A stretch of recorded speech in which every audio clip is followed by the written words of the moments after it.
Hello everybody, sorry for this ever so slight late start. Had to use the bathroom again. So let's pause out that music because it is quite loud. And let's get into game. We're playing some more Final Fantasy XIV. Continuing on with the story.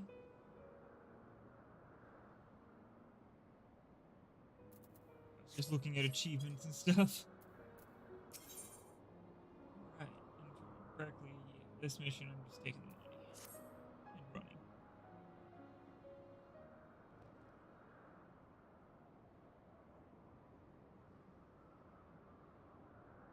Well, what do you propose we do now? I, for one, am intent on continuing to the east. What is there to be found in the east? Nidhogg. Nidhogg's lair, the Eyrie, is said to lie in that direction. And the eye tells me he is near. You cannot still mean to slay him. You cannot still mean to stop me. I have been true to my word, and aided you in this fool's errand with Hraesvelgr. But your efforts at parley have come to naught, Lady Iceheart. I would see Ishgard saved, and for that, Nidhogg must die. With the tale of our ancestors' vile betrayal yet ringing in your ears, you speak of continuing this war? Nay, lady. I would but pierce its vengeful heart. When Nidhogg dies, this war shall die with him. A moment, Estinian. You yourself spoke of the Great Worm's strength, that you believed him powerful enough to raise your city to the ground. How then are we few to challenge him? Even behind the stout walls of Ishgard, with an army of knights manning the defenses, our victory would be hard won. Yet you propose to contend with the beast in his own lair. In close combat, this will afford us an advantage. And if the tales are true, the Warrior of Light has bested many an invincible foe. But such speculation is meaningless if we cannot even find the worm. Our first task must be to seek out Nidhogg's lair. 1 second, just... There we go. The story of this nation grows bloodier by the moment. Must death always be answered with more of the same? Such is the way of things, I fear. I shall consider it a miracle if mine armor is not stained crimson ere this conflict is ended.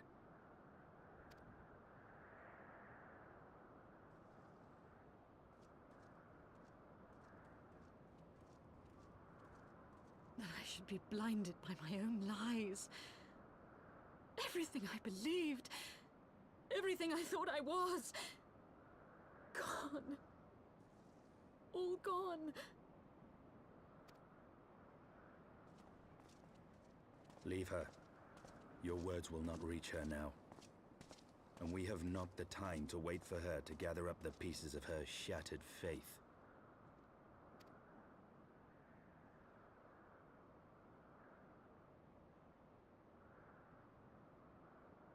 That's a little cold Estinian.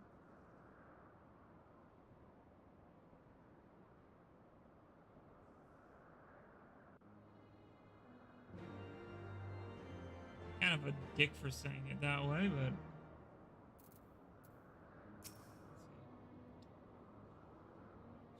What false god is the Shiva? What manner of phantom have I welcomed into my heart?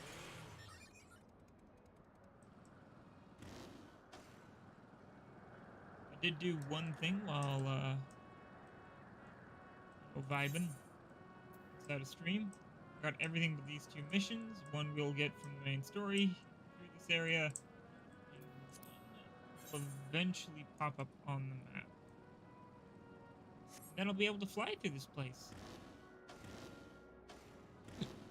Be nice. Wrong way for a moment there. Reichsfelge. It's a really fun name to say. Reichsfelge. Okay. Onward though. Towards more adventure.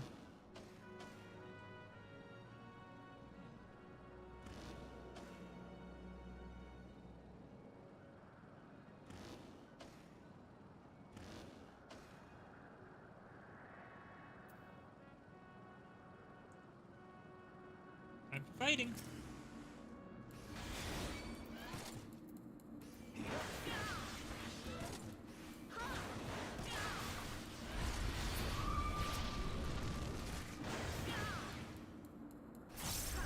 Damn, look at this damage.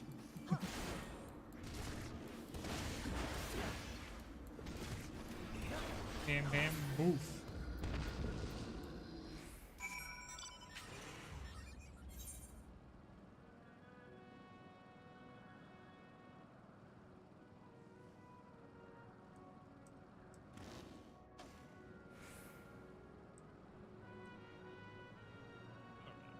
Follow this line here.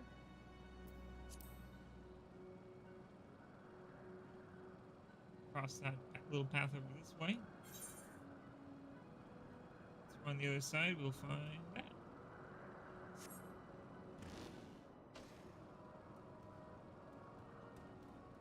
The place is very beautiful.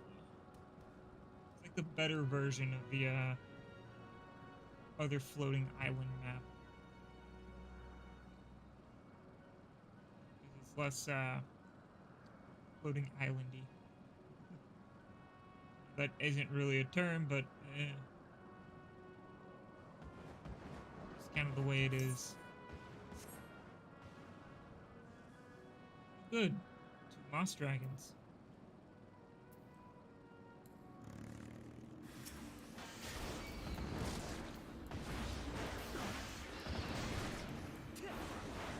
Bap. And boom, boom.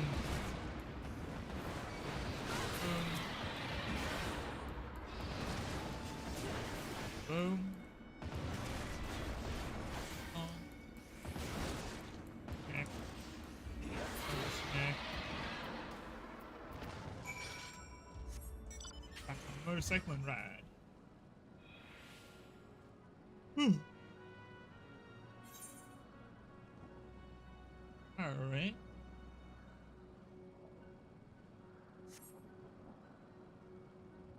Going around this way.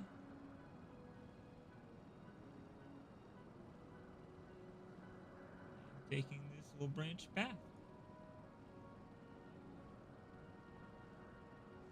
The game just looks so much better on my new computer. Not to mention if I were to hit escape and enter system settings, it's sitting 143 to 144 constant. That's so nice.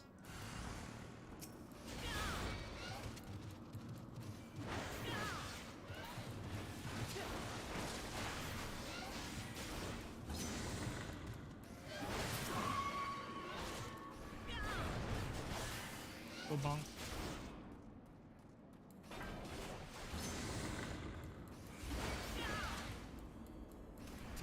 Bonk, bonk, bonk. Oh.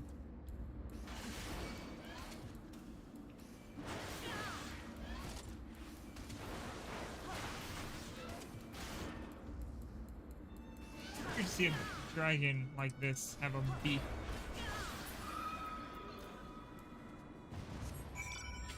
You know?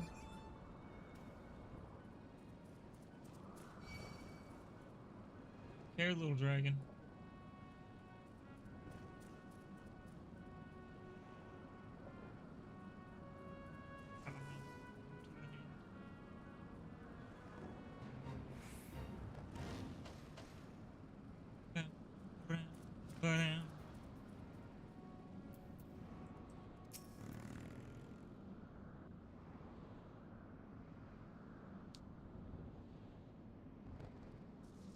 Is that it?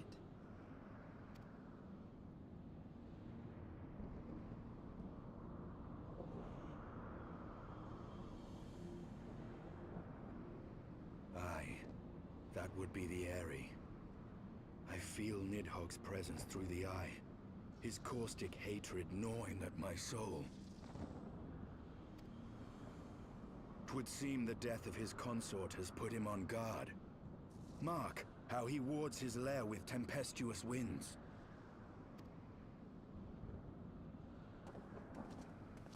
A similar barrier once barred our entrance to the primal Garuda's domain, until we discovered the means by which it could be penetrated. Yep. Mayhap it is time we called upon Master Garland. 'Twill be just like the good old days, no? Sure.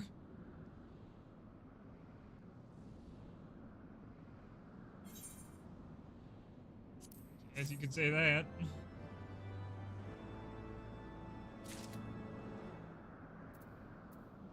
Everything's coming up. Warrior of Light?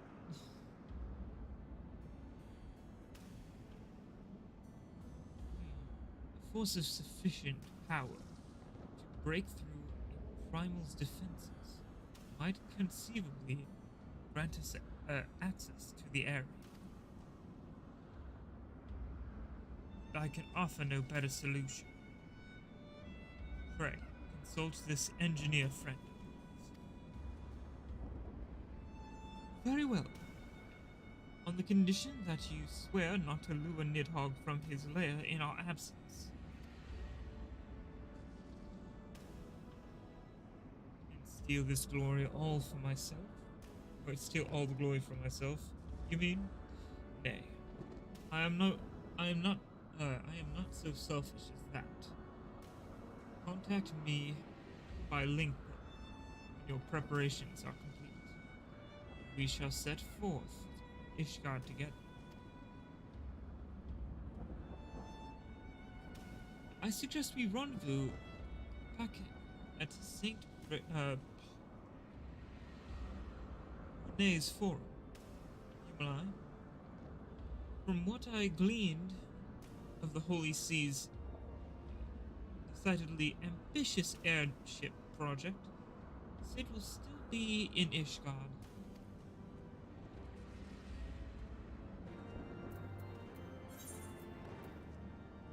Okay. Let's go back to Wait, what am I doing? My returns in Foundation.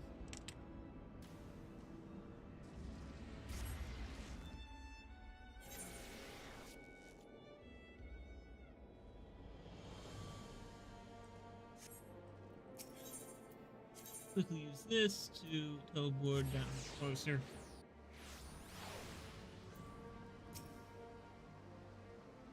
When last you saw Master Garland, he was advising the Ishgardians on their ailing airship, correct? In that case, he might still be at Camp Cloud Top. Feeling that, we could try the airship landing. Or mayhap even the Sky Steel manufacturer. But let us waste no time searching aimlessly. Someone in the city is sure to know where to find him. Question is who? Sir Emmerich would seem the obvious choice, but there's no guarantee he will be able to grant us an audience at short notice.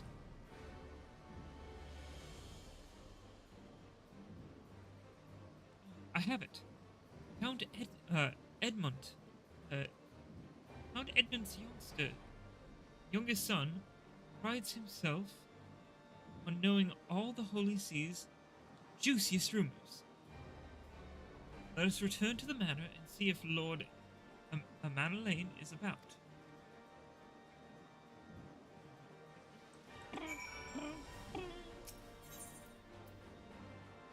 Alright. Go up to the last big one.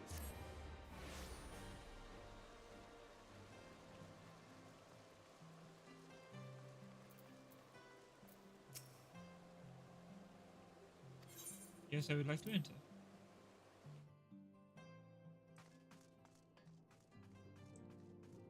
Here is a Madeleine. Oh, the hero returns. How goes the fight, old boy? Well, I trust. Hmm? In search of Sid Garland, you say? Then say no more. The taverns are full of talk, and the name of said silver-haired genius has cropped up more often than most. I heard he has been tasked with getting the monster monst monstrous right? Yeah, monstrous airship the Holy See commissioned to actually fly. It would seem the project has been plagued with mishaps from the first. In any case, Garland Ironworks employees are known to frequent the airship landing, and I'll wager their master does too. The airship landing? The airship landing. Yes, I thought as much. Come, you and I. We must find Sid and trouble him, for his expert opinion. Alrighty.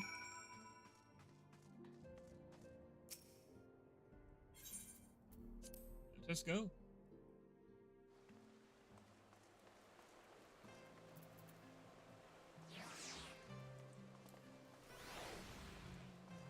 We can use this Ethernet shard.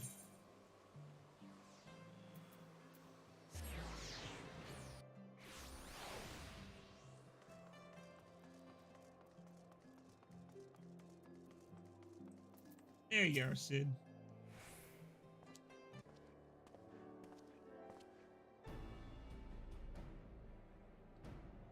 Yumala, Elfino. How fare you both? Not terribly well, judging by your faces. Greetings, Master Garland. I am sure it will come as little surprise when I tell you we have need of a favor.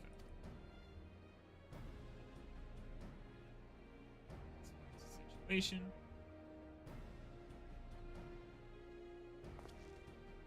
Another wind bear. Did you say it was conjured by Nidhogg? The Enterprise could certainly take you to where you need to go. But she would not fare well against dragons. She's agile for an airship. For an airship her size. But not that agile. The Dravanians would fly rings around. And if they took it into their hands, or if they took it into their heads to incinerate the rigging, there'd be precious little we could do to avoid them. There must be something we can do. Some manner of weapon we could employ? Estinian stands vigil at the edge of the churning mists.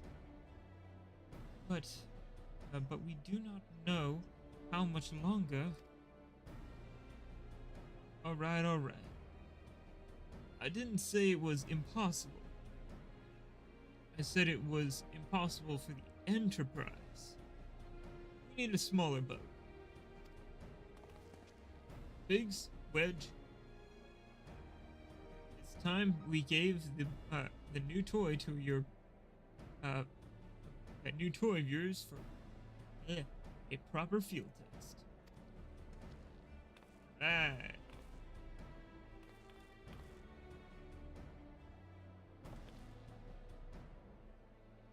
Probably best if I let the lad show you. Come on, the manufactory is not that far.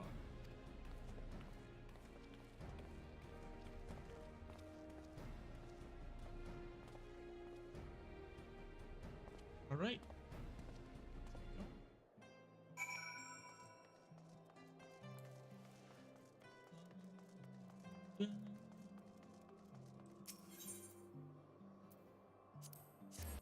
Sky Steel Manufactory. Good and fun place. Full of guns and explosives.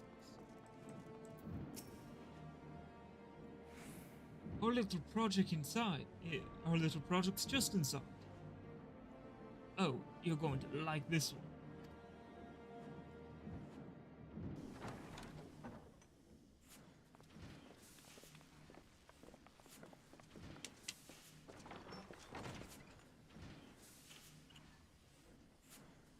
Feast your eyes upon our latest and greatest feat of engineering. We call it a mana cutter.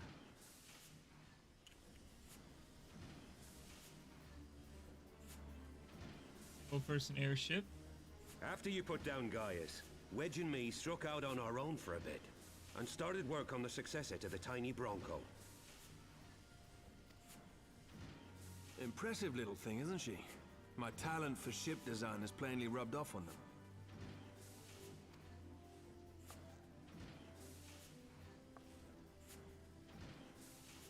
They've adapted the principles of corrupted crystal technology and constructed a mechanism which converts ether from its surroundings into elemental wind.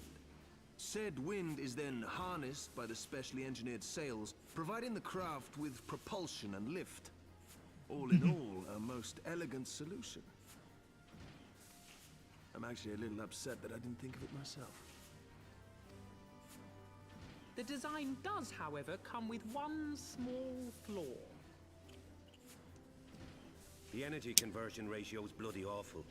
To generate enough power to get you off the ground, you need to be in an area awash with predominantly wind-aspected ether. Fair enough. In other words, there are a few places you can fly, and lots of places you can't.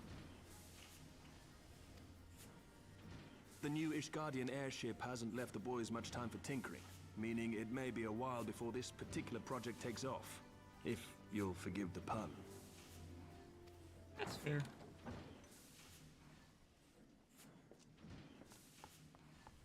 Oh, Sataru.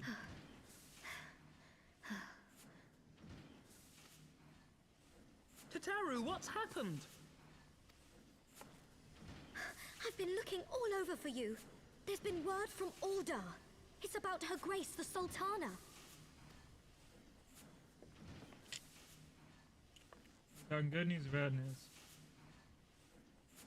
It seems you're required elsewhere. Leave the mana cutter with us. We'll see that she's airworthy and suitably equipped to slice through those winds.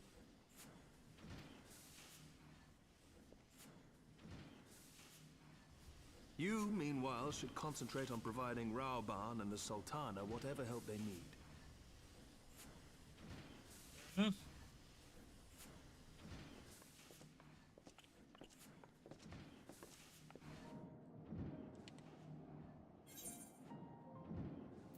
Alright. Let's do this.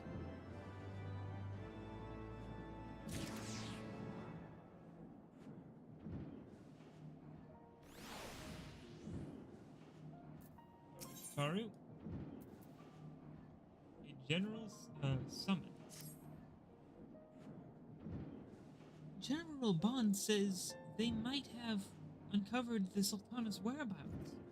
And he wants you, by which he means both of you, to go to the Waking Sands right away and help the investigation. Come, you and I. Pressing through Ishgard's plight may be... pressing though Ishgard's plight may be, our presence here will not serve to hasten the Manacutter's completion. Let us return to the troubled lands of Thanla and lend what aid we may. Taru, have our friends at the congregation send a message to Estinian. Tell him that we have identified a solution to our problem, but that it will take some time to prepare. As you wish, Master Alphinael. To the Waking Sands, warrior of light. 'Tis past time Uldar was delivered from this darkness.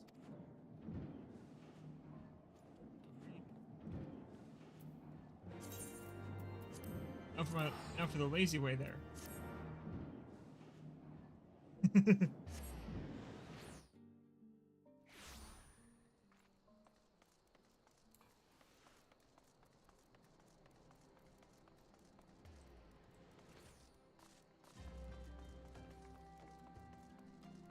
All right. Here, here, okay, here. Let's get her going.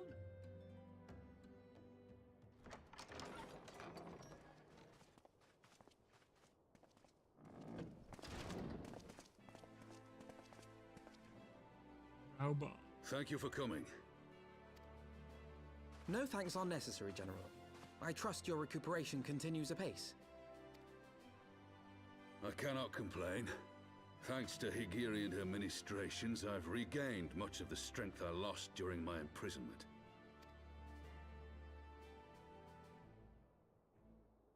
I gather you have made progress in the search for Her Grace. Aye, some good fortune at last. A few days past, Dulala informed us that a sizable shipment of alchemical supplies had been delivered to the palace.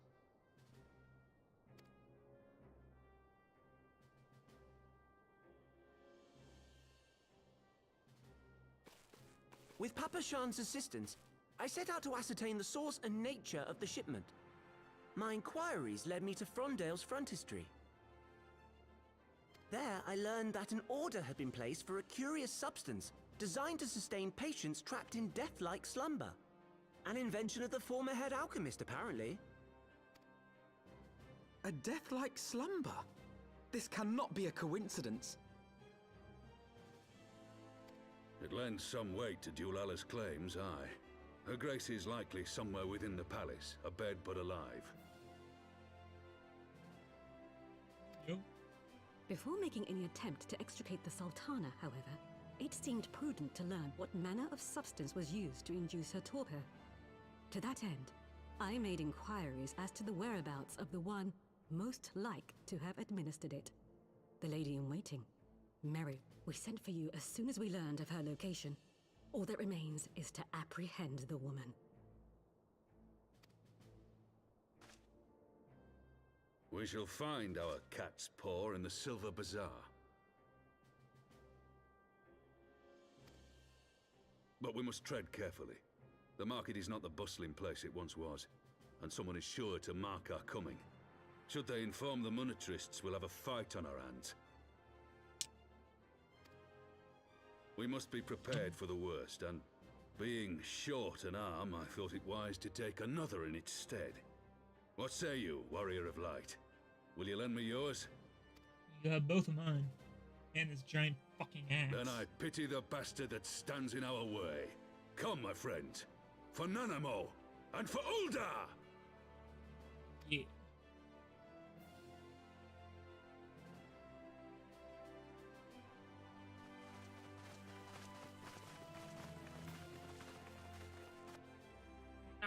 Anonymous.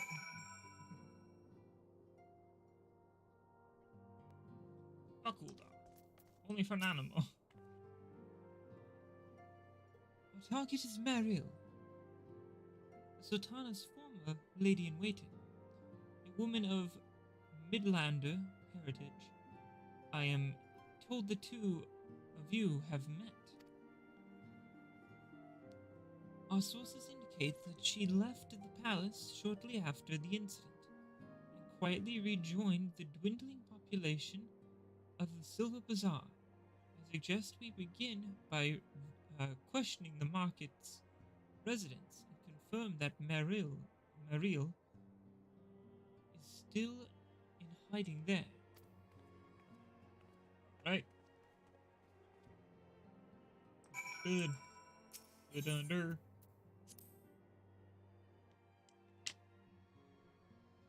Second.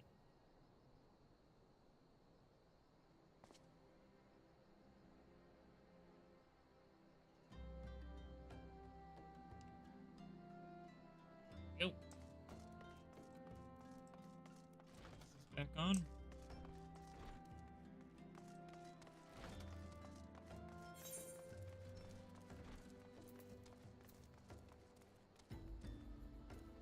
Oh, that's a Silver Bazaar.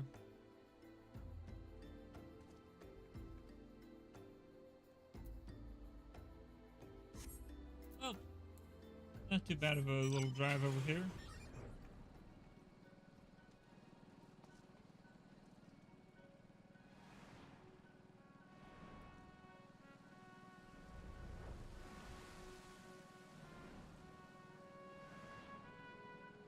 I'm just gonna fly. I could stop and get on a boat. Talk to somebody and they can boat me over, but I can just fly. Look at the fancy motorcycle I'm driving.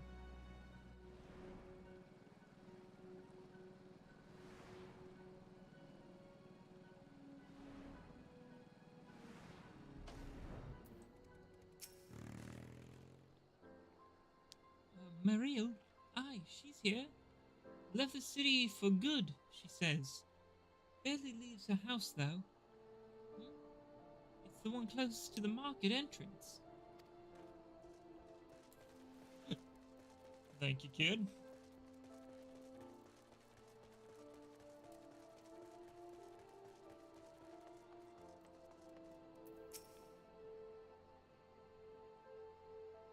And what brings you to our lonely little hamlet? I believe that the arrival of our of your entourage just about doubled our population. From Mariel, you say. If you're hoping to lure her back to Uldar, you may as well give up now. The girl's done with city life.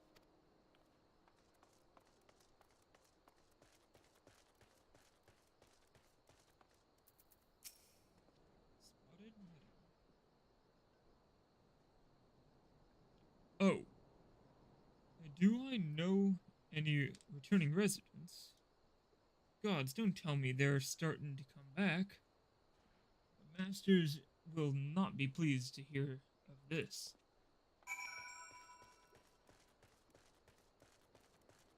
I'm guessing it's this place right here.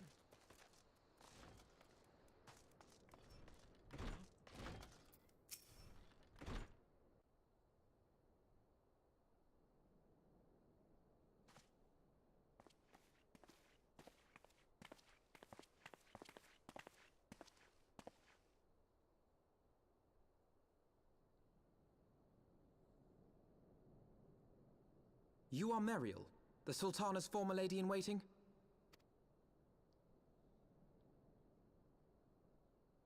I know no one of that name. Pray excuse me.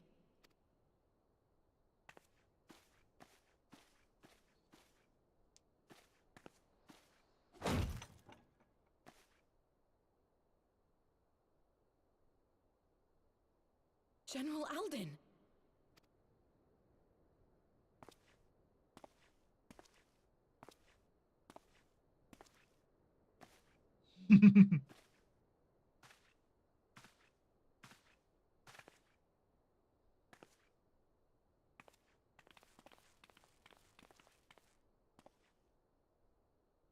We will have the truth from you, girl.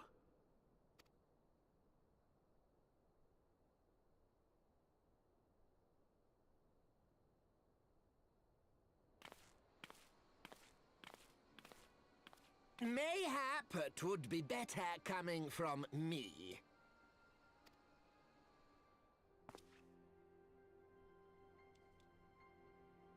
Lonorito, you'd best talk fast.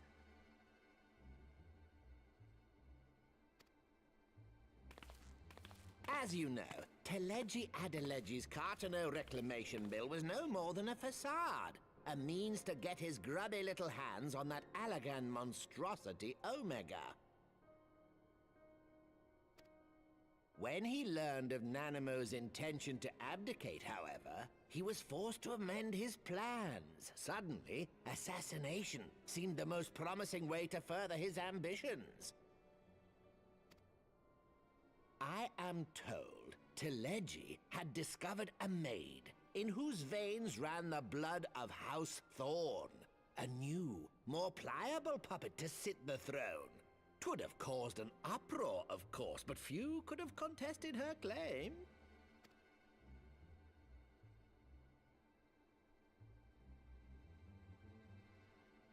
'Twas plain that Telegi's wild machinations had outgrown our ability to control them.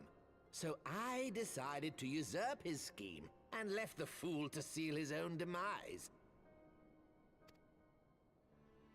And what of Nanamo? Oh, I have no desire to harm her grace. 'Twould profit me little to destabilize our government. Thus did I employ young Mariel here to administer a potent sleeping potion in place of a poison.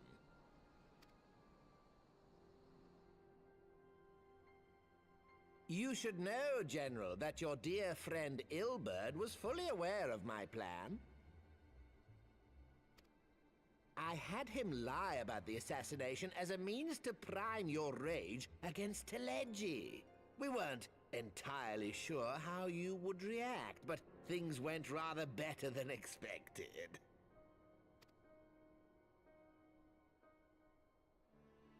You conniving little worm! You had your claws in the Crystal Braves before their first recruit had sworn to serve! But of course, when a new game begins, 'tis only prudent to have a piece on the board. Ilberd was mine.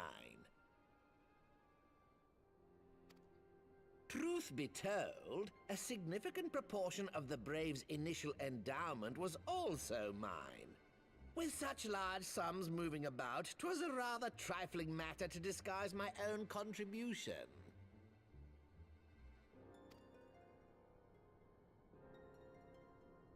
Ah, Ilberd. I secured his services with a promise to support his cause once my authority had been solidified.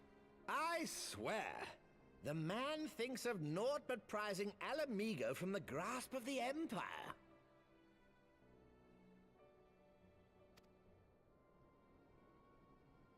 Unlike you, General, the poor fellow seems quite unable to forsake the land of his forefathers. Mayhap that's why he called you a traitor to your people and a disgrace to your homeland, amongst other things. What was it he always compared you to? Oh, yes, an overgrown lapdog begging for scraps at the Sultana's table. Oh, how we laughed. Alas, Ilberd's entertaining little outbursts eventually gave way to wearisome tirades, and the zealous brute became rather unruly. I had no wish to see you executed, you understand, but he would not take no for an answer. Rest assured, his employment with me has long since ended. Really don't like this guy. Which brings us neatly to the present. What say you, General? Both you and the Sultana are alive. We have one corpse and one fugitive. And preparations have been made to restore your good name. Shall we cry quits and start again with a blank ledger? The hells we will! Do you honestly expect me to forgive and forget? After all you've done? You're guilty of high treason! Stay your blade, Master Alden. You yourself are not innocent. Or have you forgotten your own crime in executing Telegi Adelegi without trial? Though you acted out of loyalty to the Sultana, such deeds are in violation of both the word and spirit of the law.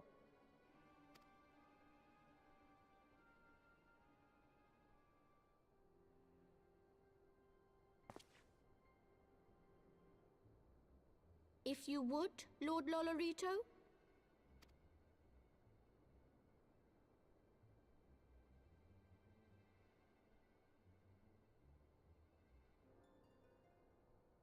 This potion will wake the Sultana from her slumber.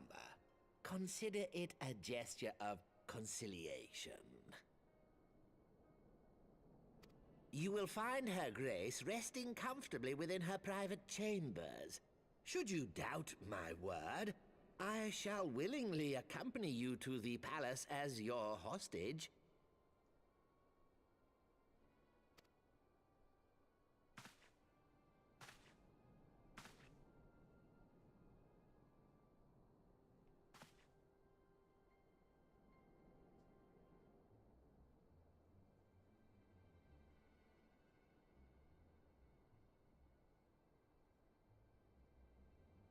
like not your motives, Lolorito. But you saved the Sultana's life, and for that, you have my gratitude.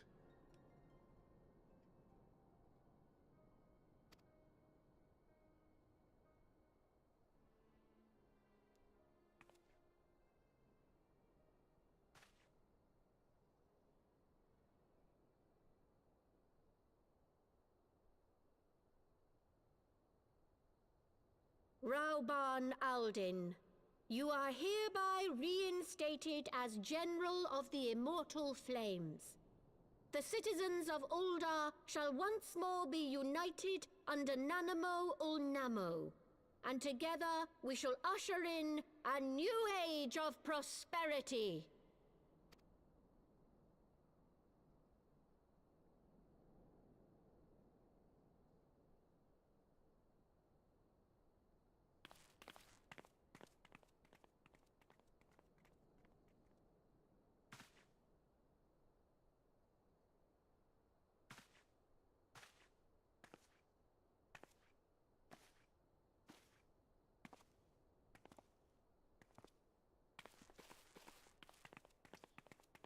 Well, at least she's okay.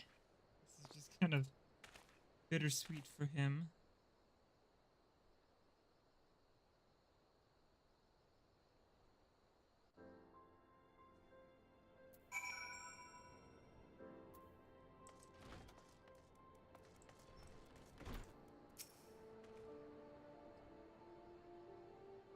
By the 12, I feared Lord Lalorito's arrival would herald another bloodbath. Little did I suspect that he of all people would gift us the means to rouse the Sultana.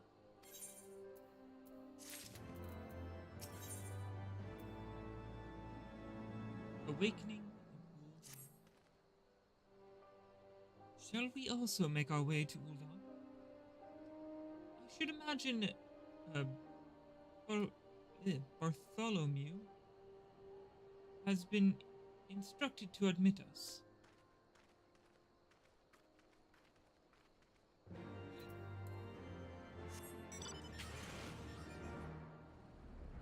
Got it.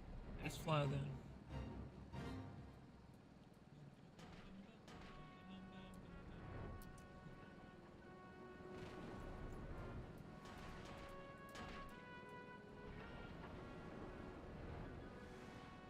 I wonder if anybody's made a character that looks like Hagrid and gotten this mount just to fly around as Hagrid.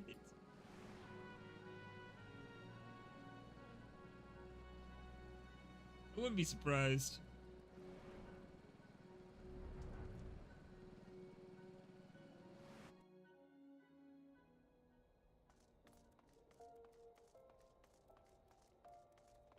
I think this is the correct way to go.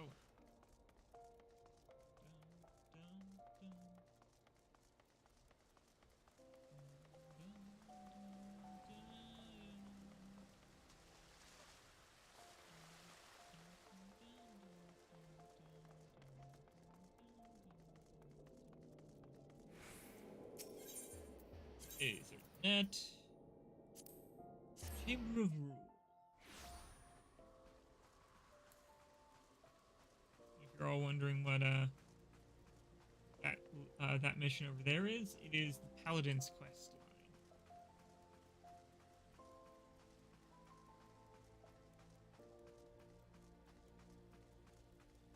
So once you hit 30 as a gladiator, you become a paladin.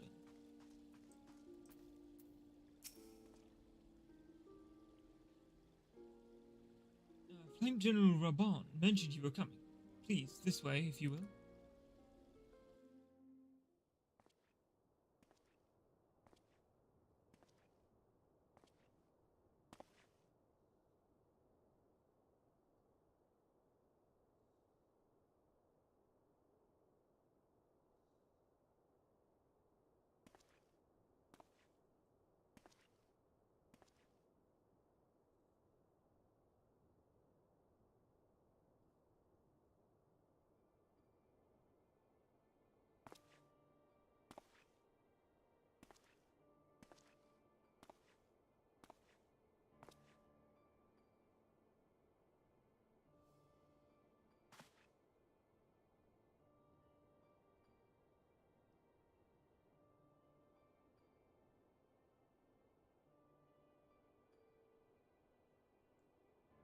on, give her the potion.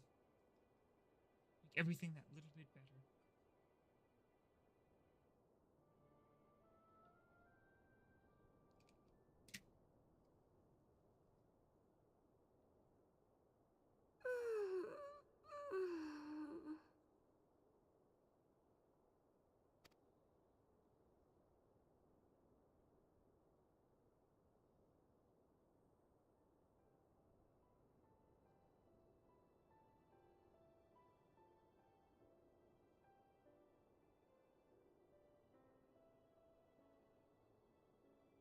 I was having the longest dream. Fucking bet.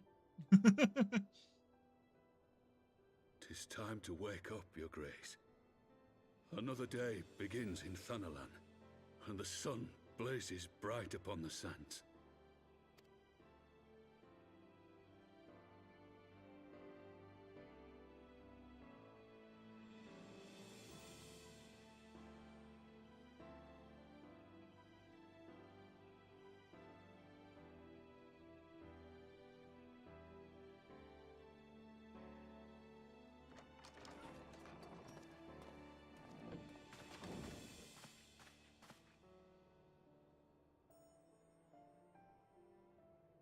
Her Grace is awoken. The palace physician assures me she is none the worse for her slumber.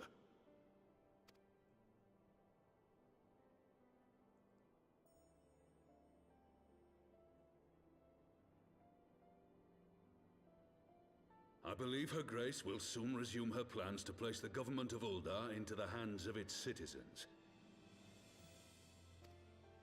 Whatever path she chooses to take, I shall walk it with her. And we shall tread slowly, lest the nation be unsettled in our wake.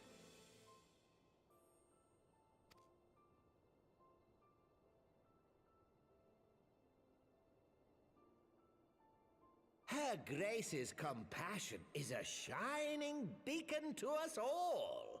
But what our city truly thrives upon is competition. 'Tis in the struggle against our rivals that opportunities are seized and fortunes made. And with the Empire on the offensive once more, now would hardly seem the time to turn our system of government upon its head. Are you privy to new intelligence, my lord? I would hardly call it new. Remind me, what was the name of that enormous Imperial warship which met its end in Mordona? Wait, I have it. The Agrias. Yes, well, 'twould appear that the Garleans have been hard at work on another such vessel.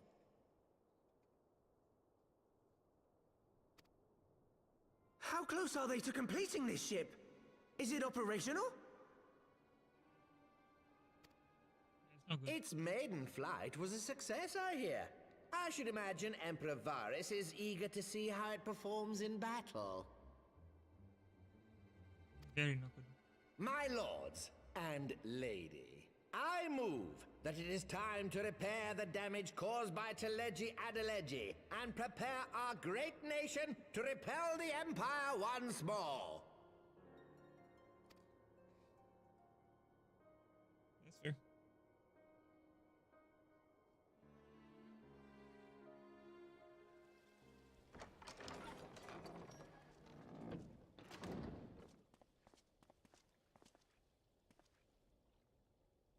"'Tis well that the Sultana has awoken. The Syndicate yet needs to put its house in order, but 'twould seem the worst of the confusion has passed.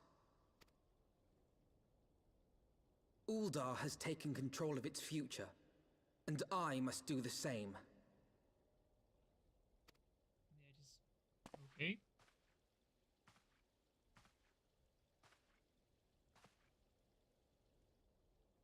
I have decided to disband the Crystal Braves.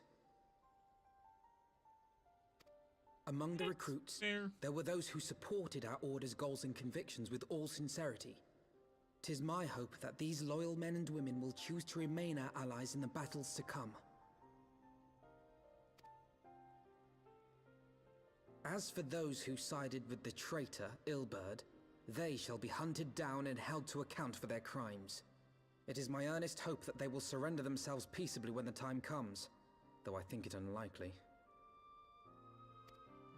Ah, my all-conquering Crystal Braves. The model army meant to pave the way for a single unified Grand Company of Eorzea. That so high an ideal should be brought so low. It does happen, though. I need not tell you how deeply the betrayal stung me. Yet I see now that it was mine own naivety and pride which allowed the Braves to fall prey to corruption. Well, there's a phrase for that. The best laid plans of mice and men often go astray or awry, depending on the version you've heard.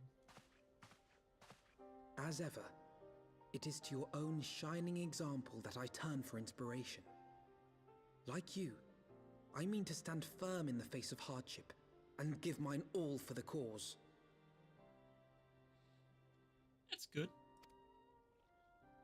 Let us resume the search for our missing comrades, that we might come together to shine the light of dawn across the realm once more. Yeah. Let's find our friends. The role of Crystal Brave Commander suited me ill, and I shall play it no longer. Henceforth, I shall be no more or less than Alphino, proud member of the Scions. Good. Suits you better. Lot less stress on your head, boy.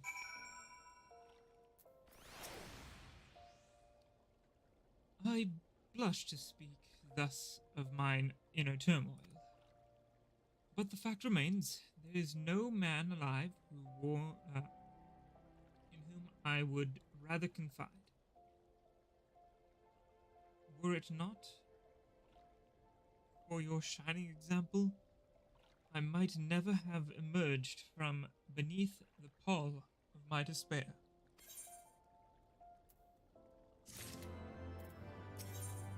Right. A brave resolution.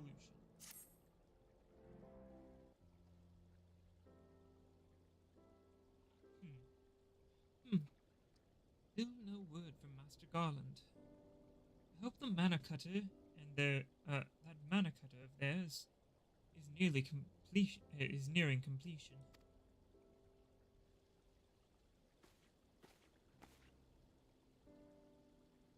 I am assuming that Her Grace will make a full recovery. Aye. And Uldar too shall flourish once more. General Raban and his colleagues have matters well in hand, I believe. Lady Ugiri? A question, if I may. I believe your people have been keeping close watch on the Crystal Braves. Might you know how things stand at the Rising Stones? Ah, yes, of course. You will be pleased to know that the 3rd unit of Braves abandoned Revenant's Toll when they learned that Captain Ilbert's defeat. The only blue uniforms to be seen there now are those worn by soldiers loyal to you, Master Alpha. To me, I see. I'm grateful to hear that at least some of our members were true to their oaths. Ere we return to Ishgard, I must go to the Rising Stones and thank these stalwarts for their service. It shall be my final act as Crystal Brave Commander. Will you join me, Yumalai? You were at the company's inception. It is only fit that you are present at its end. And I would appreciate the support. Of course.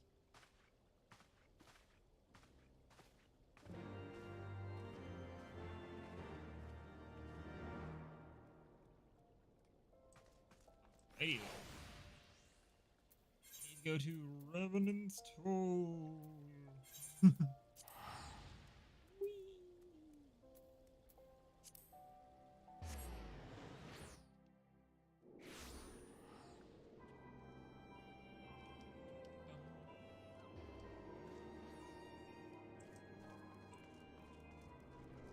Enter the Rising Stones.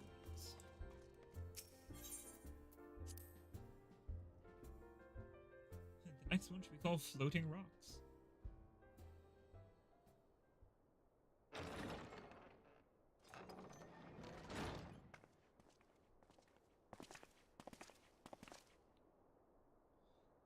Commander, you're alive. And you alive, too. I knew you'd scrape through.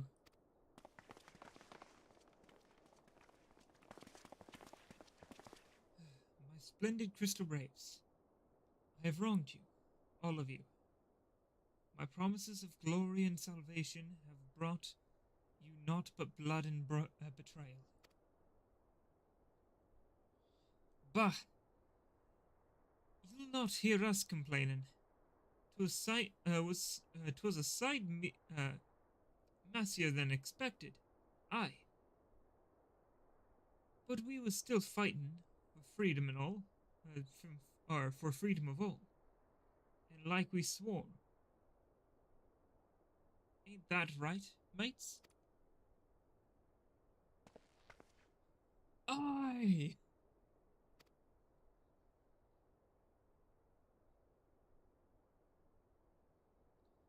You humble me. I am truly blessed to have such steadfast comrades. It is with the most profound regret, then, that I must... That's enough of that, Commander. We know what you've a mind to say, and we ain't having none of it.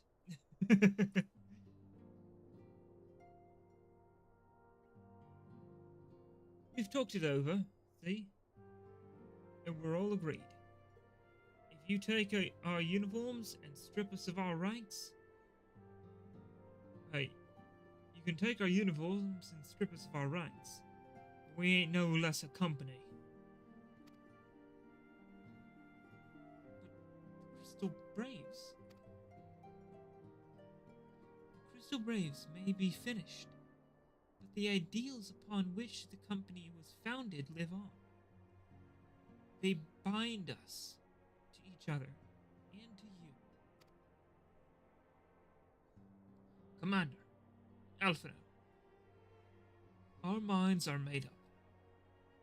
So you may as well get used to it.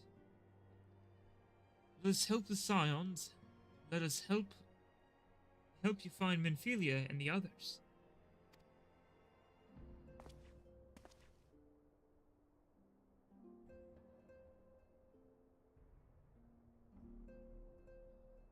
My friends, after all that has happened, I know not what to say.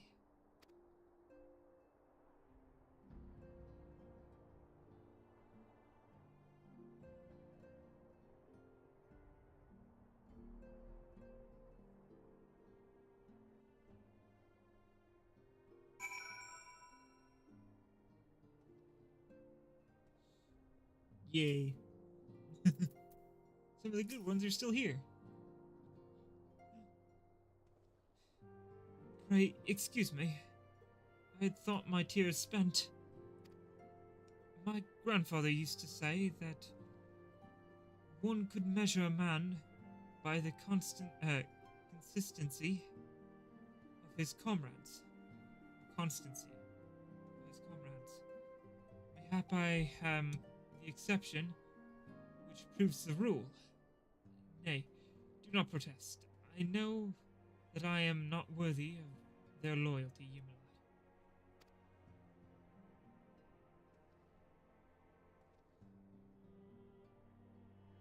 But as Thaliak is my witness, I shall do everything in my power to earn it.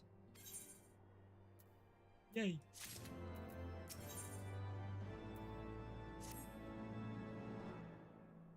I must speak of future plans with the remaining Braves. Any information we uncover on the missing scions will need to be shared with our allies across the realm. Specifically, Urion J in the Waking Sands and Tataru in Ishgard. While we are organizing our various channels of communication, I shall ask that you call upon Master Garland at the manufactory. I will join you in Ishgard as soon as I am able.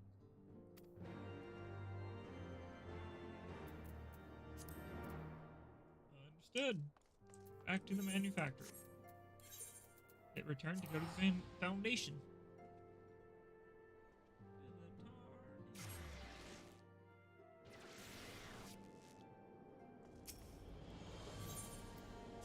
Ethernet to deal with manufacturing.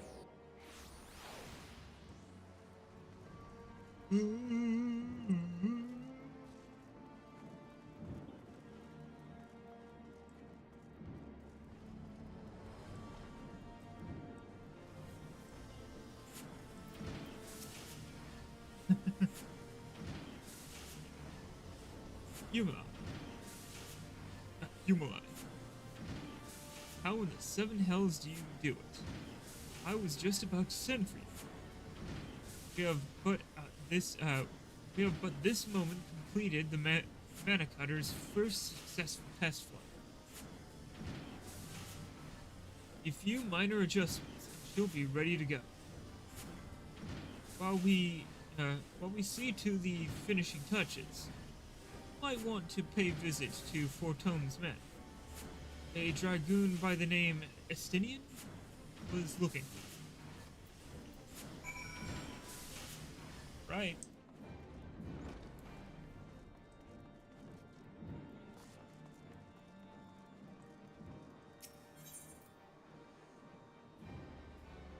And to the last Vigil.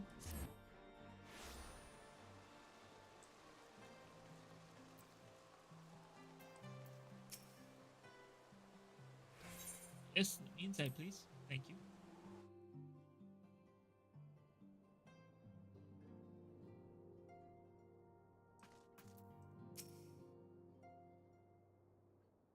You have fulfilled your obligations to the Uldalans, then? Mistress Tataru has been keeping me appraised of the situation. Certain angles, the spikes on his chest plate from his shoulder pads make it look like he is a female. Just throws me off a little bit.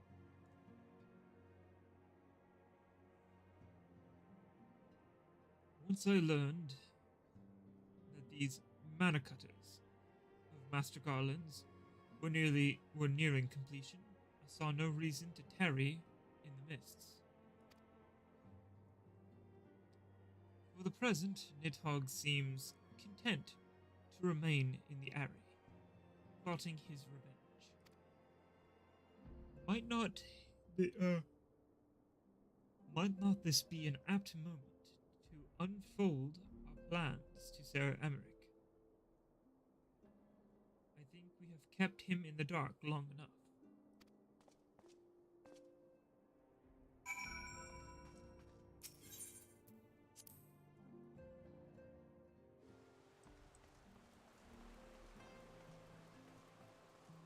Alright. Down to Forgotten Knight.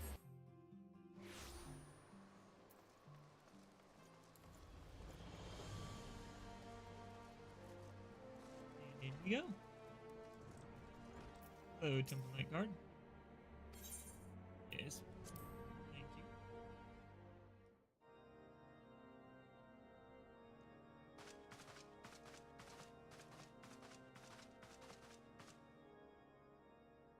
All stands ready, Lord Commander.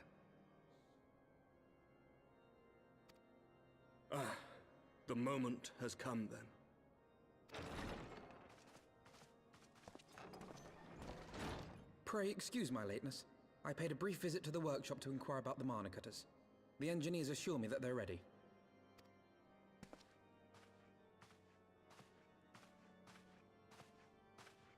The area is now but a short flight away. Yet what a long and winding path we took to reach this point. Were it not for Master Alphino's proposal, we never would have attempted to parley with the dragons. Though our negotiations yielded little, our expedition with Lady Isard taught us much.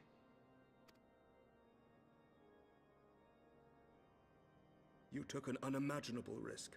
I could scarce believe the tale Estinian told. Yeah. Aye. 'Tis true that many of our countrymen would sooner die than join hands with the heretic's mistress. But 'twas through that most unlikely of alliances that we came to speak with Hraesvelgr. A conversation that went rather poorly, as I recall. In this instance, the journey was more important than the destination. Had we not slain Nidhogg's consort, Tiaman, and put the Great Worm on his guard, the Dravanians would have arrived at Ishgard's walls long ago. Aye, that they would. Full grateful am I for every hour of respite your actions have afforded us. Thanks to you, our defenses are much improved. 'Tis but a pity they won't be enough. Thus you believe an assault upon the area represents the city's best chance of survival. Is that not so, Estinian?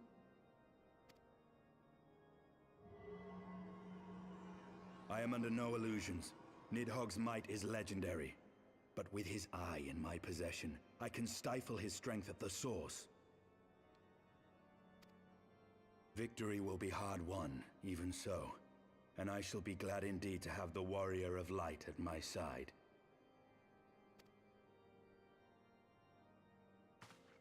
You shall have my blade as well. There are more of these mana cutters to be had, yes? Lord Commander, no! How can I, a proud knight of Ishgard, stand by and do naught while an outsider risks life and limb for our homeland? I swore an oath to protect this city. He's got the right Pray of it. leave the slaying of dragons to dragoons, Sir Knight.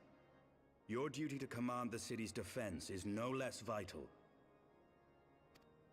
Should we fail, and Nidhogg slip through our grasp, who then will hold the walls against him? Will you leave Ishgard in the hands of the Holy Sea's zealots? He's got a point, too. There are others. Who but you has the authority and the standing to orchestrate a city-wide defense? I do not, and neither does the Warrior of Light. That is why it is our place to fight, and yours to remain here, Lord Commander.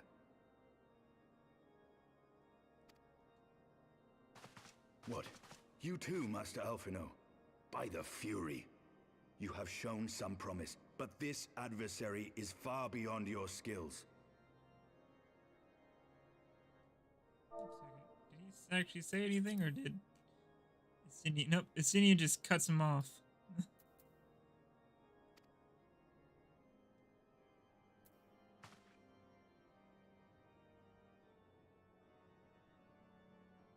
Your candor is appreciated, Sir Dragoon. I shall remain then and cheer you from afar. Well, my friend, 'twould seem I have discouraged the last of the volunteers, and claimed the task as ours alone. But if any alive can best this worm, 'tis surely we too. Okay then.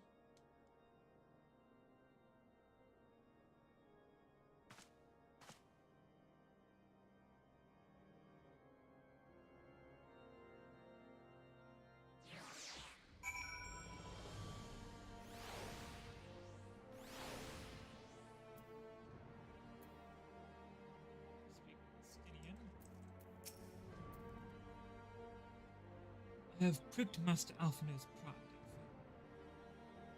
But Had I been less forceful, the boy would have insisted on accompanying us to the area. Do not think me blind to his talents. A few more campaigns under his belt, I have no doubt that Alphino will make a fine field commander. But one does not practice on an adversary such as Nidhogg. We shall be hard pressed enough without the added worry of carrying novices. Carrying a novice.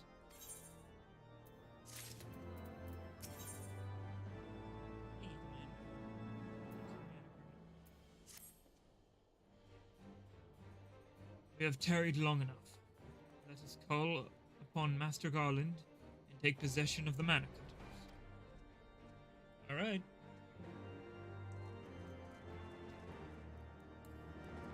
Bing, bing, bing.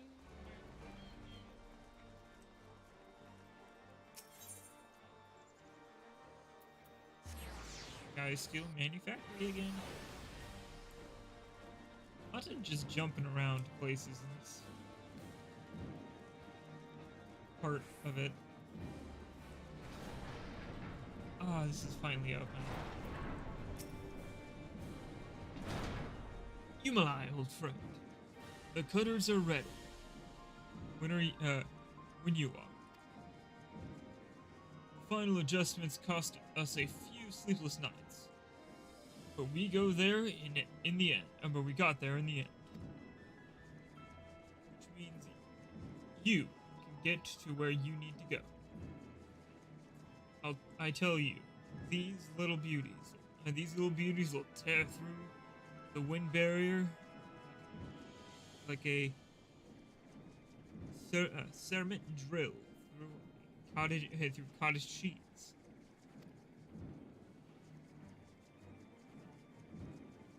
And that, my friend, is a Garland Ironworks guarantee. Have our thanks. Come, warrior. The dread worm awaits. Right.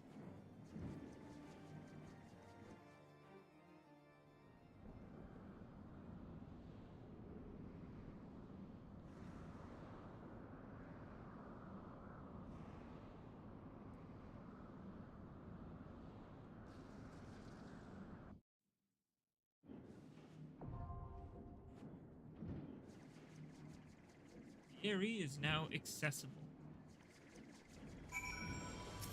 I'm going to enter with NPCs on this one, so I won't ruin anybody else's dungeon run. So I got a temple Chirurgeon, Stinian, and a temple banneret. Enter the duty. Let us go to the area. Hopefully, you know, doing these dungeons can teach me a little bit more about being a tank.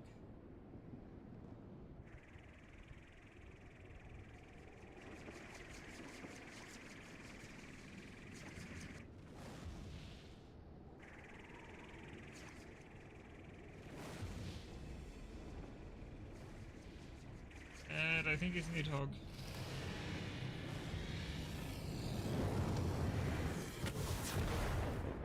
Oh shit.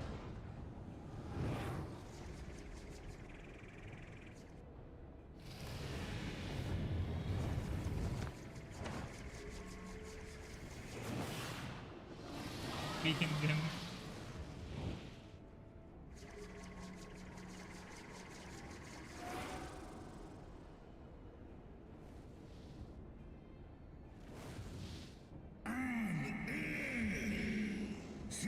Wicked mortals, I shall melt your flesh and turn your bones to ash. I'm only reading those very blank and coldly just purely because, trying to do a voice for a dragon is difficult. Landing on a circle. Yep, looks like I'm landing on a circle. Comes Good old dragoon.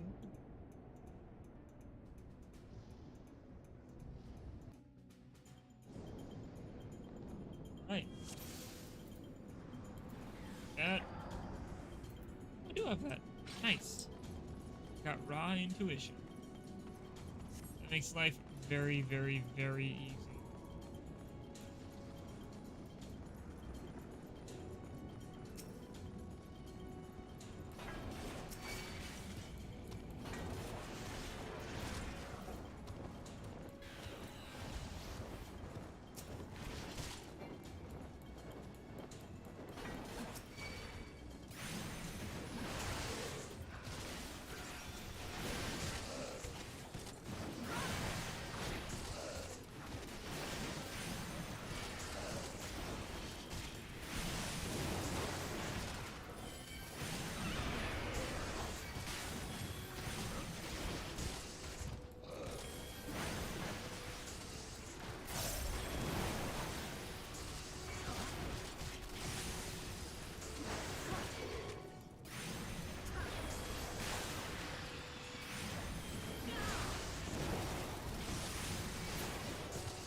Right, there we go.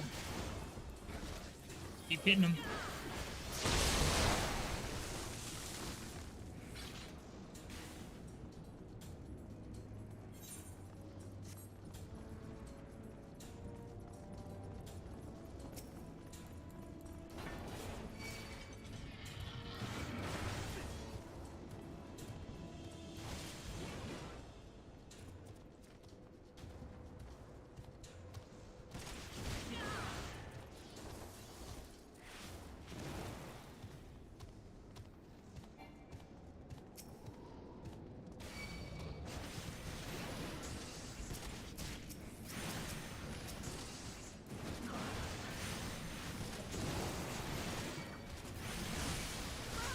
Okay.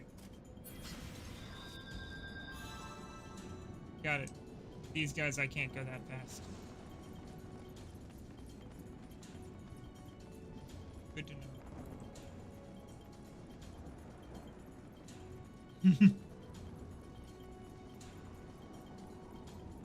No wall-to-wall pulling with NPCs. Slow process. Slow process. What I gotta do.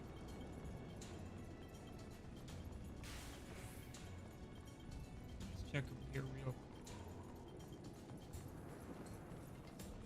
Nothing. Thought maybe like a chest or something. Clear the area exterior, then boss, then do something, then boss, then do something, then Nidhogg.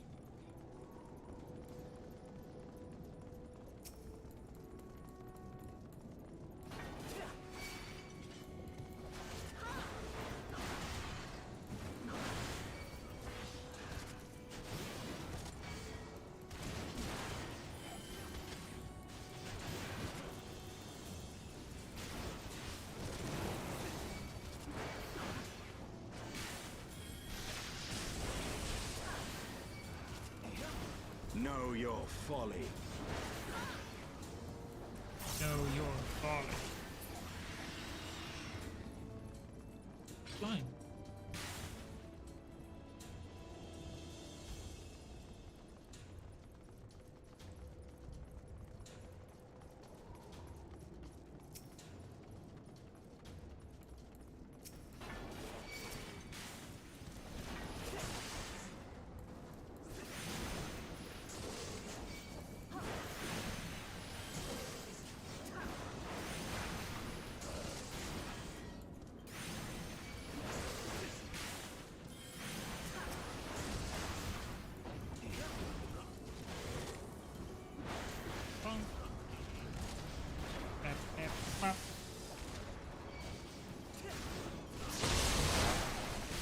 Goes.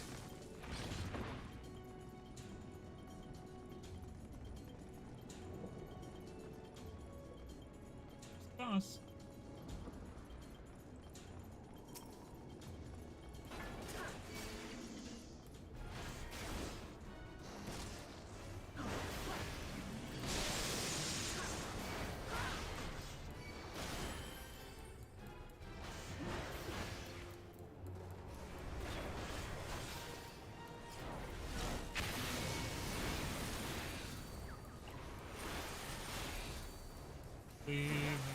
Cleave. Back to the fighting.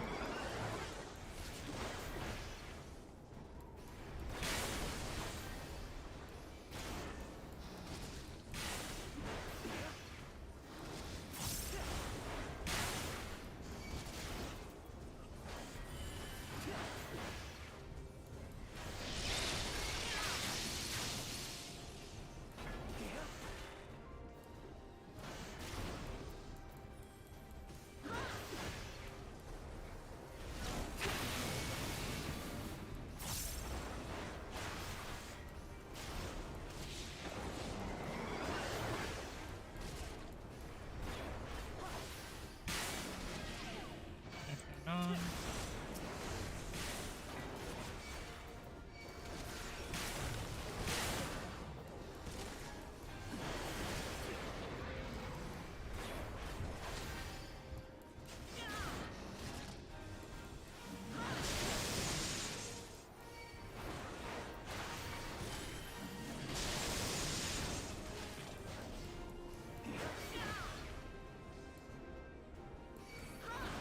Know your folly.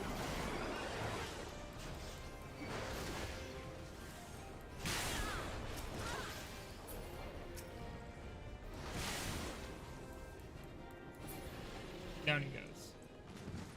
Good.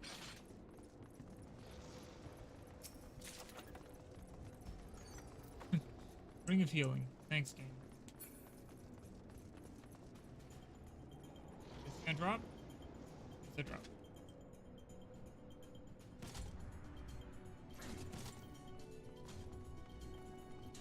Right. This looks spidery. I like it. Apparently it's dragony instead of spidery, even though it's webbing.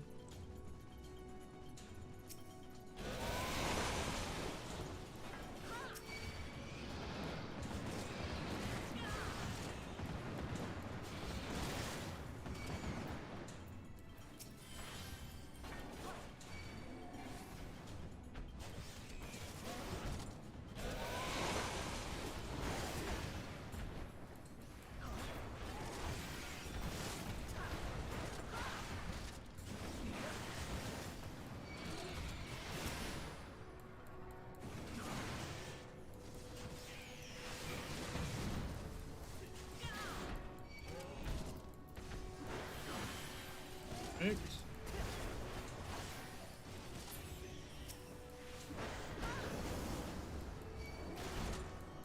Head Sorn gone. Purple die.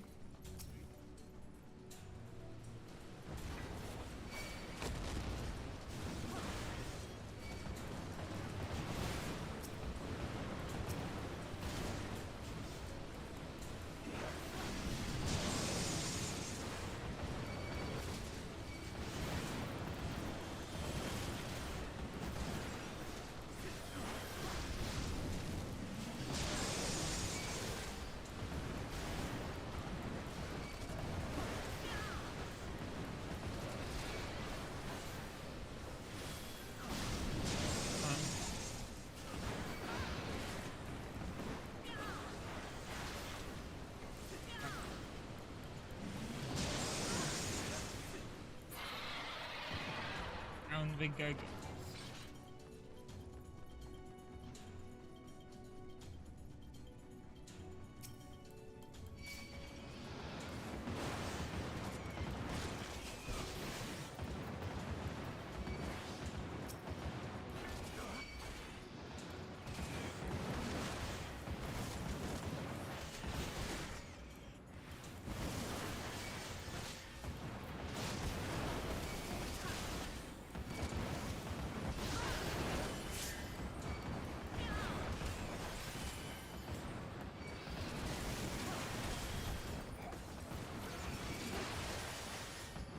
Oh, that took me alive.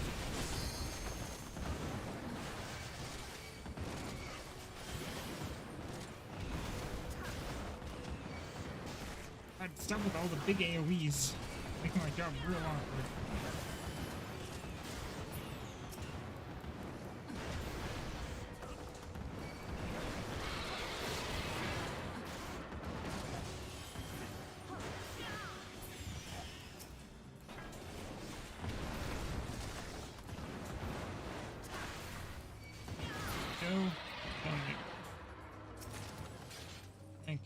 another item of healing. He's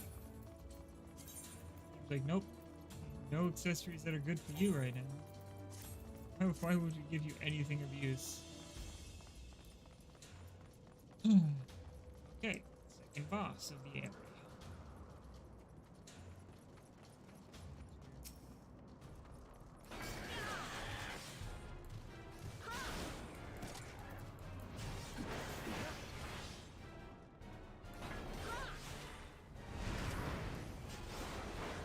I will end your struggles!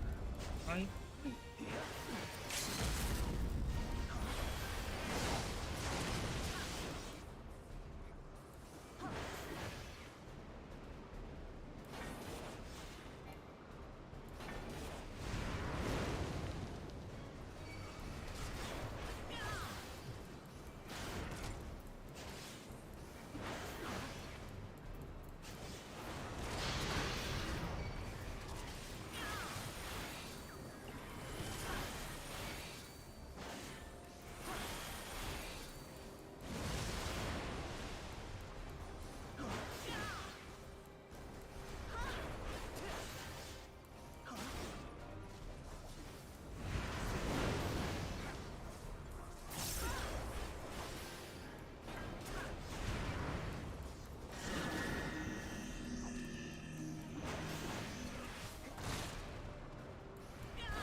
Come on.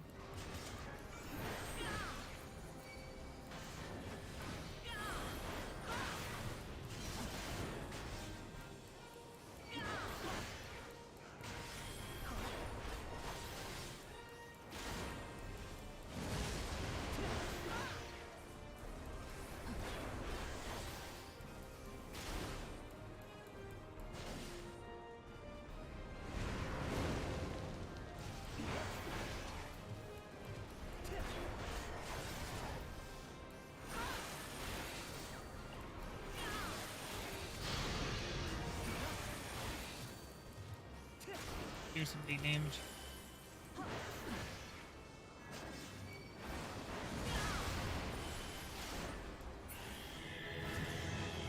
Alright. Now level 58. And tricorner scouting. Thing for a ninja. It's fine.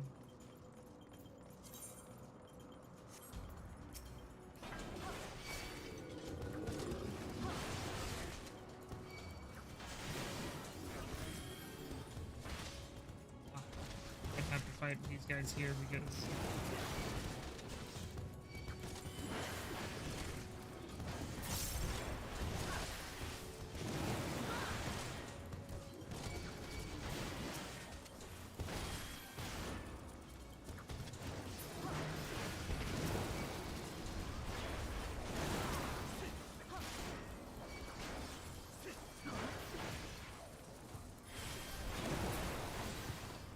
okay, there we go. That's done. Ah, that one. So each of these little areas with enemies. After I beat the enemy, something will collapse and create a path.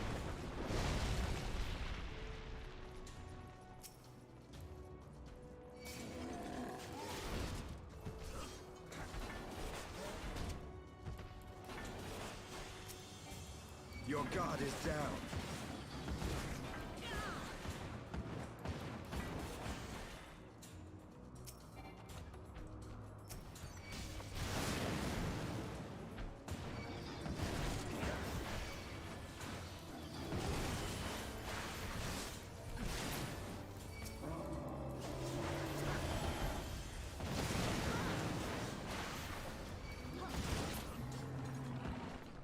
Alright, boy.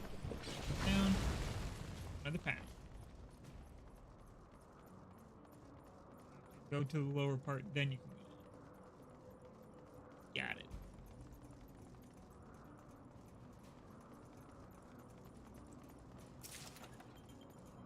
Oh, herb aiming.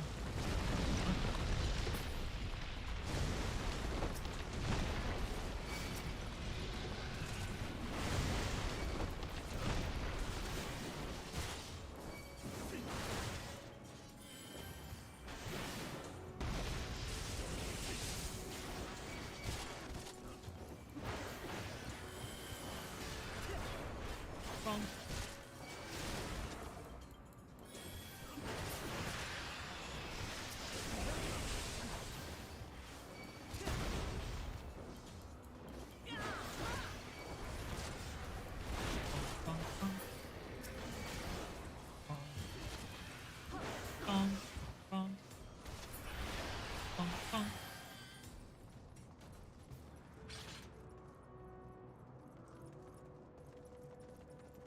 Oh yeah, this part.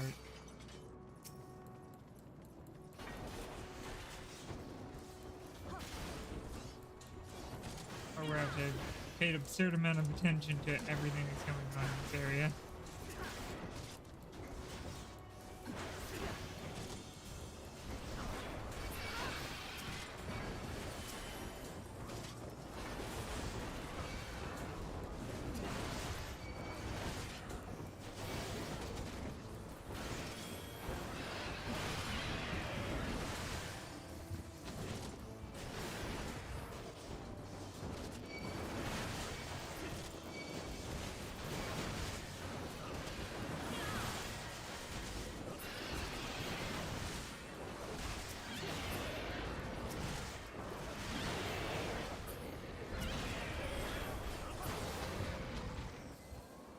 Whew. That was a lot of ads.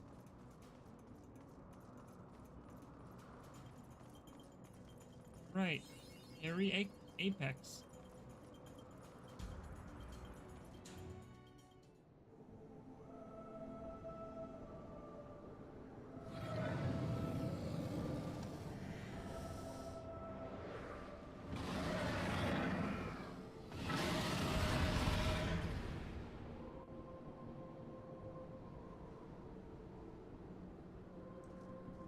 Alright. Mid-fall.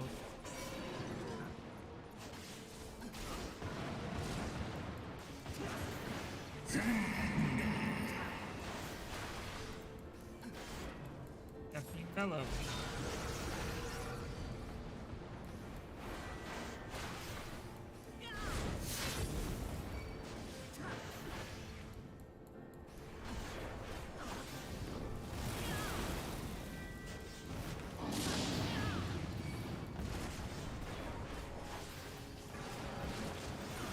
Infuriate. Cleave. Cleave. Another infuriate. Damn it.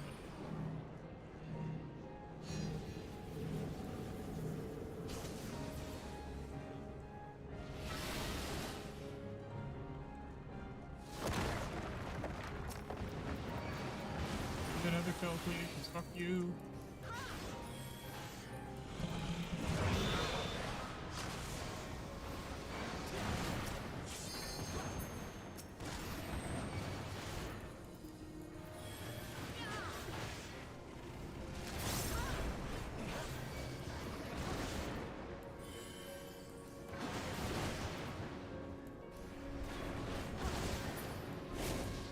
Right.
folly.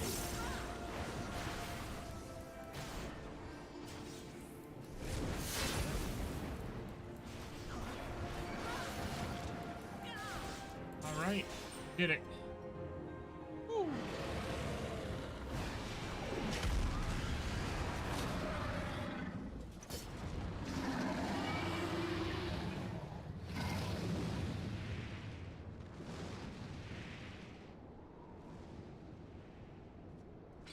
Duty complete.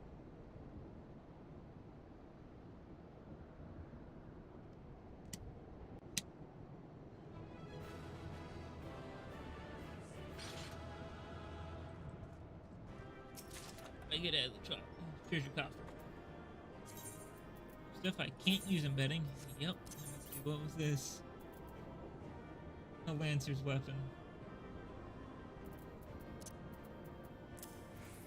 Helpful.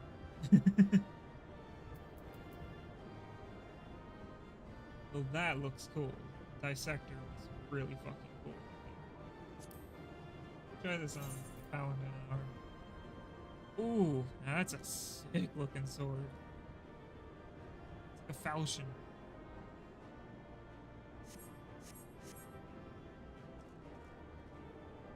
Right.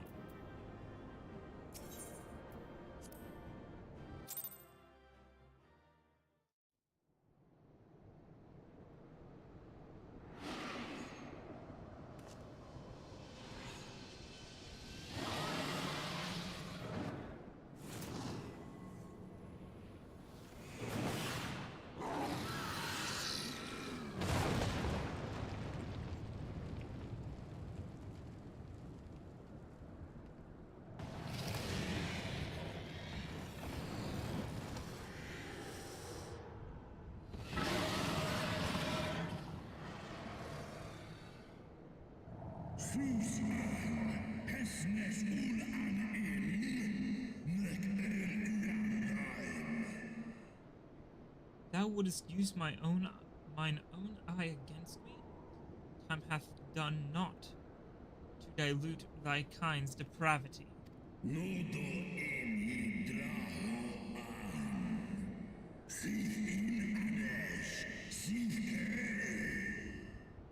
I have not forgotten thee, dragoon. Mine essence claimed thee once, and shall do so again.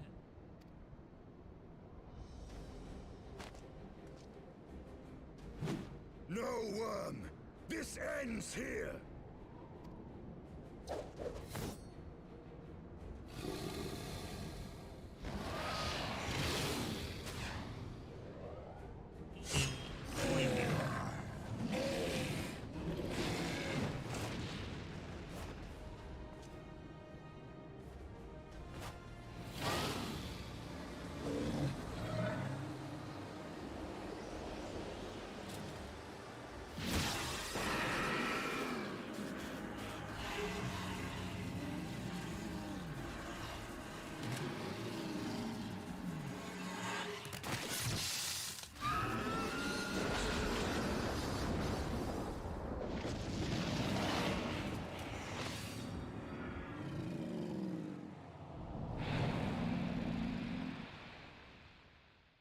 Took his other eye.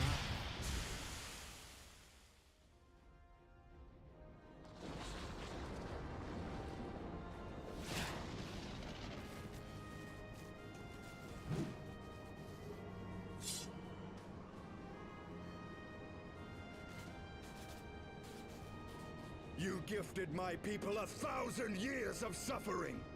Now I gift you an eternity in darkness. Wow, one of the horns on his helmet got cracked off.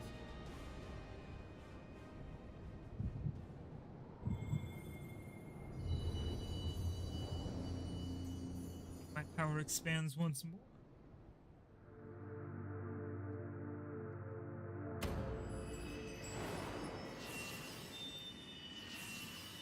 Gonna get some blue. No, we are gonna get blue. Purple. Go purple. Magenta. That's close.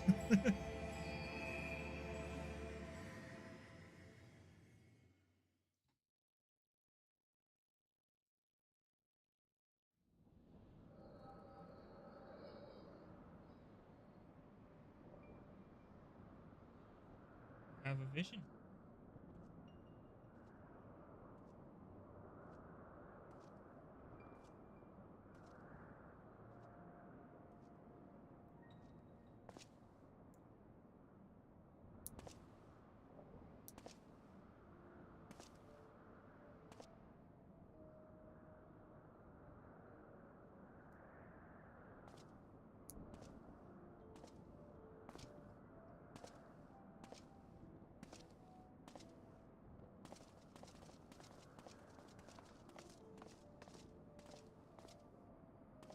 They are ours, Lord Eldrath.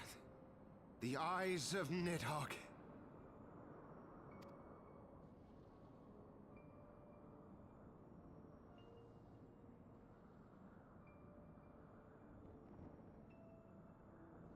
Aye. The worm lies broken and my father is avenged. With the wellspring of his vitality thus denied him, Nidhogg shall not linger long in this world. But behold the terrible price we have paid. My sire is dead. So many brother knights slain. We traded our honor for the strength which now courses in our veins. And still we are forced to make such sacrifice.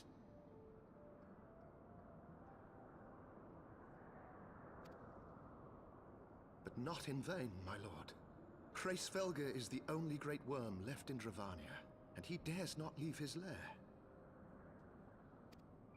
With Nidhogg's eyes in your possession, who now can challenge the might of Ishgard, ascend the throne, and take your rightful place as the ruler of our people?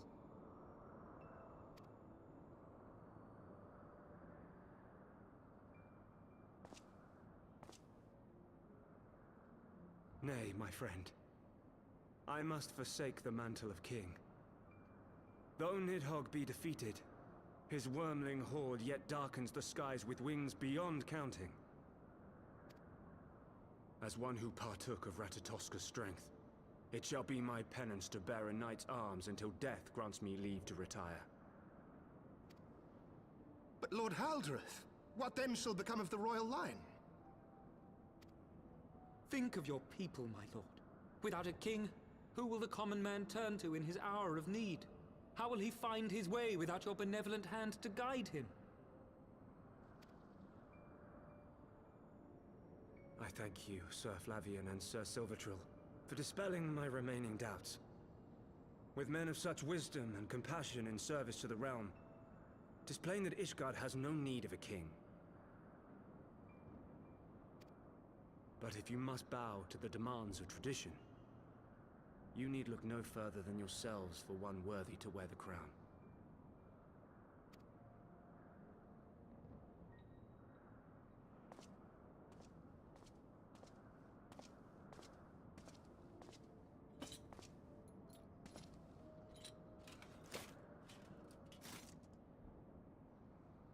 Fare thee well, my brother knights, my loyal friends. On these shoulders shall I bear the weight of my father's sins. With this lance shall I repay the debt accrued through our misdeeds.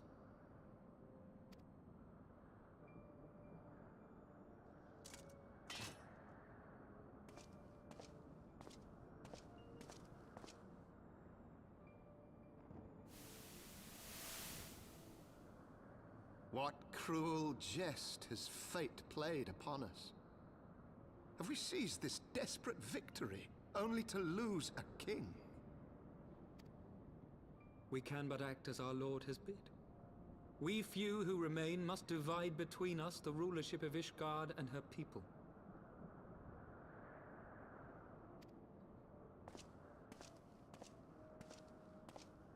Not I. My oath was to Lord Haldrath, and he alone. If he is not to be king, then I would hang up my shield as well. Will you abandon us too, sir?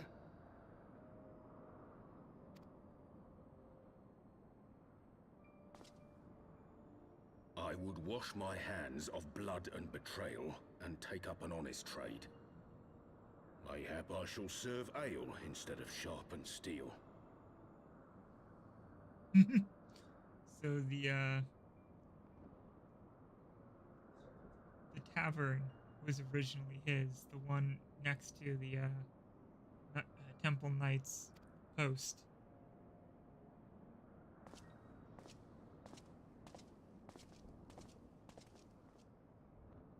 So the fact that the tavern is called the Forgotten Knight.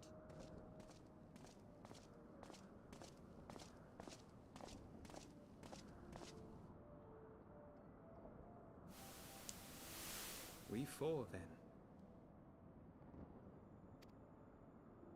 Forton, Hylanat, Dirander, and Zemail. But 4 houses to rule all of Ishgard. And what of the throne? We keep it empty. Until the day a king rises once more, we must assume the role of stewards. We shall shape our nation anew with a history of our own making, and let the truth of this dark day die here, upon the battlefield.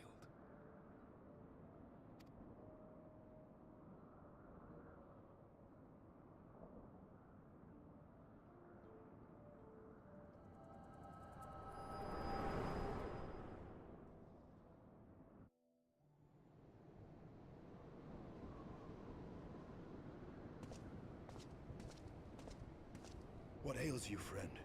Are you wounded? No. A vision I did seeth. You have borne witness to history, to the culmination of the first battle with Nidhogg. The legend of Ishgard's founding tells that our ancestors were led to the land of Kurthus by the valiant King Thordan.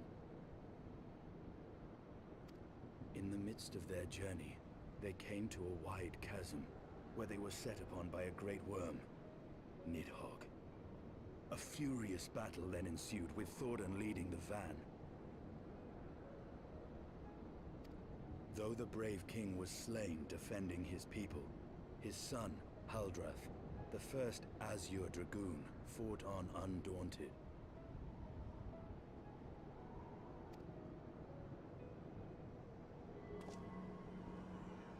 And with a mighty thrust of his lance, he gouged out Nidhogg's eye, forcing the wicked creature into retreat. Thus, did this eldritch orb become a sacred treasure of Ishgard, lending its power to every knight deemed worthy to bear the title of Azure Dragoon. A rousing tale, is it not? Would that I could still believe it. But your vision, which we must accept as immutable truth, leaves no room for doubt, save on one point.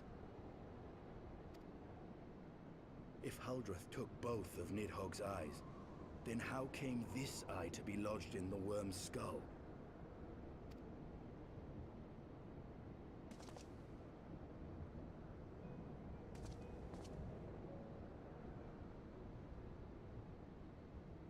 Beneath every answer we unearth, another question lies buried.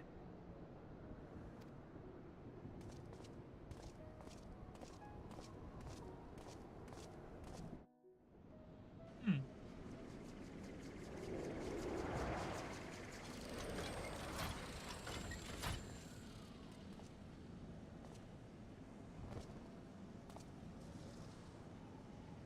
'Twas a fierce battle, but one I knew we would win. Your fame is well deserved, warrior of light. Full proud am I to have fought at your side. I would fain return with all swiftness to Ishgard to inform the Lord Commander of our triumph.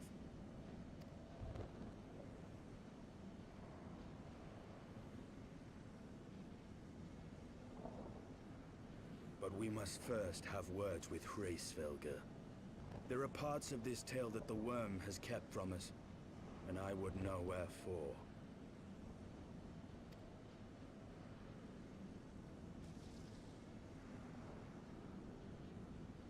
Therefore art thou, Hraesvelgr.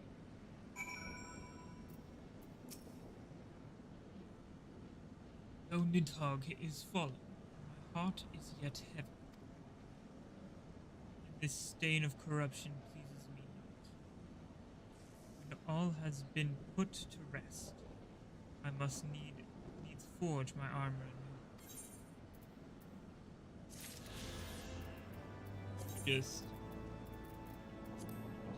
that.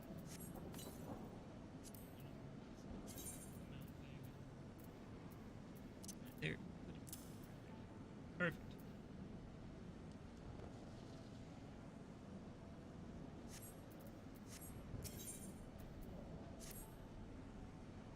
Nidhogg's fallen. Nidhogg fallen. None save Reichsfeld remains to answer our questions. Let us trouble the worm again. And if Ishard yet lingers at Zenith, all the better. I would have her hear the truth of the dragon's maw, or from the dragon's maw. Right. Thing to do though. Oh, it's gonna be right there. Hide the movies. We teleport to Zenith. Do that real quick so I gain light in the churning mists. That would be nice to have. Like here, missing one, which is this one right here.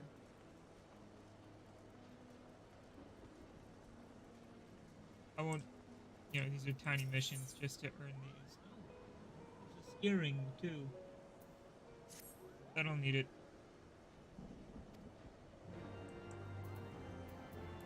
Again, these smaller quests like this one, I'm not gonna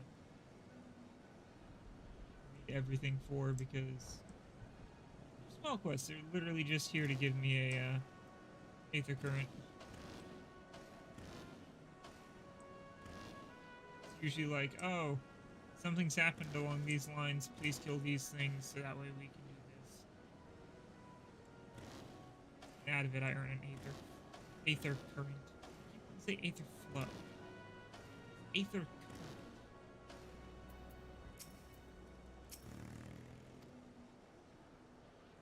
Okay. One of three movies.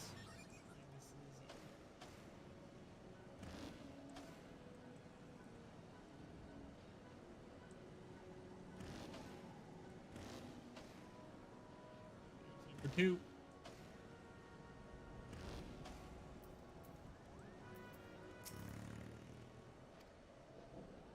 One more.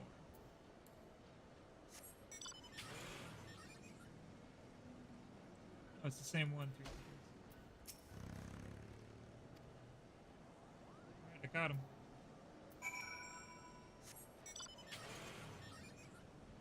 Over here. What is 3 different ones?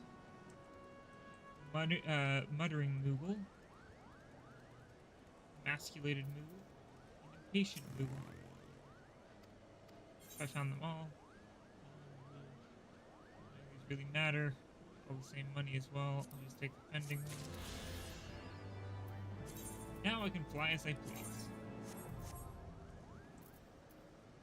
As an example, let me just pull out the new one. Right? This is what it looks like while just floating around. And if I fly, wings pop out. Or the sails, I should say.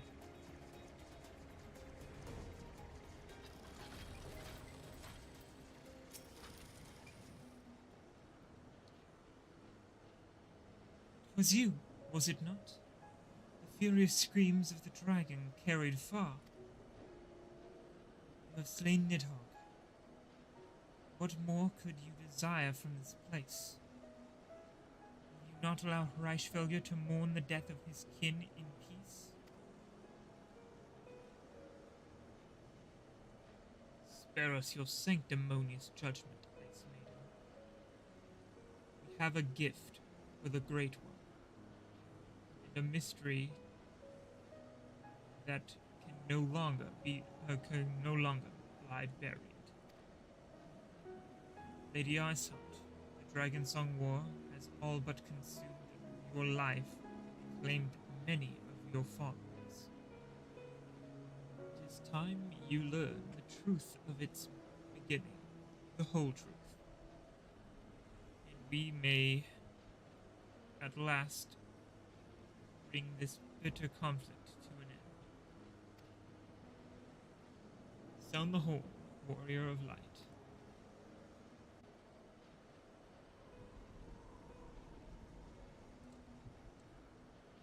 Do, do, do, do, do.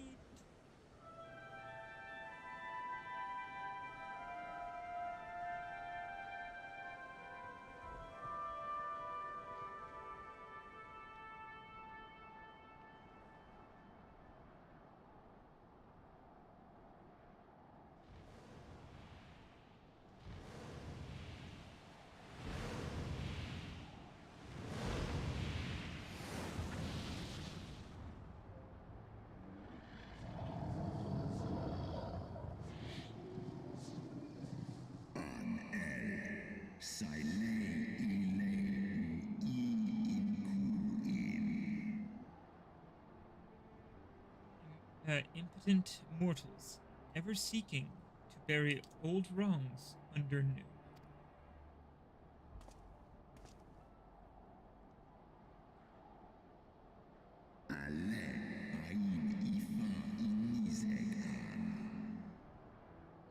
I did sense the moment of Nidhogg's demise.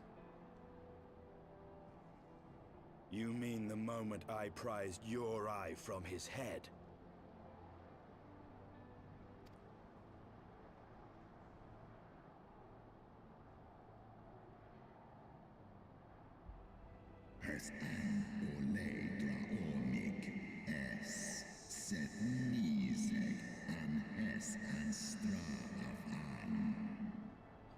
Seem thou hast uncovered my secret. I, unto the blinded Nidhogg, did I yield only half of my strength.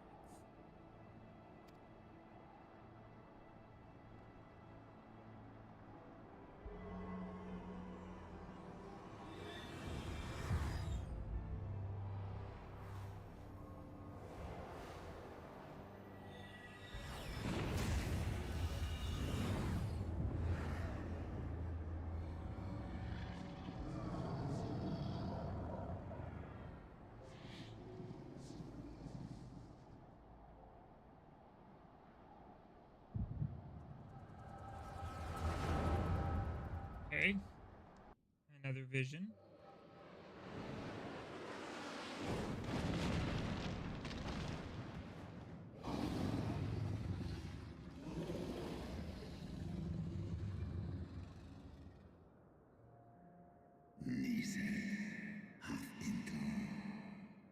Nidhogg, what hath befallen you?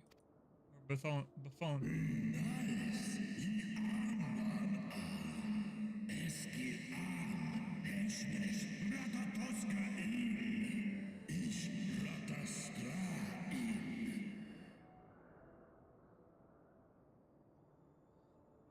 We are undone by covetous mortals.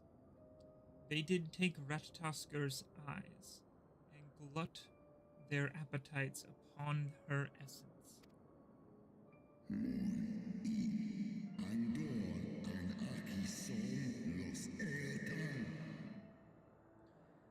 She is slain then? What madness hath unmade our peaceful accord?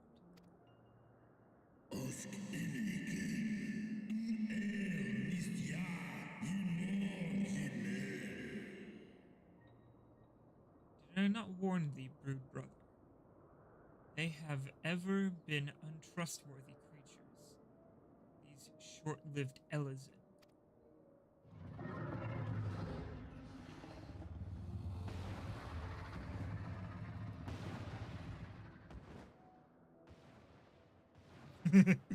Yeah, face just like, oh shit.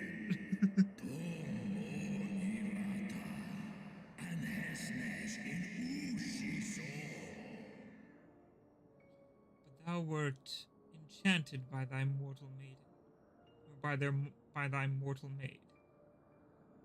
Thy folly hath cost Ratatoska her life, and me mine eyes.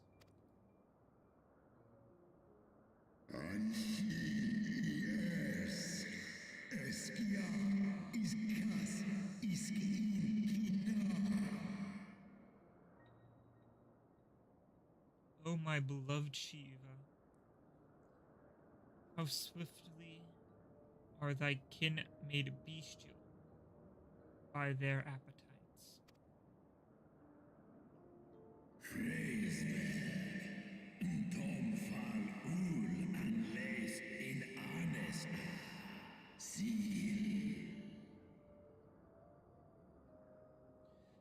Reichfelger, 'twas thy blindness that did invite disaster into our lands.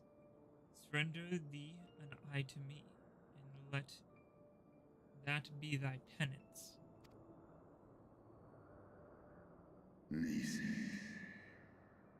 Nidhogg.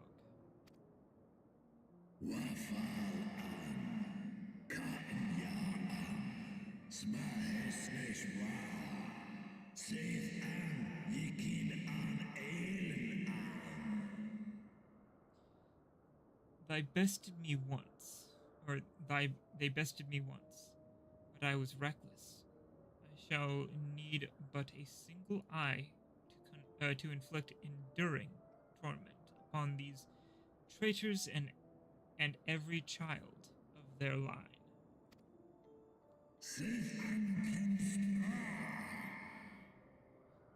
Yield to me thy strength, brother.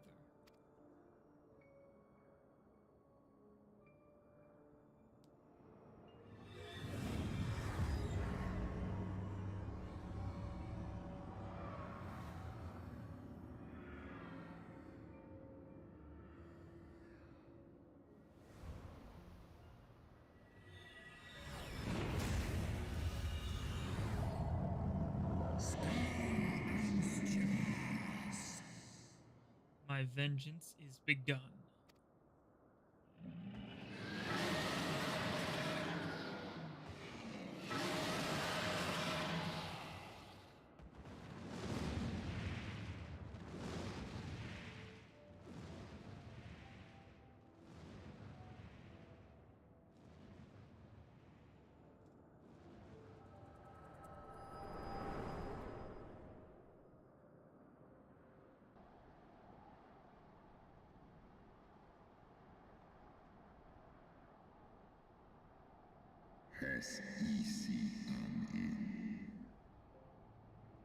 Thou hast borne witness to a scene long past.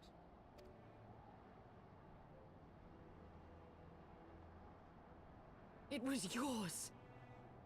Your strength that sustained Nidhogg all these years. Would that Haldreth had dealt the worm a killing blow.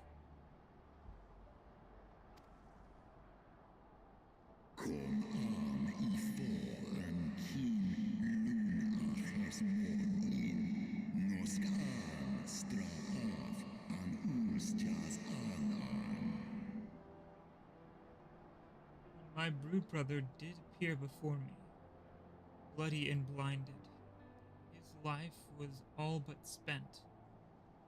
He demanded half my vigor, that he might exact his revenge upon the mortals who had wronged us. And so you acquiesced. You surrendered your eye to Nidhogg, knowing full well the suffering he would inflict.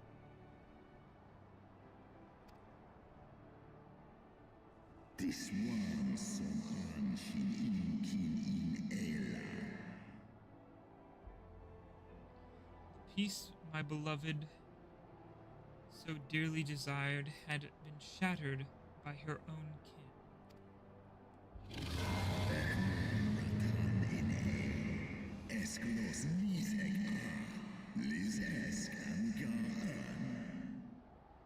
Their treachery claimed my brood sister's life and my brood brother's reason.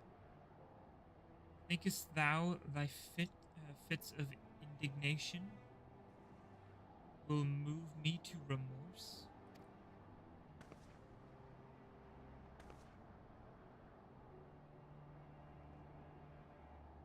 I'm fire, call an, Tolo.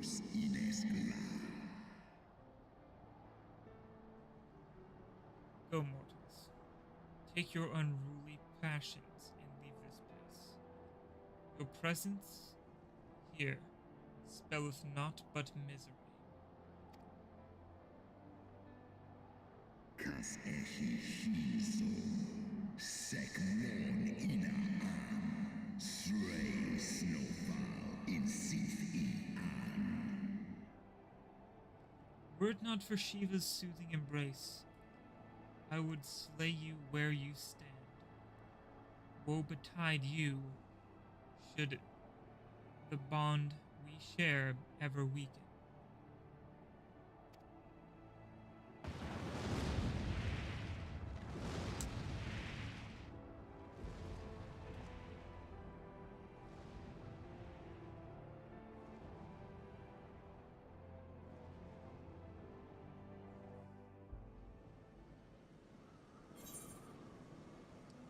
Well then, that happened. There's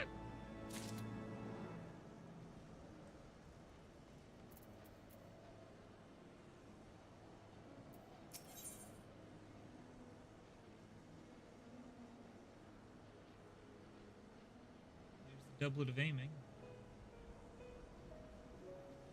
Level 56. Getting level 56 armor, but I didn't get a full set of level 52 armor. 54, sorry. Though he lifted not a single claw, it seemed that Reichsfelge wreaked his own manner of vengeance against us.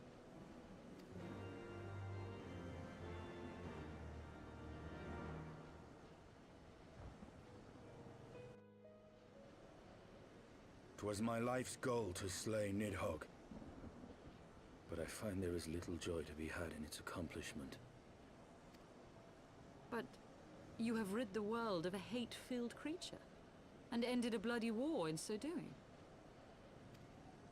I lost my family to Nidhogg's flames, and 'twas with fury in my heart that I took up the lance. Every blow I struck in the name of vengeance. We were not so different, he and I. I will not judge you for your deeds. I have not the right. Too many innocents have perished in the name of my greater good. Yet even with all that has passed, the tale is incomplete.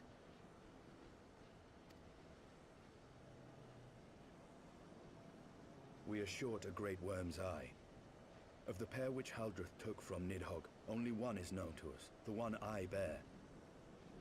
What then became of the other? Why did Nidhogg, who had taken such pains to prolong the Dragonsong War, suddenly decide to hurl his entire army against the walls of Ishgard?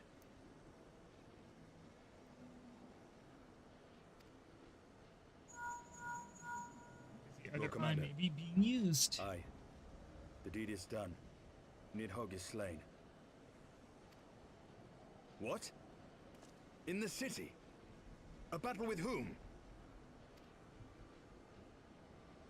At once, Lord Commander. Hold firm till our return. Fighting has broken out in the city. Lord Emmerich was sparse with the particulars, but it seems some commoners threw open the gates to a force of heretics. I gave no order to attack. Are we to mark the end of the Dragonsong War by spilling the blood of our own? Mayhap Hraesvelge was right about us. Let us away, Warrior of Light. The people must be saved from themselves.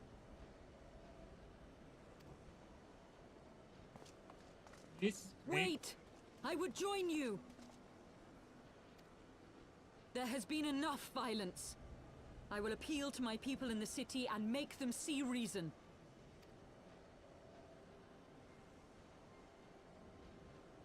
Alright then, let's go. Come then, Lady Iceheart. Let us write the final chapter in this damnable war.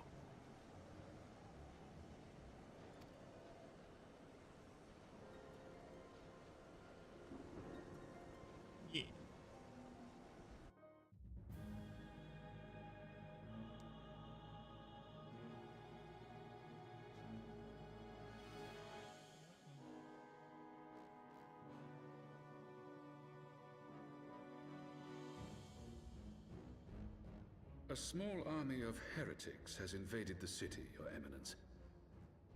But there is no cause for concern. A sizable contingent of our soldiers is already in place to repel the Dravanian assault, and the intruders will soon find themselves outnumbered and outmatched. Our plans proceed apace, then? Yes, Your Eminence. This unrest shall serve to feed the people's fear of the heretics and the dragons both. And lend renewed fervor to their prayers for deliverance. Very good. Grant our guests what time they need to sow a measure of chaos, then order the Temple Knights to crush them. Your will be done.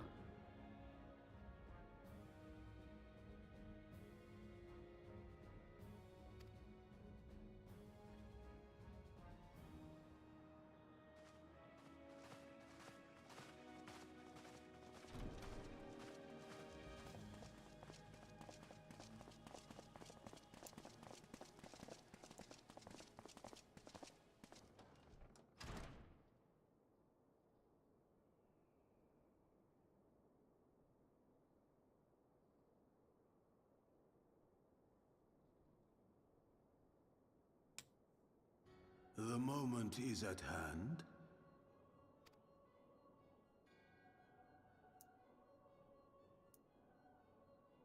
Excellent. All shall soon be in alignment.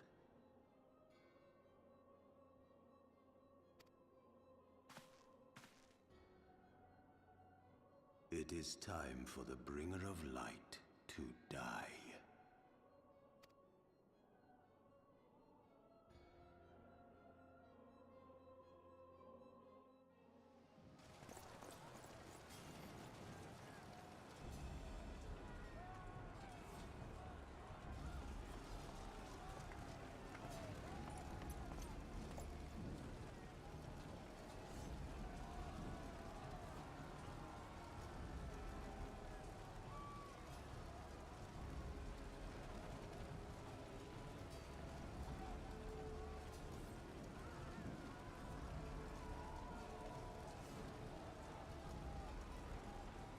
He's like, really? All right. There!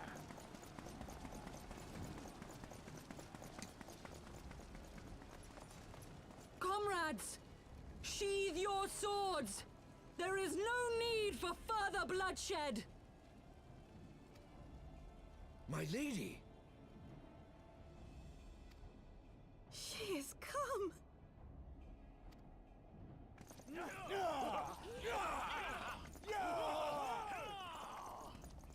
Hear me, brothers and sisters! The war is ended! Nidhogg is no more!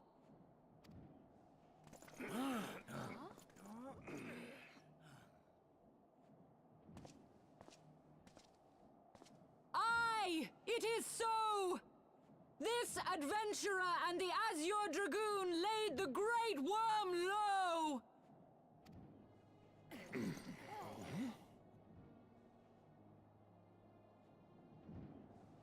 The endless cycle of violence between man and dragon was born of our forefathers' treachery. You have followed me, bled with me, to bring this truth to light that we might all know peace. But Nidhogg is dead. Nidhogg is dead, my friends! He who bore such hatred towards Ishgard is dead! Let his hatred die with him, I say! Let us sheathe our swords and go in peace! Have we lost? No, my friend. Far from it. At long last, the peace for which we have so desperately fought is within our grasp. And I, for one, would not forsake it.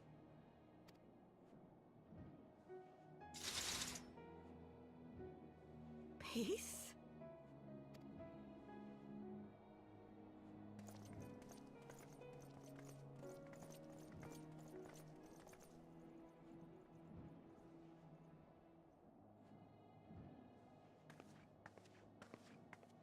Seize the witch! Let none escape!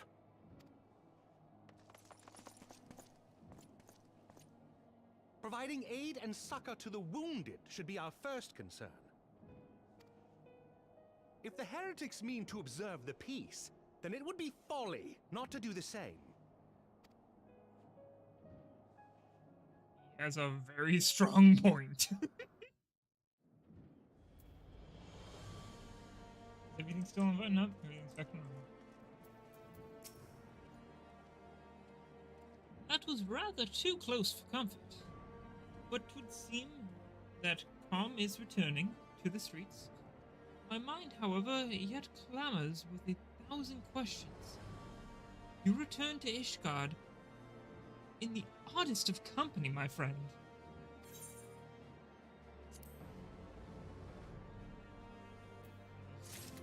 News.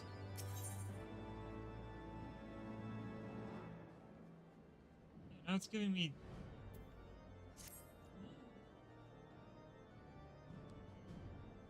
That, my friend, was rather too close for comfort. Praise Helone. That things did not end in bloodshed. Confess, I was more than a little dismayed to see you and you in the company of Lady Iceheart. Whatever is going on, Yuma? Explains the entire situation to him. Beg pardon? Traveled to the Churning Mist together, along with Estinian? Never was there more unlikely a more unlikely alliance, nor one so magnificently effective. Nidhogg dead, heretics pacified. Father and Sir Emmerich must know of this. Break the news of them to them together. I will bring Sir Emmerich to Fort Holmes' men. Yes, an excellent suggestion. Very well. Yumalai and I shall await you there.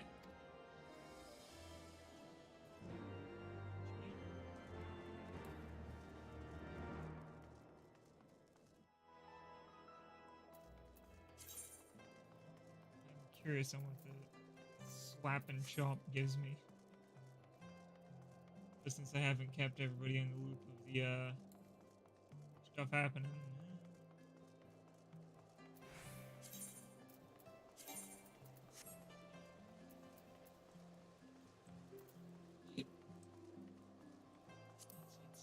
This one to extract. This one. Quick arm, materia 3. And a savage aim materia 3. Materia 2. No, it's savage aim materia 3.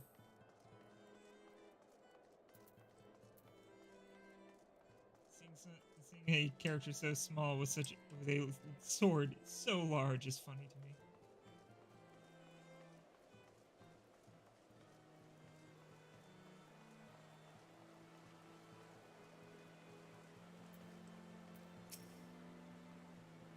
Yep, I would like to enter the maze.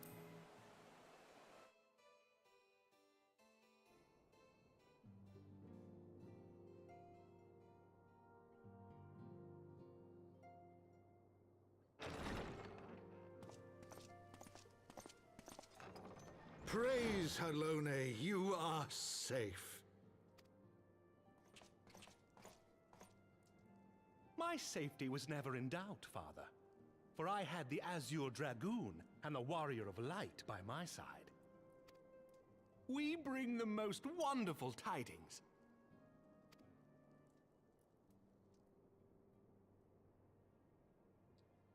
He goes on to start the story. I continue it.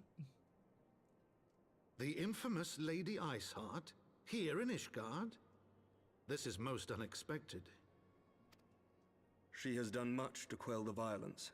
The Inquisition may not approve, but we are glad of her presence. And with the Great Worm's demise, even our nation's more reactionary elements will have scant grounds to press for her immediate impeachment. My thoughts exactly. What of the truth revealed to us by Hraesvelga? That the origins of the Dragonsong War, a core tenet of Ishgardian faith, are quite unlike those depicted in the scriptures. That men and dragons once lived together in harmony, and that it was man's treachery which shattered the peace and plunged our peoples into war. The same scripture also describes the origins of the High Houses. Were it exposed as false, the legitimacy of our rule would be called into question. If both Highborn and Lowborn can trace their ancestry to Thordan and his Knights 12.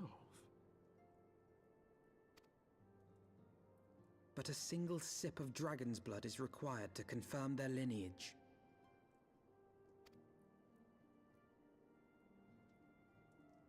If the Holy See knew of this and chose to remain silent, their crimes are grievous indeed. Regardless, this state of affairs cannot be allowed to continue.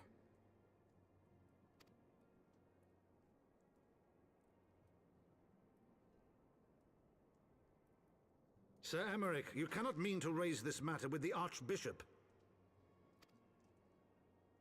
Pray consider what you are proposing. If the Holy See chose to conceal the truth for centuries, what reason would they have to reveal it now? At best, you will be branded a heretic and clapped in irons. Then at least the Archbishop will have shown his true colors. My friends, this war will never truly be at an end until the truth is made known. You must see what lies on the horizon if it is not. When ruled by fear of a common enemy, we were united. But now we have none. During the war, the Highborn needed men to lead, and the Lowborn men to follow. Not anymore. 'Tis but a matter of time before the old order is called into question. Lady Iceheart will share the truth with her followers, and the Holy See will be powerless to stop its spread. The disenfranchised will rise up united, and blood will flow in the streets once more.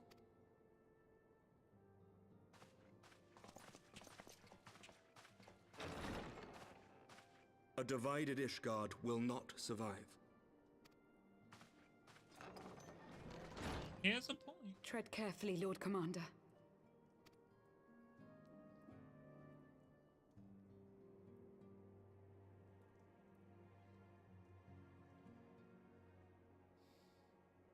My lady, is it wise to let him go? I sympathize with the Lord Commander's desire for reform, but to approach the Archbishop in this manner bespeaks an idealism to which I did not think Sir Emmerich prone. Though he comports himself as a realist, he has long dreamt of reform. 'Twas that idealism which first drew me to him, that which made me swear an oath to serve. We must not think of ways to hinder his cause, but rather ways to aid it, even should the Holy See cry heresy. You cannot mean... If the Lord Commander does not return from the vault at the appointed hour, I mean to go and fetch him. Have care, my lady. Your words border on treason. Should they reach the wrong ears, you will be declared an enemy of Ishgard. That is a risk I am willing to take. Lest you forget, my lord, I am not born of this land. My loyalty is to the Lord Commander alone. But I speak only of what may come to pass. If the rumors regarding his heritage are to be believed, we have naught to fear.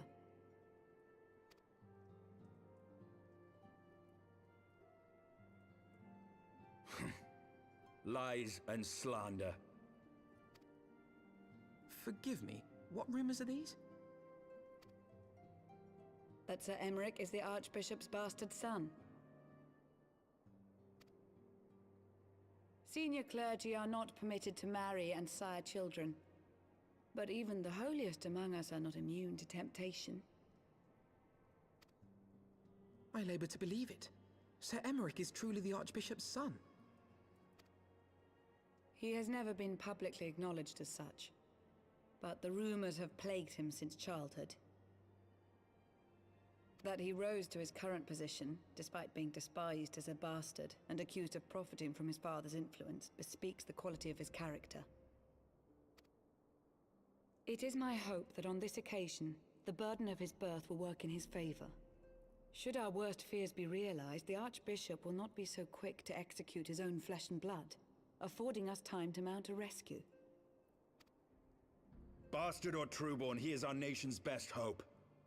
If the Holy See dares to threaten him, I shall lead the charge against the Vault myself. Hear, hear! The future of Ishgard rests on Sir Emeric's shoulders. I too will do mine utmost to aid his cause. Orshafon, be reasonable.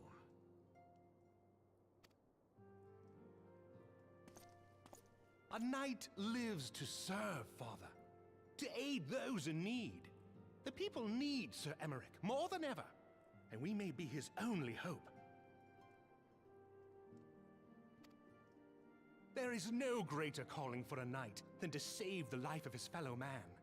I swear to you, on the sigil of our house, that I shall do this and make you proud.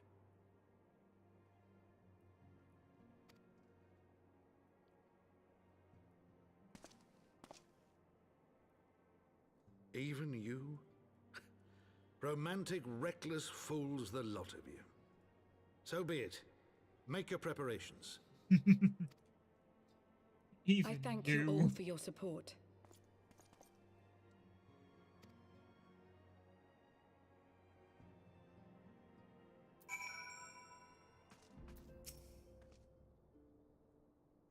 Though your assistance is most welcome, I fear it will not be enough. Few as we are, we will struggle to reach the Lord Commander. If we are to succeed, we must needs recruit others to our cause.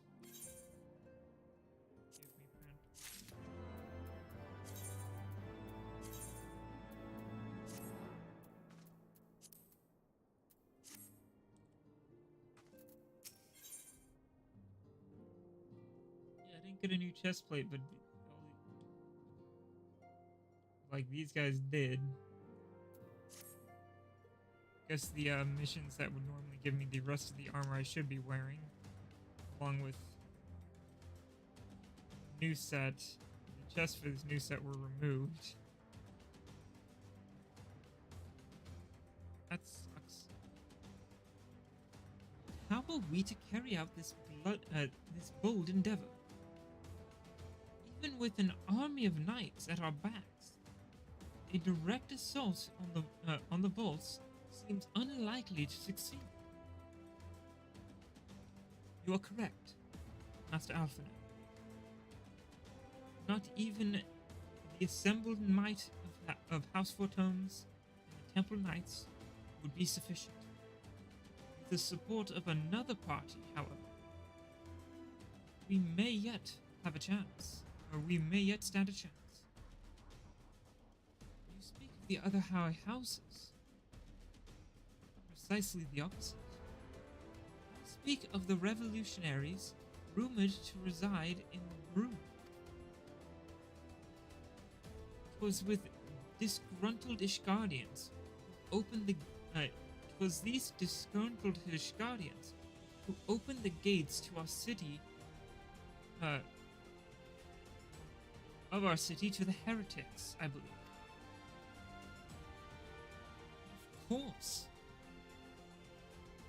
In their hatred of the Holy See, if their hatred of the Holy See drove them to such deeds, they might well be persuaded to assist in Sir Emeric's rescue. Knowing the truth, he would lay bare.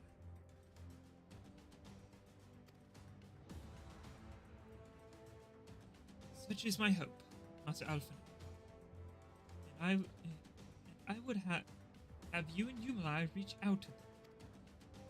As a Temple Knight and sworn servant of the Holy See, any overtures I make are doomed to fail. but an outsider. The two of you may receive a warmer welcome.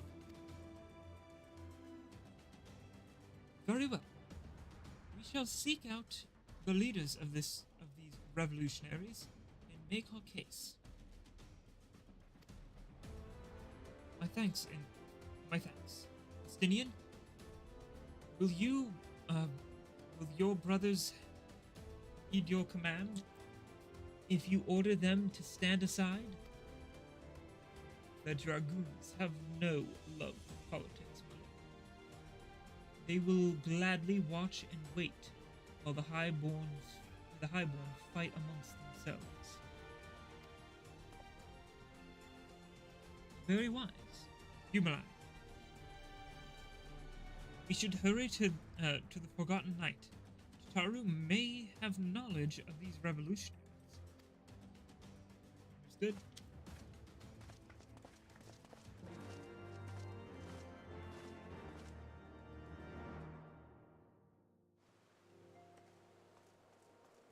What do you use? An aether to wear?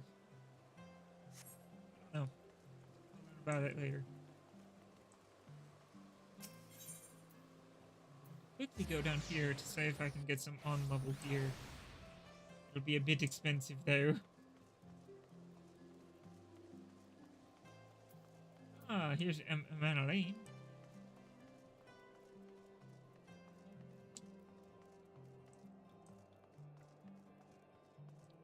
Hello, Weaponsmith. I'd like to see your level 58 gear. Ooh. Oh, it's weaker than what I'm using. Well, that sucks. Does that mean, let's just do this. This will be better. Purchase that. Chess piece is better. So purchase that. Now I don't think I have enough for any other pieces. Because money.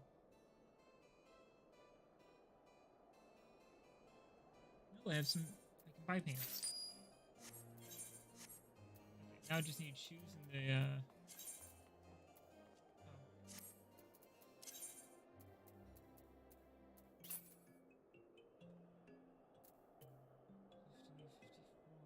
wow. And of course, this helmet doesn't fit, even though it's really cool looking. Oh well, I just wasted money. Woo, again. Damn it. Mostly because they removed quests, but they didn't shift the rewards at all. Just, nope, quest removed. You don't get the rewards. So some classes will be getting more rewards than others, which kind of sucks. I'd rather like to have a full set of the armor. Well, I can wear it later. Or I talk to Tataru there. Another person right up here.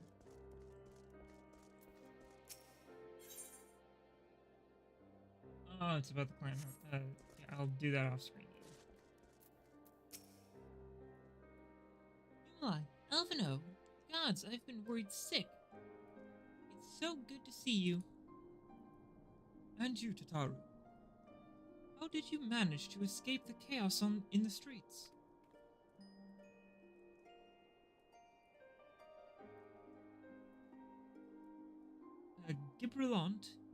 Gibrallant and the others barricaded the doors until the heretics left. No one was harmed, thankfully. But what about you two? What came of your journey? A lot of things. Synopsis. You're serious? What was Sir Emmerich thinking? I mean, the way you two talk about him, I wouldn't have believed. Anyway, I've heard rumors of the people you're looking for, but I doubt they'll be of much use. The only thing I can say with certainty is that they're led by someone called the Mongrel. A queer moniker, if ever I've heard one, but mayhap it will make the individual in question easier to find. Come, let us make our all make inquiries below.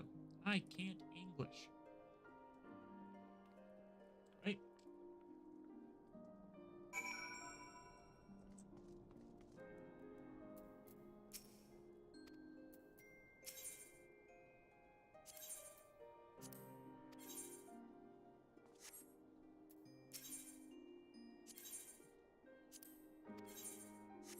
Okay.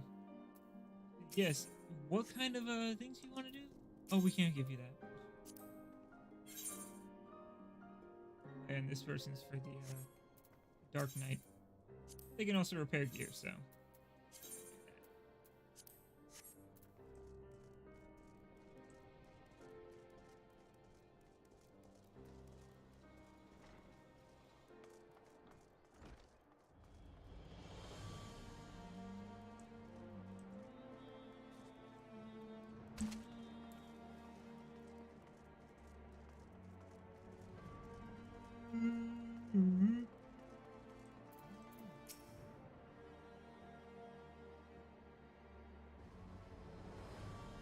Mongrel?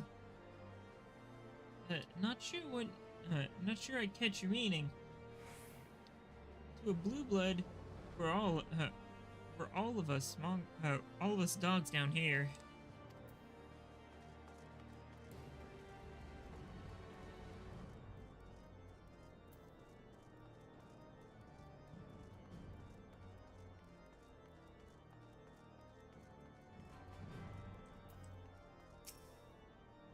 What's that? Speak up. I can't hear you. I can't hear you as well as I used to. Okay, no help. It's all good, man.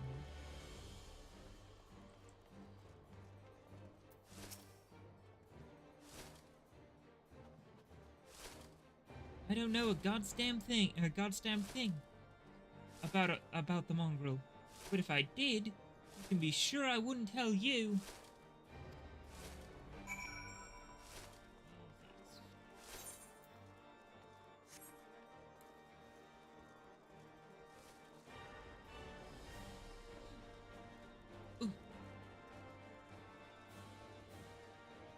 Oh, down there.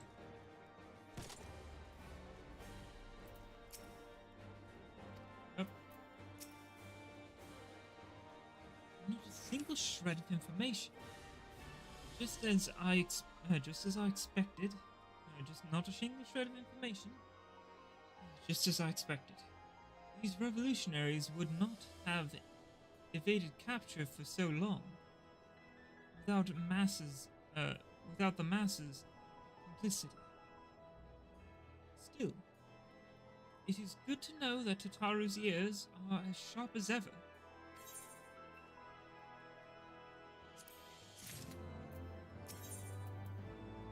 Oh, now I get the chess piece for this. Level 56. Frustrating though it may be, we must press on. While I continue speaking with the people of the Broom, why not go and see if Gibralont knows aught of value? As the proprietor of the Forgotten Knight, surely he must have heard whispers of the Mongrel before. We can only hope that he will be more forthcoming than others.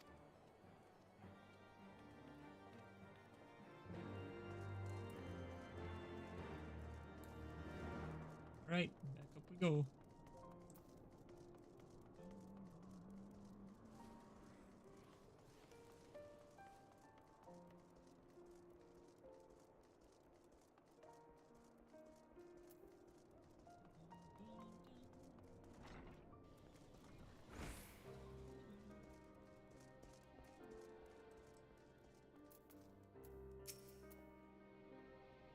No, people long for a sympathetic ear, but they need to know that it comes with tight lips. Discretion, you mind. That's what my customers expect. If they don't get it, then I don't get them. That being said, I'm not without my sympathies. I've heard the tales, and I know you've done right by highborns and lowborn alike. Least I can do is point you in the right direction.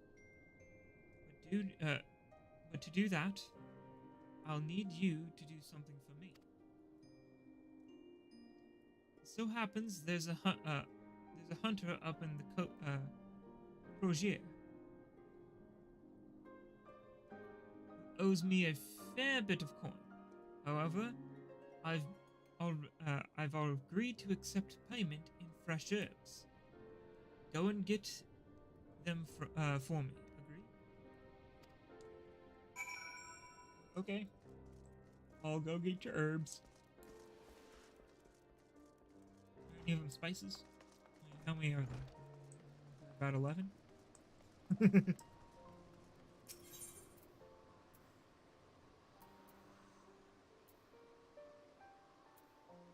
Alright, I'll do that.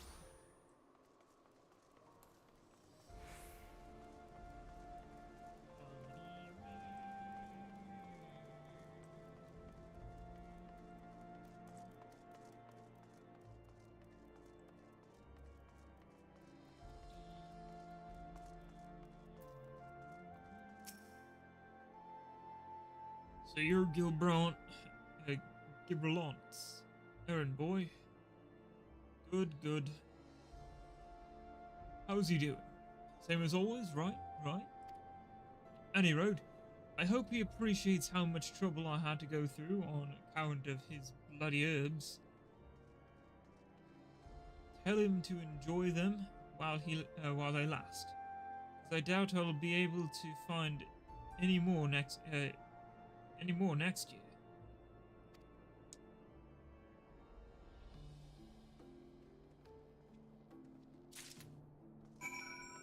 Ready?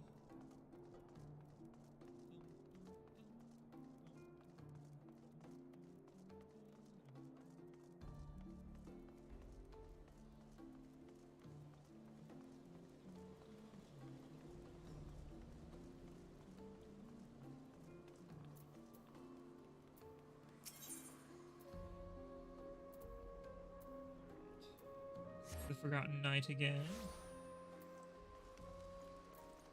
Just curious, what do we get? Oh, Equilibrium. Slap and chop. Ew. Well. You going to hand them over or not? Of course.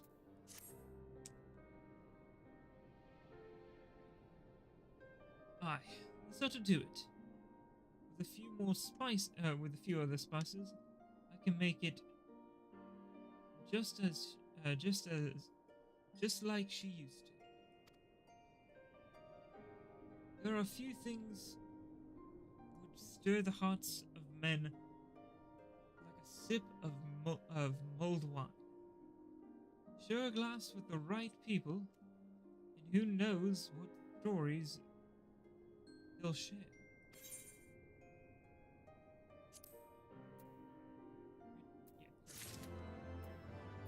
Yeah. Right on. Ooh, that looks good.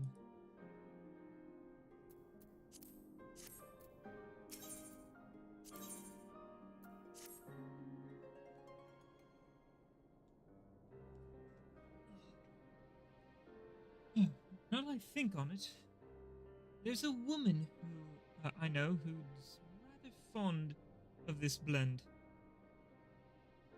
Hyaretha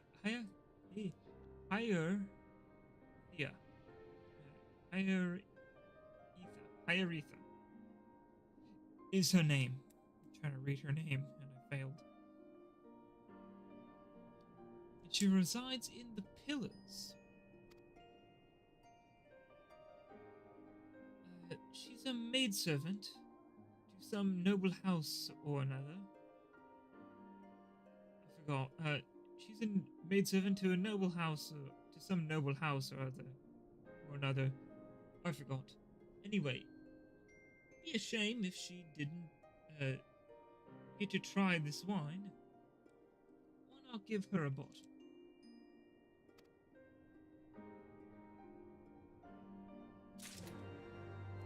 Okay.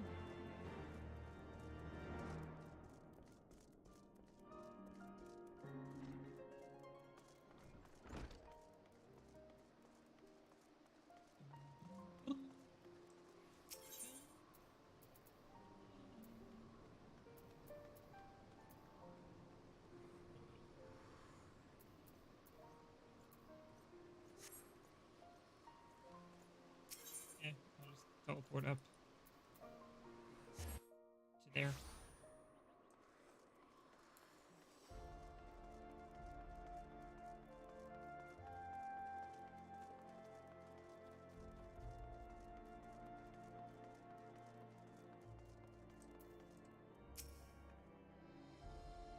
Yes, I'm Aretha. Beg your pardon, but do I know you, sir? Twice mulled wine.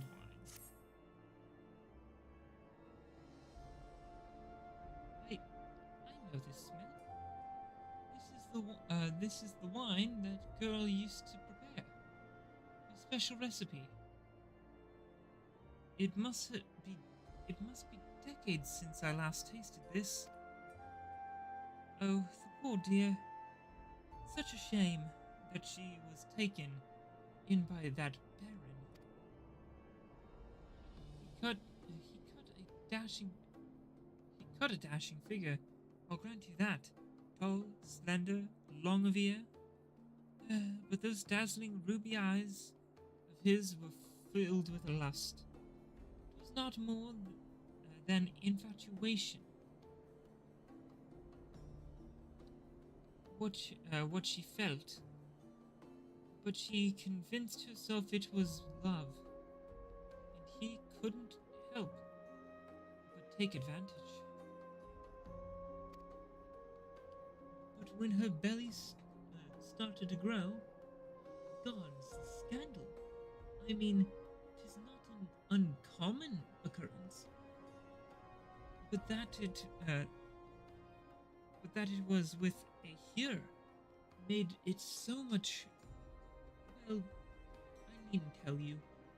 She was discharged from his service, cast out onto the streets like so much refuse.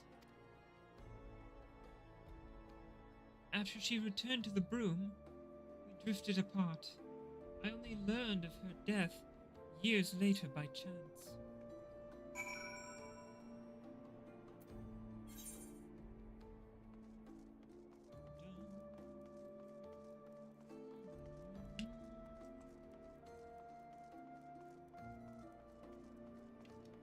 Right.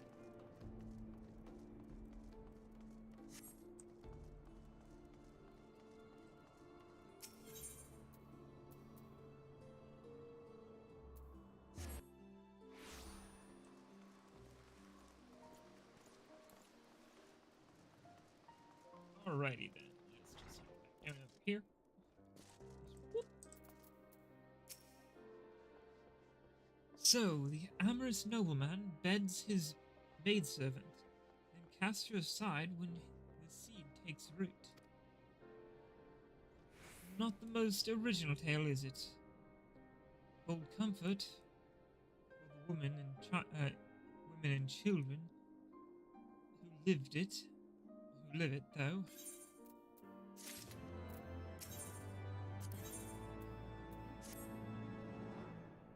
Even the penitent, penitent can appreciate wine from time to time.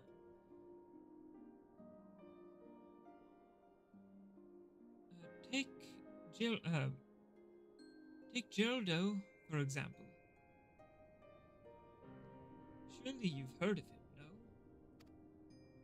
He's a monk who offers succor to the poorest of the poor in the broom. A man of ordinary vows. Or a man of many vows. Sorry, I misread. And I don't know how I misread that so badly. But none which prohibits spirituous beverages. Aye, if ever there was a man who deserved a drink, it'd be him. Okay.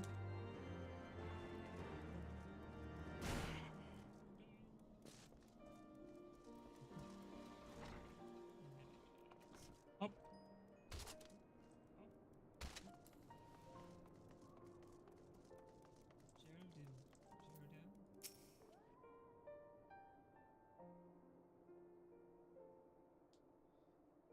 Haloni's blessings upon you, sir. A gift. Me? Twice more than this scent. How reminiscent of a wine once made by a dear old friend. May her soul rest in peace. Forsaken by her family, she toiled tirelessly to feed and clothe her child. Yet somehow she found time to spend to help me tend to those in even worse circumstances. So compassionate she was, so full of love for her fellow man. It was that love which gave her child strength to endure the scorn of the other younglings. That little girl, bless her heart, she couldn't help what she was. Eventually, she won them over, but those first few years were trying. Even more so when she had to start fending for herself. I remember days she spent standing on the walls, raven black hair flowing in the wind, staring out as if searching for her mother's face in the mists.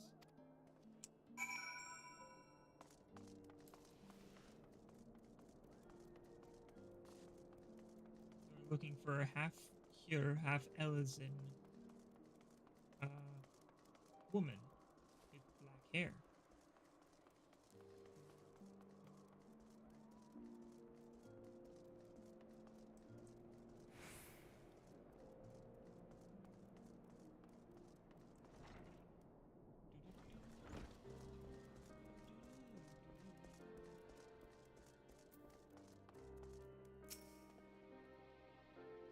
Oh, she was a remarkable woman, Yumalai.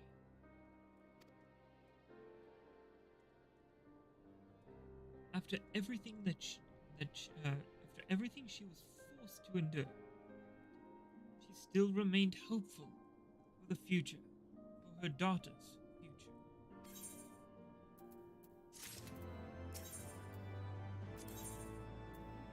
Bloodlines. Some bonds are thicker than blood. The blood still defines us and divides us in the end.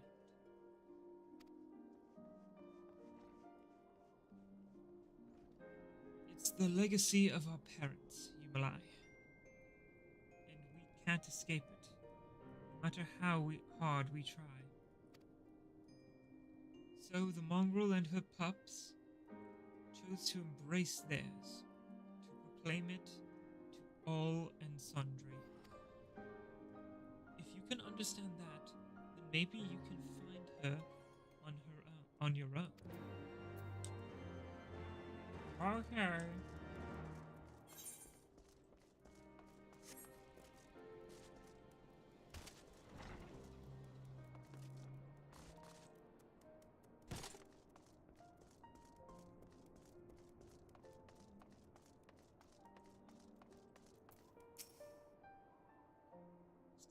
for your mongrel? Like I said before, take your pick, plenty around, if you know where to look.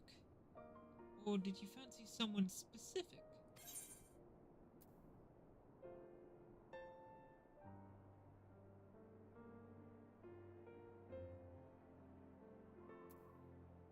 I was looking for a mongrel with ruby eyes and raven black hair. Oh, someone's got unusual tastes. Afraid I can't help you, though. Won't, rather. It's bloody obvious you ain't of the broom. Did you think I'd just tell you 'cause you asked nicely?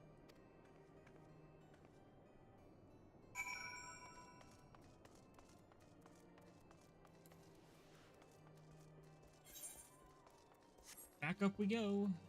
Again.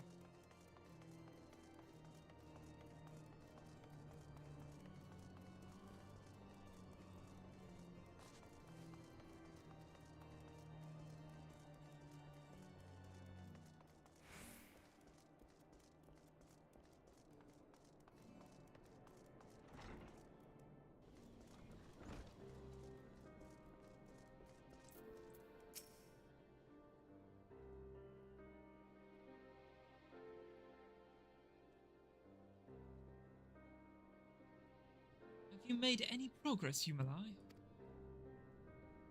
You may have. So a mongrel was born an of an Elizant nobleman, and a Huron maidservant. Granted, it's no location, but it's far more information than we had before. Yes. Now that her striking features are known to us, mayhap we need only remain vigilant.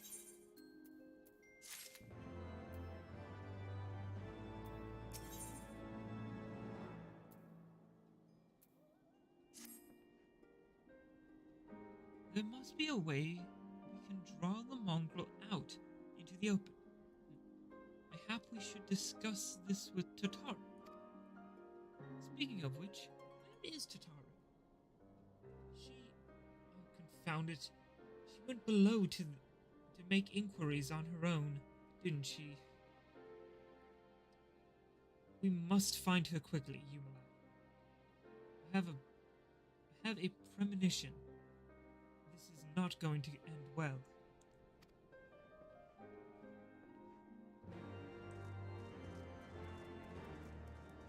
Right. And jump. Land. Looks like I have over 10k health now. Oh. Just below 10k health. Damn.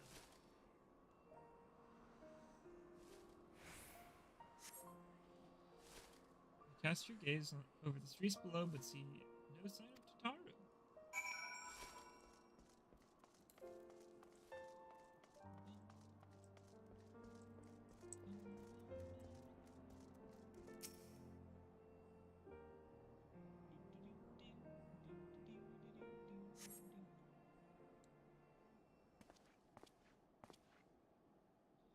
She must be around here somewhere. I take it you've had no luck either. Nope.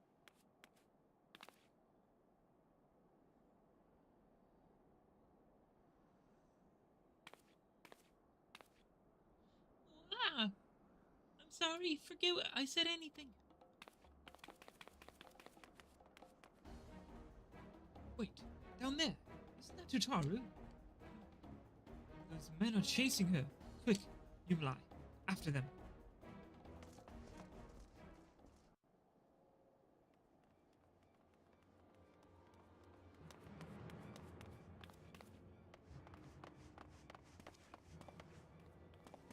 Where do you think you're going, Missy?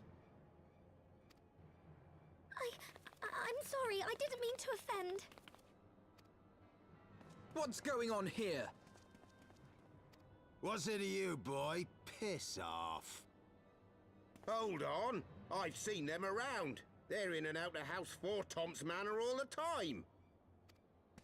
Oh, I see. Skulking about at your highborn master's bidding, eh? Bloodhounds hoping to catch a whiff of heresy, is that it? You are quite mistaken, I assure you. We came here to help. And if you know what's good for you, you will let us pass. Haha! Listen to the pups yapping. Come here, boy. I'll give you cause to yelp.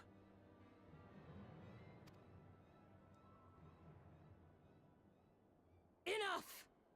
Leave threatening women and children to our betters. We don't have the knack.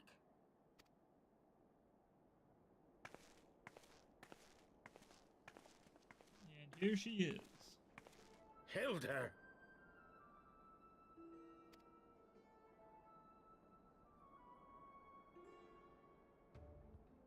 Lay a finger on the Blue Blood's pups, and you're like to lose the hand.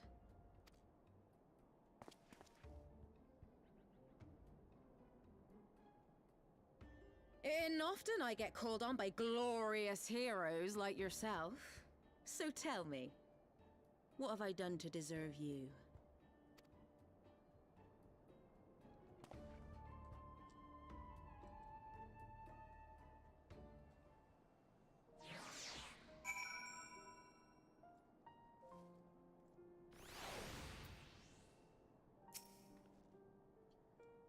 Before you start, let us go somewhere more private, eh? The Forgotten Knights say?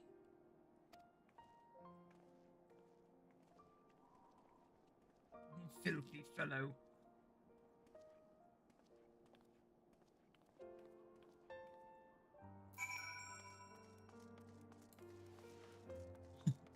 Filthy fellow. The other one should have been called Dirty Deviant.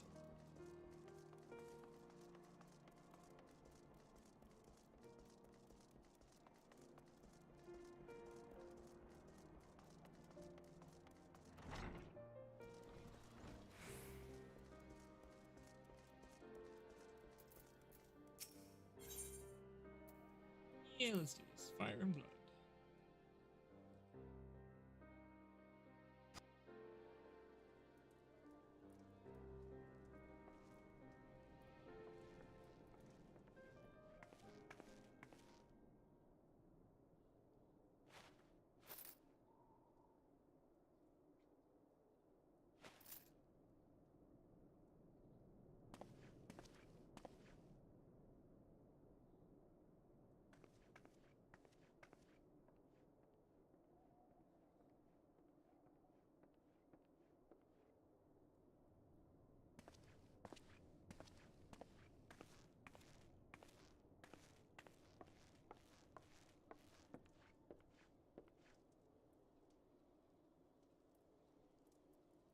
Explains the entire situation.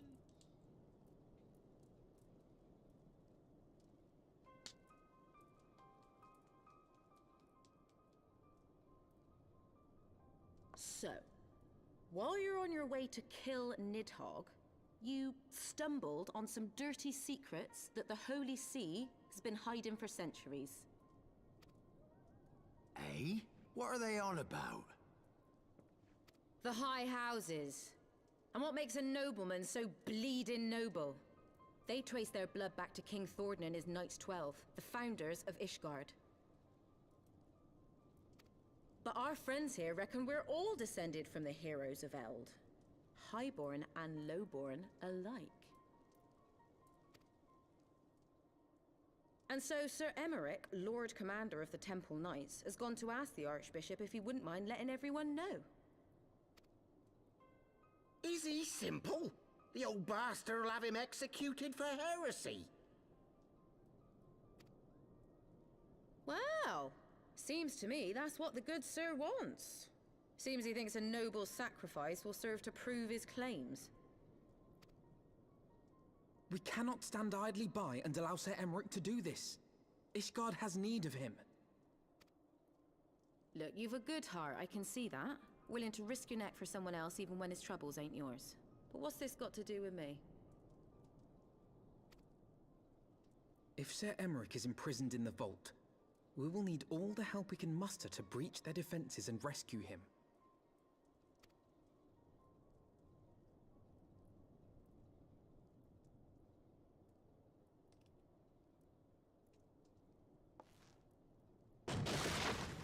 What in the hells?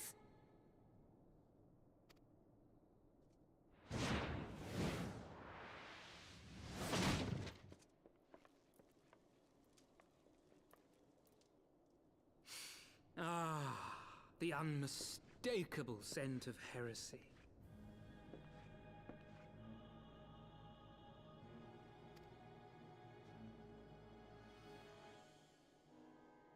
And what do we have here? The honored guests of House Fortom consorting with the Queen of Rats.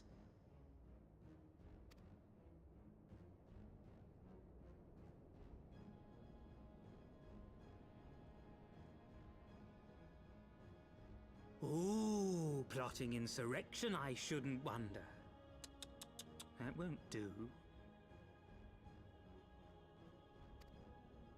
Sickness is wont to fester and spread. It must be burnt out ere the infection takes hold. I reckon Sir'd be happy to wield the irons himself. Well, so happens I've got irons of my own.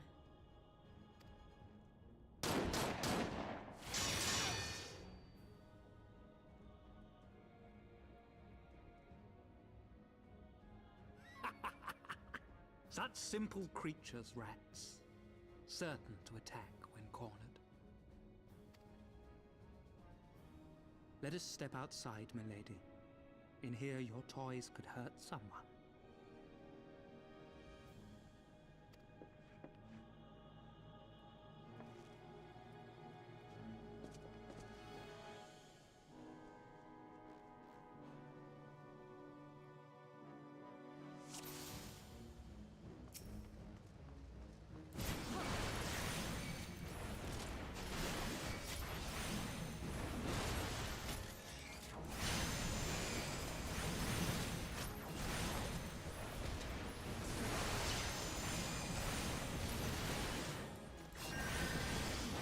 Right there!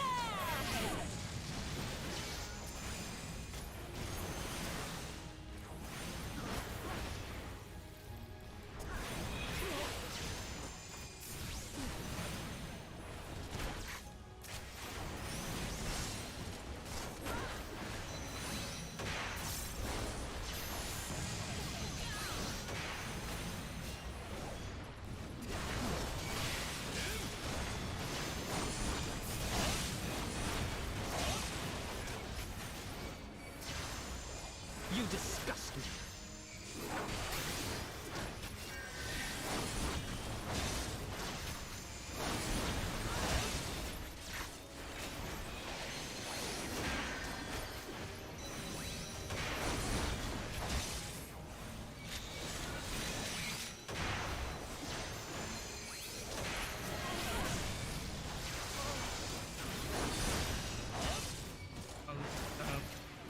A lot of enemies to deal with.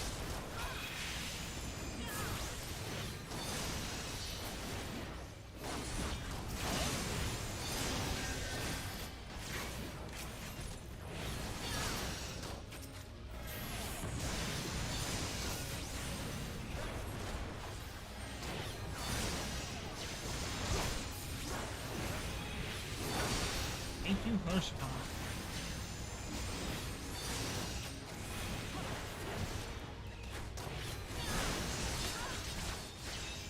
Bear witness!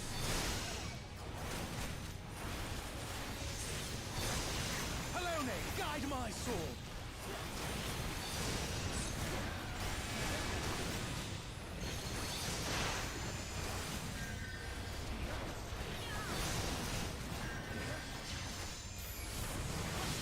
Filthy rats!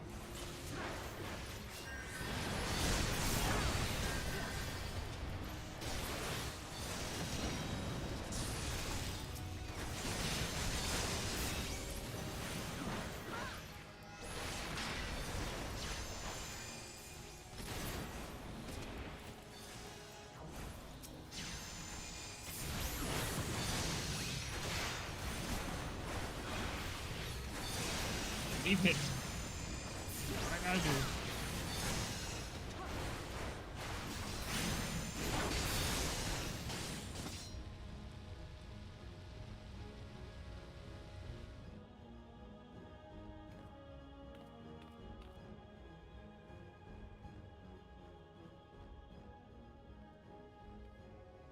There's no denying your gifts. A well-deserved reputation indeed.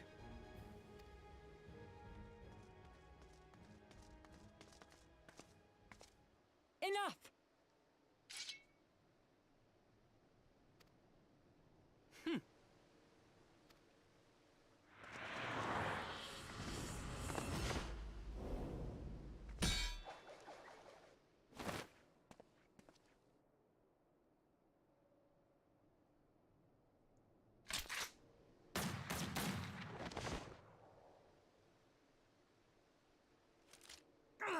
Lucky bastard. Nay, 'tis we who are lucky. Had we fought on, 'twas but a matter of time before our conflict claimed the life of an innocent bystander.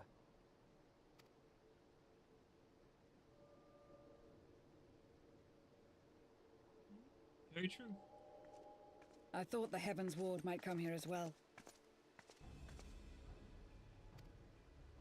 They came to the Temple Knights' headquarters. Aye. Sir Grinno announced that the Lord Commander had been imprisoned under suspicion of heresy, and that the Heavens Ward had been granted full authority in his stead. Then the Heavens Ward now commands the Temple Knights. Those still loyal to Sir Emmerich answer to me. Alas, that amounts to but half our number. The other half, who opposed his promotion to Lord Commander, have gathered at the vault as ordered.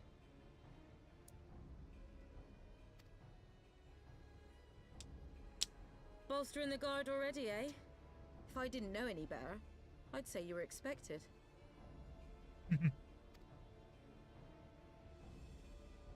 I take it you're in charge around here?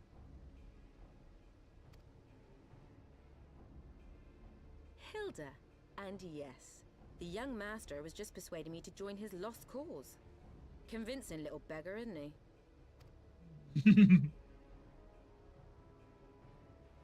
Aye. Your passion moved me. A bit. That, and the fact that we're sick of living off the leavings of our betters. If you've a mind to change things around here, then we've a mind to join you.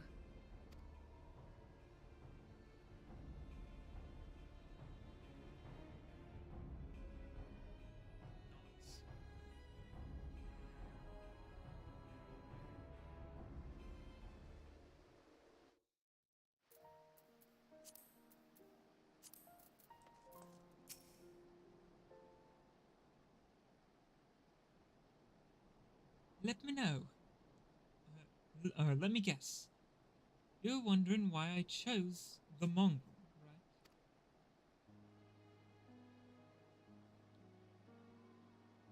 Because it's what I am. I'm not ashamed of it. Not anymore. Besides, even my pureblood pups have more in common with me than the lords and ladies on high. They none of them are well bred. Hells, some of their mothers were cast out after a spot of fun, same as mine. Story as old as time. Story old as time. And one we're sick of hearing. Which is why we took up arms. Not that we mean to hold all the Blue Bloods into account. Some have done right by us. I'll allow like them in House Halenut. Of course, you'd know all about that, wouldn't you? But enough talk. Your friend's still rotting in a cell. Let's not keep him waiting. Second. Yeah, let's do it. Do it.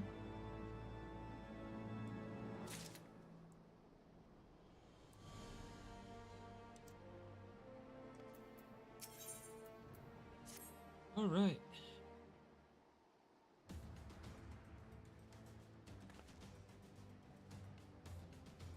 We've been working in secret to undermine the Holy See and the High Houses.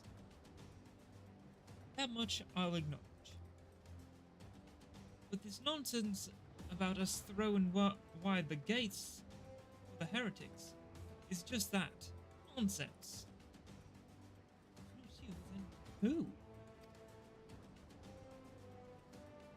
Temple Knights, of course. Reckoned it was your beloved Sir Emmerich's doing it first.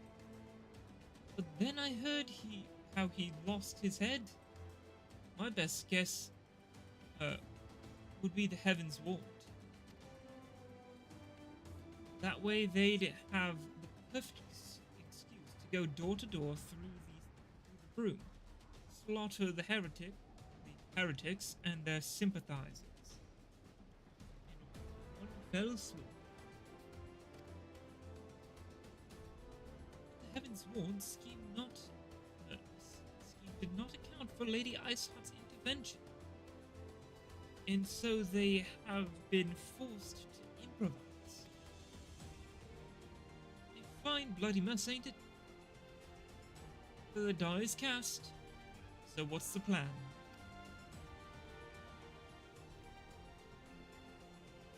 We must divert the attention of the High Houses away from the city. And to do that, we need the cooperation of our allies in their service. And what makes you think I have friends in high places? You would be fools not to. Given your goals, lowborn knights are ideal recruits. Most swore fealty only out of the desire for a better life. If offered an opportunity to shed the yoke and live for themselves, among them would not at least be tempted to take it. Where is the man eager to die for a cause he does not hold dear?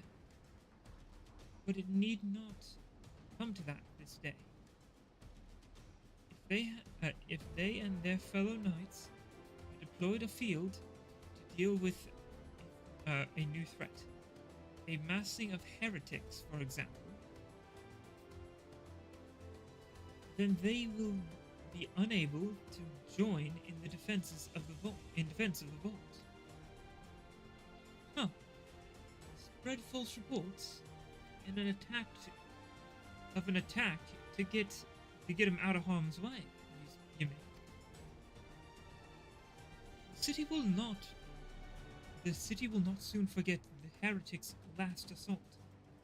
If High Houses believe another attack is imminent, they will have no choice but to act. Can it be done? Can we trick them into leaving Ishgard? Aye. Can we keep them out for long? Not bloody likely. Make sure you're ready before we send word, because you won't get a second chance at this.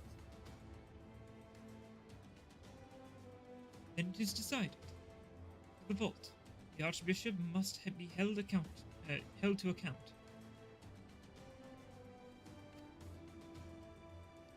And the Lord Commander granted his liberty.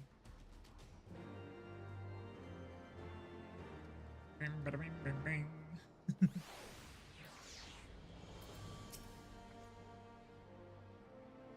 Hearken to me, everyone. We have two objectives: rescue Sir Emmerich and apprehend the Archbishop. We will therefore divide our forces into two parties. Justinian and I will make ready to breach the underground goal and search for the Lord Commander. We will not move, however, until the second party has entered the vault. Speak of your party, Hero of Light. Together with Lord Harshavan and Master Alphinaud. For this plan to succeed, you will need to fight your way into the highest levels of the vault, even unto the Archbishop's private chambers. When the Heaven's Word realize what you intend, they will fly to their master's side, leaving only a token force to guard their goal. Temple Knights loyal to our cause have already secured the entrance to the vault. Once you are within, they will signal us. If all goes to plan, we shall rejoin you with Sir Emmerich and confront the Archbishop together.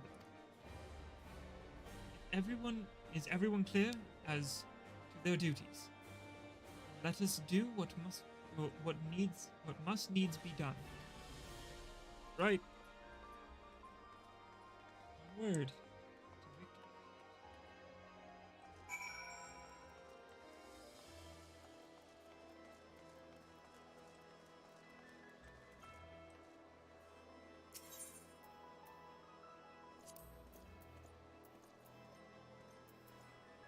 It's just as close to that one.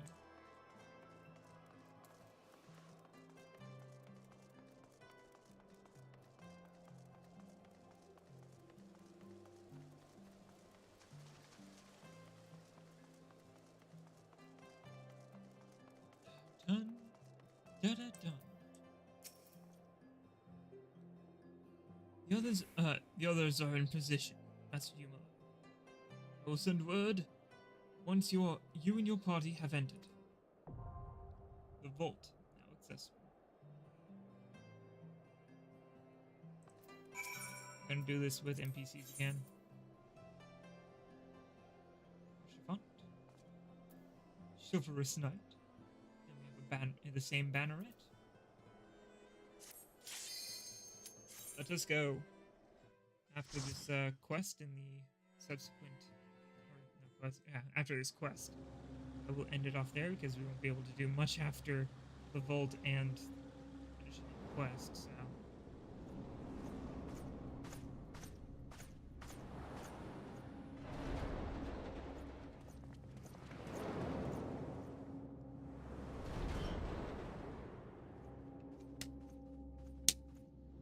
Right, fight our way through, take them out, get it done.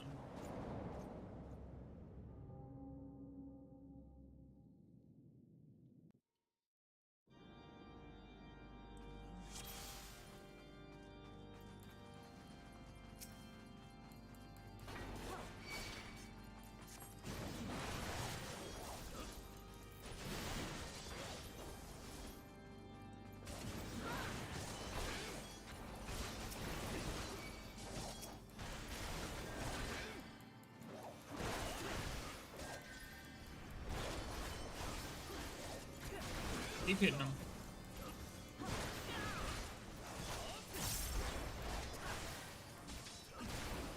Have at thee!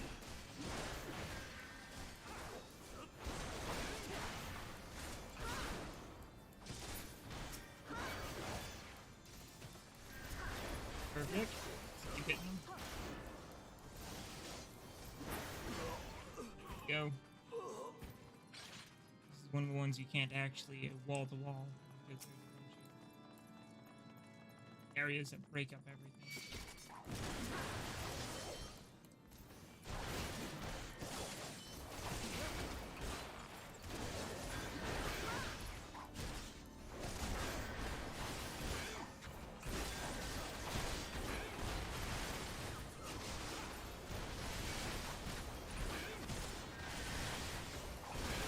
That does some damage.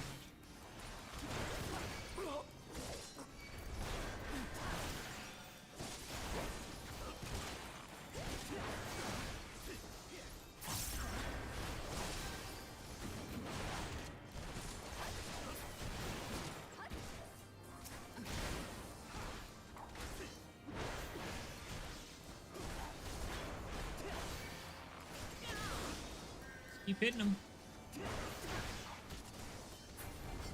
Yeah, and get the third attack off. Well.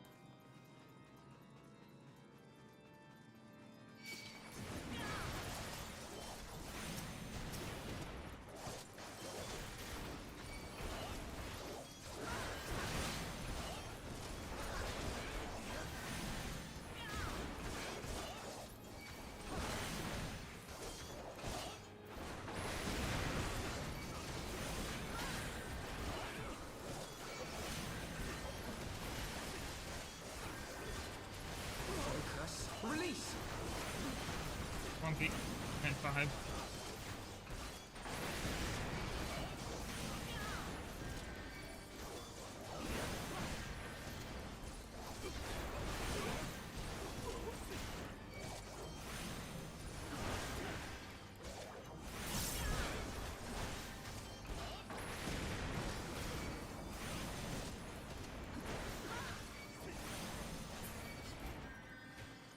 Perfect.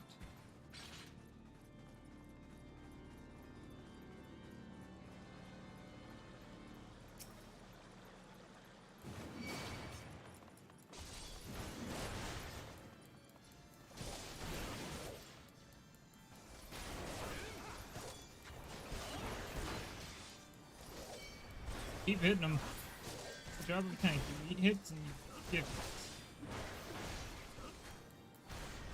You shout, you take.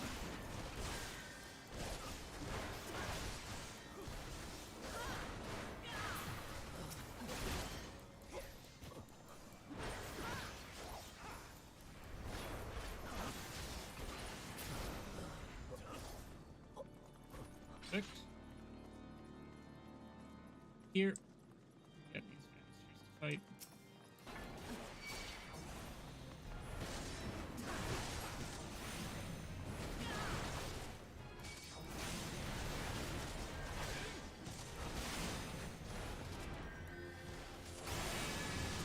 Everyone gate.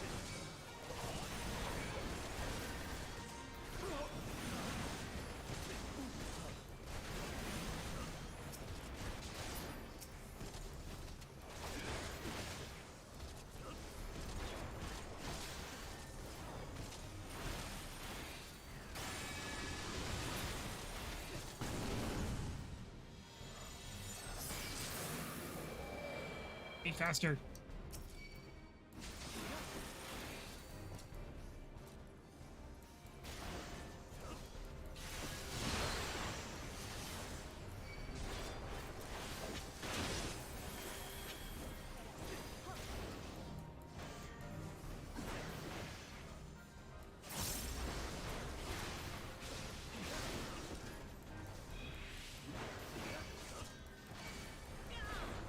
Right, just keep taking damage.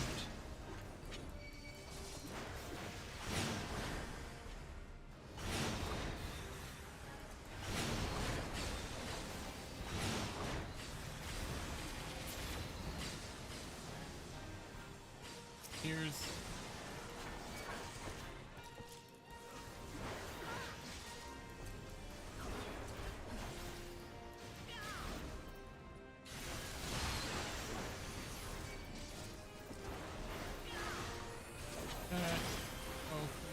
Infuriate, Elfleave, and again.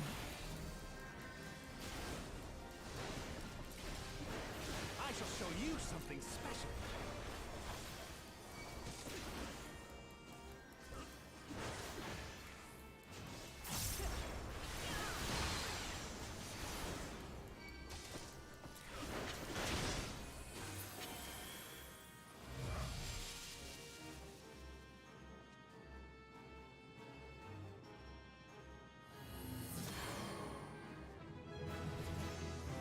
Oh, 59 now. End up hitting level 60 before I even finish the main story of Heavensward. Which usually ends you at 60.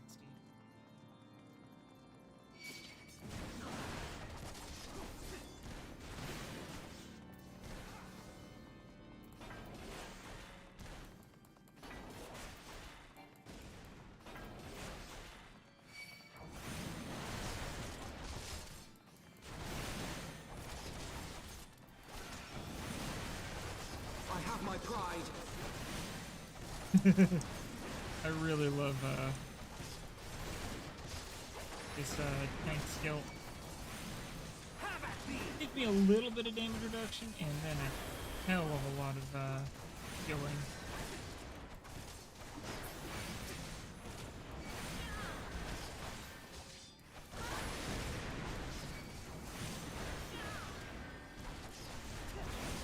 Bolt Fryer.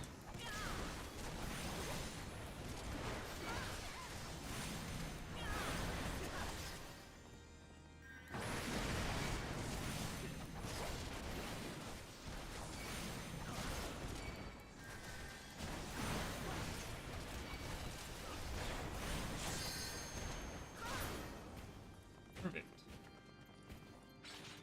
Now we just go this way, take this turn into this room. Going towards those statues, which is more than definitely like.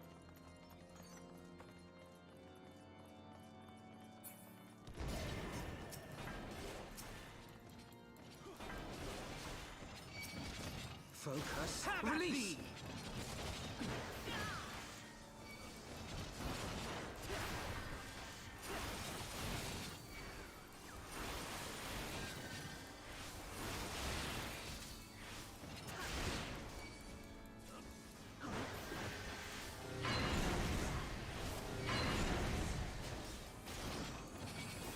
I shall show you something special.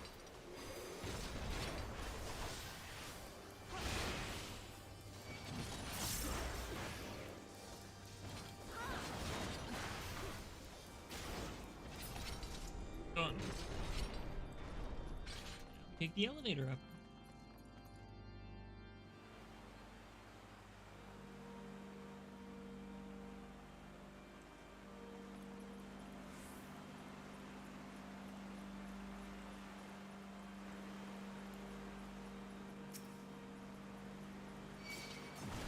Three of them.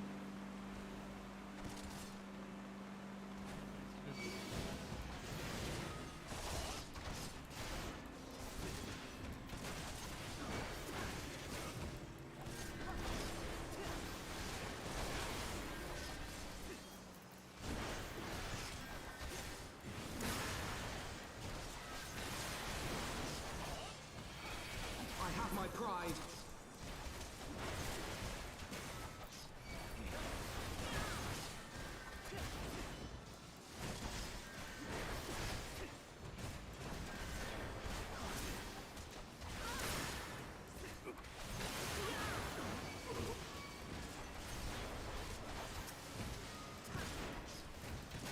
Right, just get them.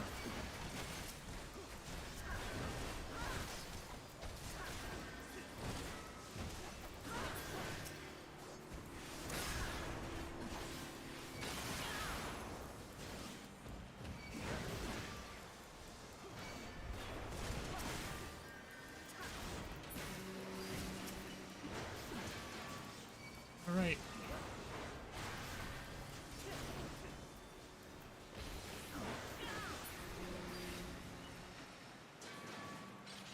Here we go. I'll cut you to pieces! We'll die quickly.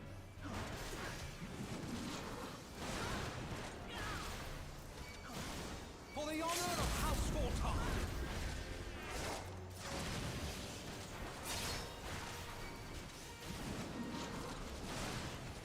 I will not yield to you! Oh, good. Big. I have the power!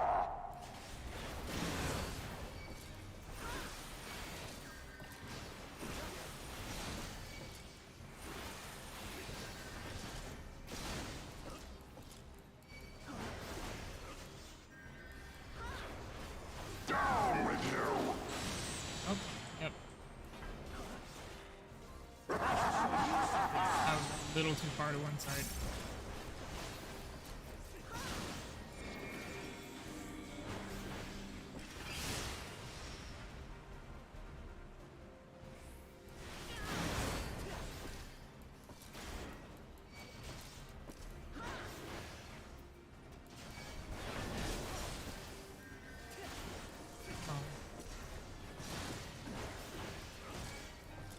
Yeah.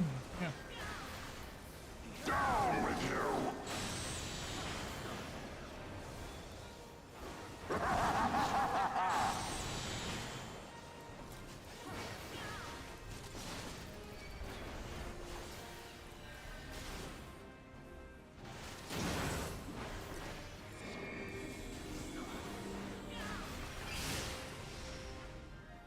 Don't get sent into portals.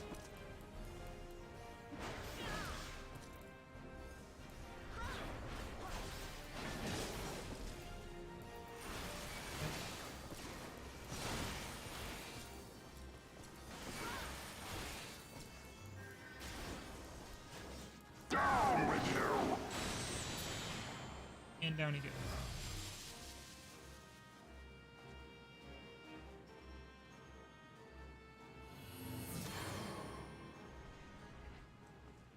It's fun dealing with those kind of enemies.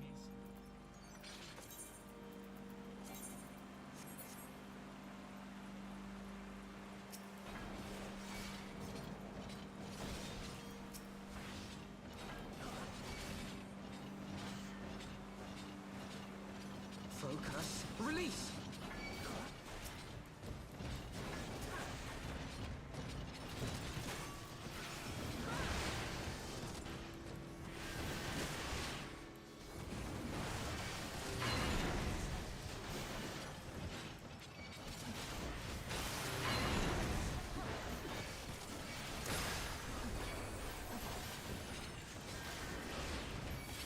Shouldn't have gotten this many guys, but oh well. That's what it is.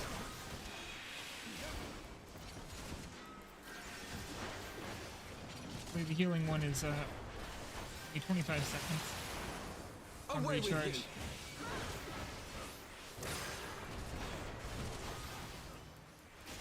That's gonna make life a little bit easier.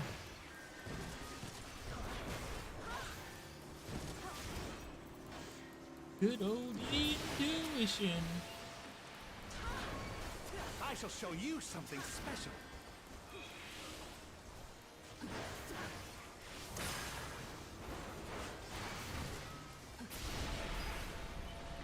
All right.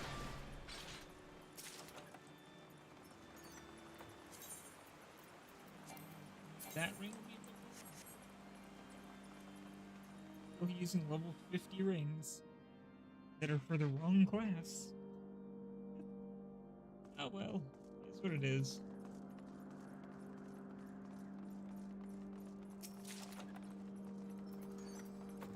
This joke, I'm guessing that's healing.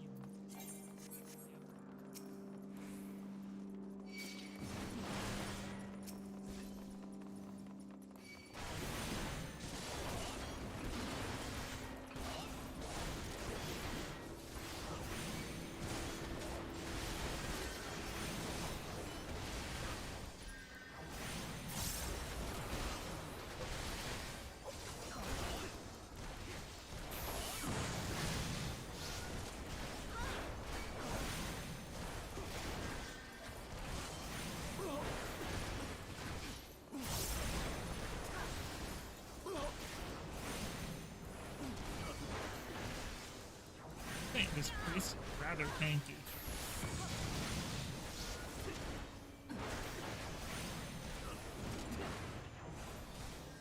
Have at thee!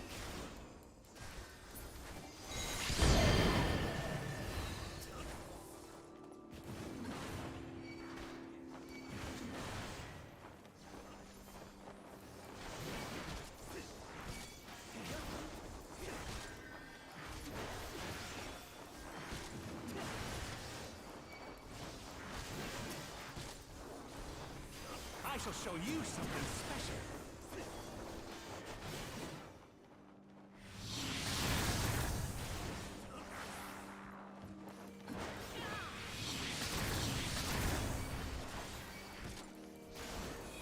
Keep hitting these guys. I have my pride. Focus. Release!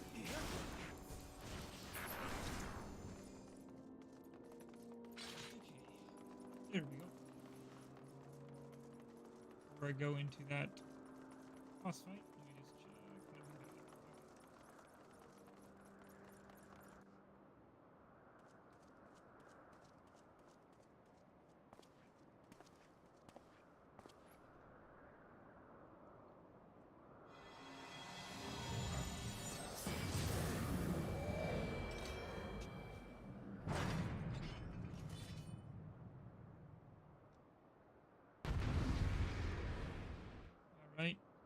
fight a big man here.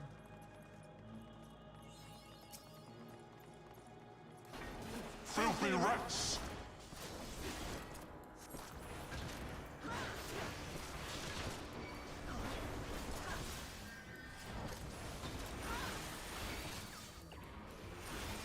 Be done with you!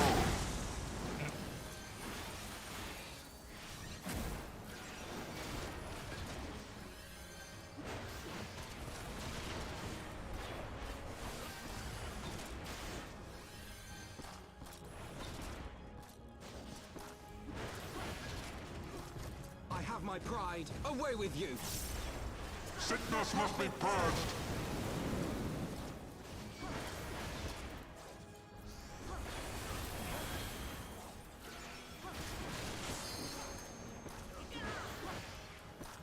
Hitting him. Be done with you!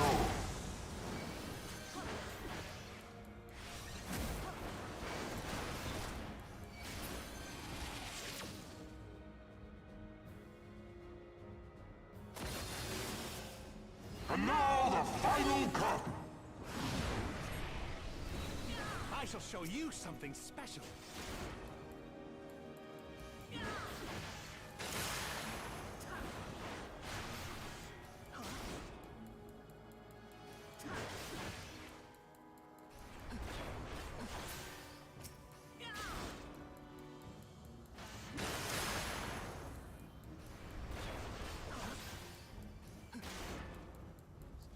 These.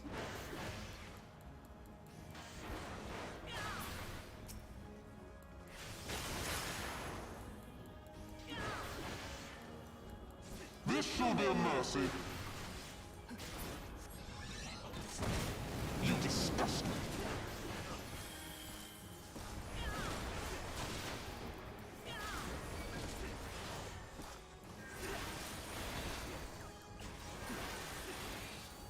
Sickness must be purged.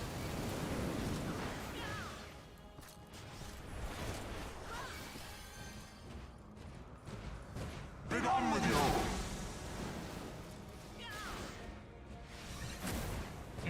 Oh, dang that hit. That's my fault. Sickness must be purged.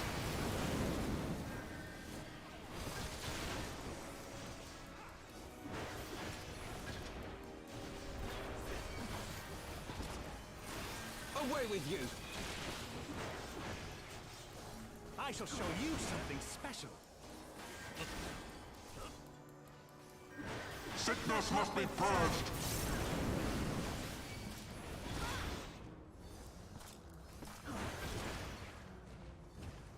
Be done with you.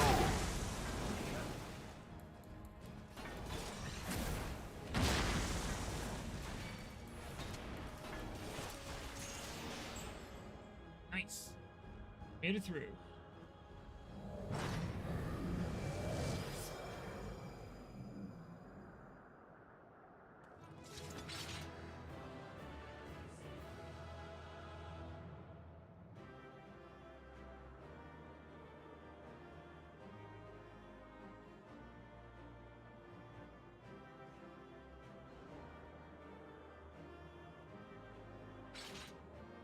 Well, that went well. Ooh. Hear the music. Nice. Gloves, extract materia. Boots, extract that materia.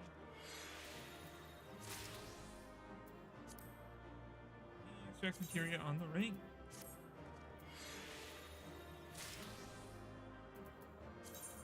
Check for better stuff.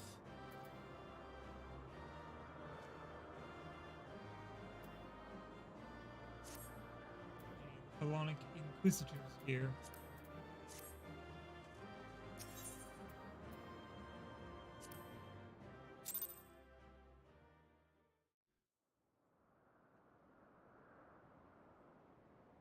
Our power! How can this be?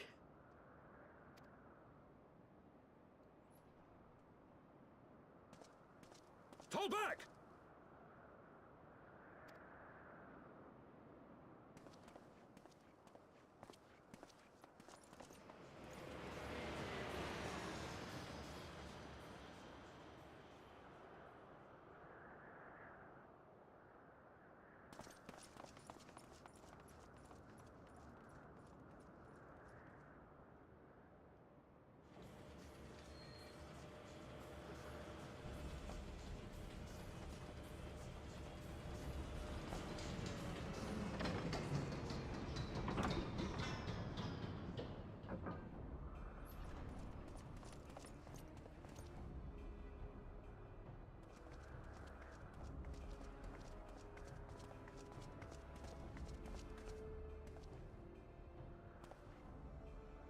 Father! Please! For a mercy, we were not too late.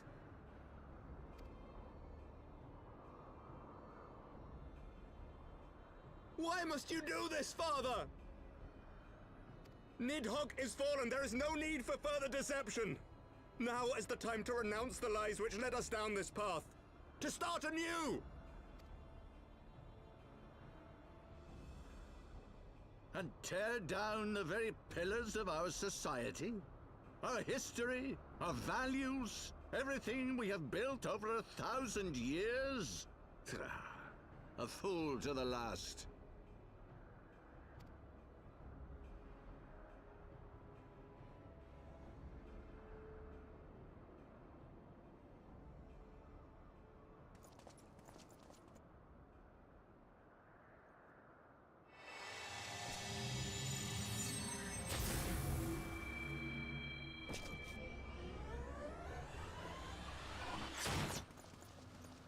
Look out!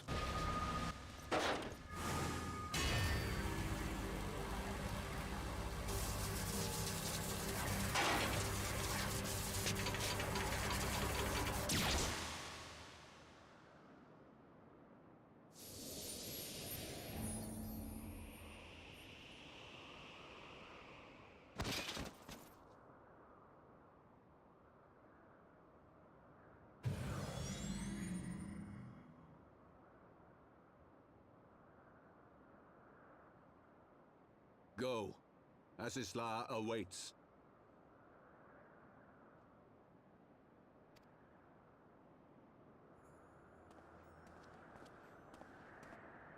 Lord Orchefort!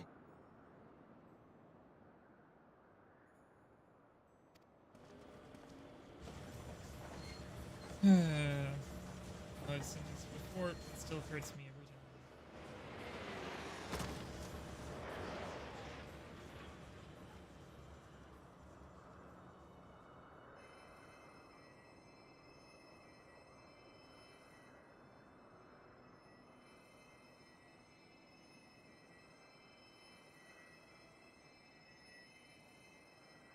It's no good.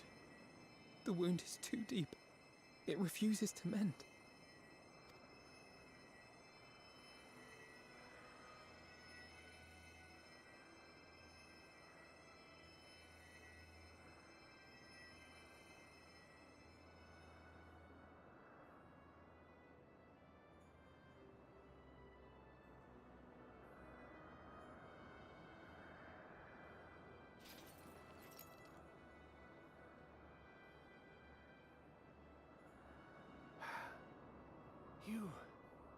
You are unharmed?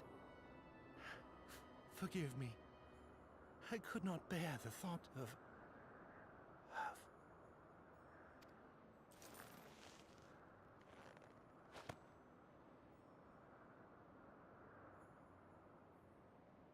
Oh, do not look at me so. A smile better suits a hero.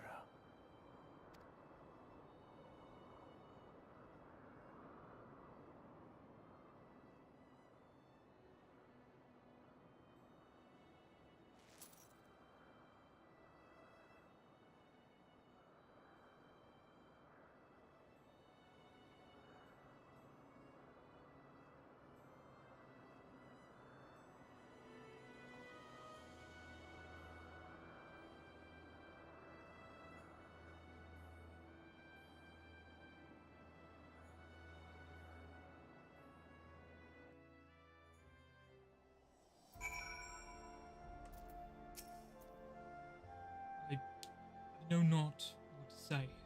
The others, they are gathered at Hortem's Tomes. Sorry,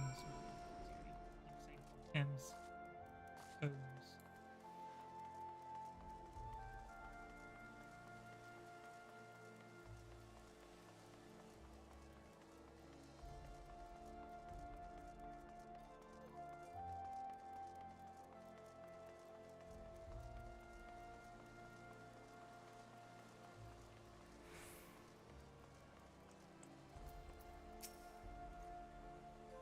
others are pleasant, Mr. Silky.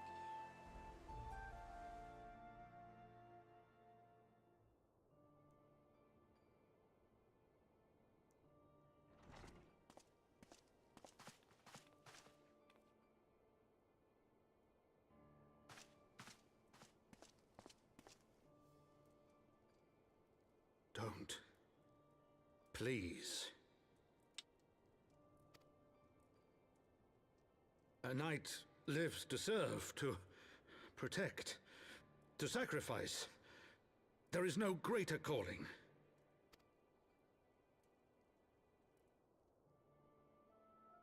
Leave me to mourn and give chase. For my son, and for the nation he loved. Go!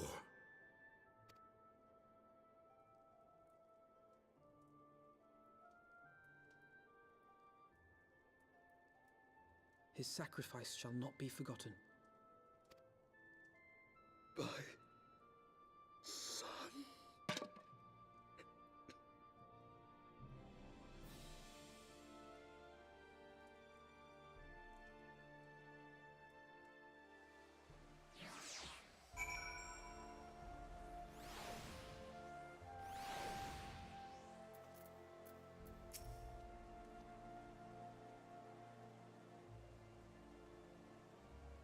I could not stand there in silence, but when all others had forsaken us, Lord Harshaphon took us in. Our beacon of hope in a world of darkness.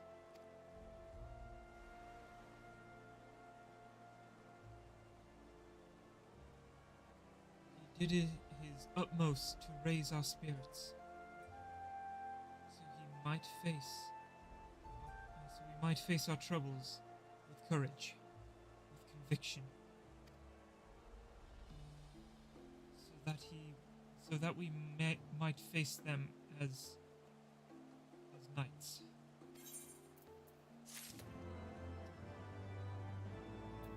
We'll start up this next quest since I still have 3 minutes. We must press on with our mission. Tataru, pray return to your duties like the Forgotten Knight. Let us go and speak with Sir Emmerich. While I worry with his well-being.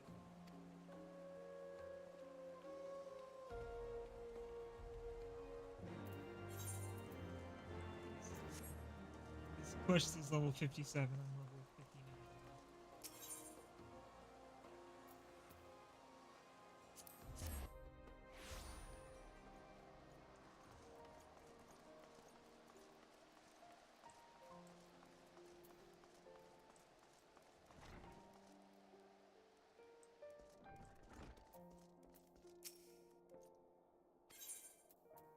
Yes, I would like to go see the commander.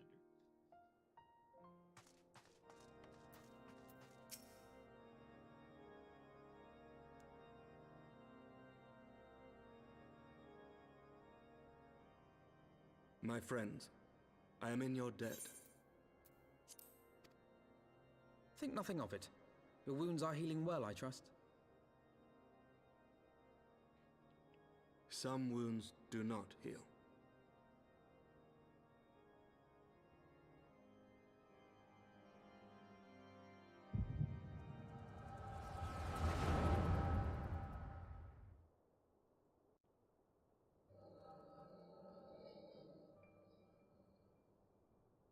The founding.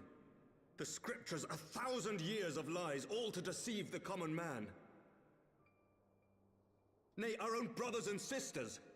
For the blood of the Knights 12 flows within all our veins. You knew this to be true. You knew, and you concealed it.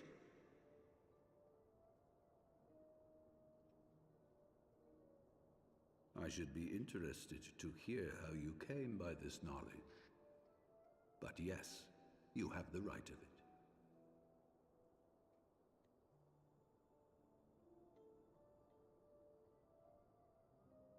The architects of Ishgard, King Thordan and his Knights 12, entrapped and butchered the great worm, Ratatosker, that they might partake of her eyes and thereby transcend their mortal limits.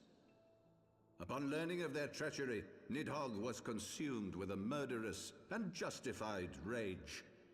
I dare say you know what followed.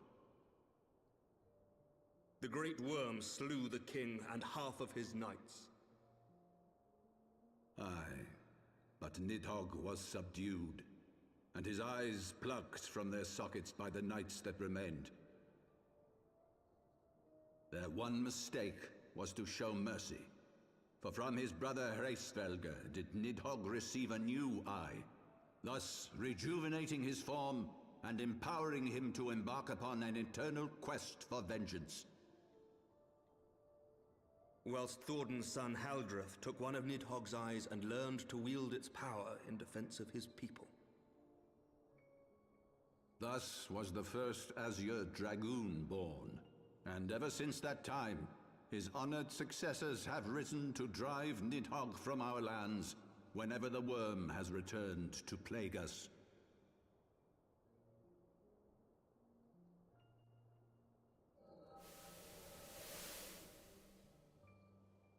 I ask you, my son, will you answer for my sins?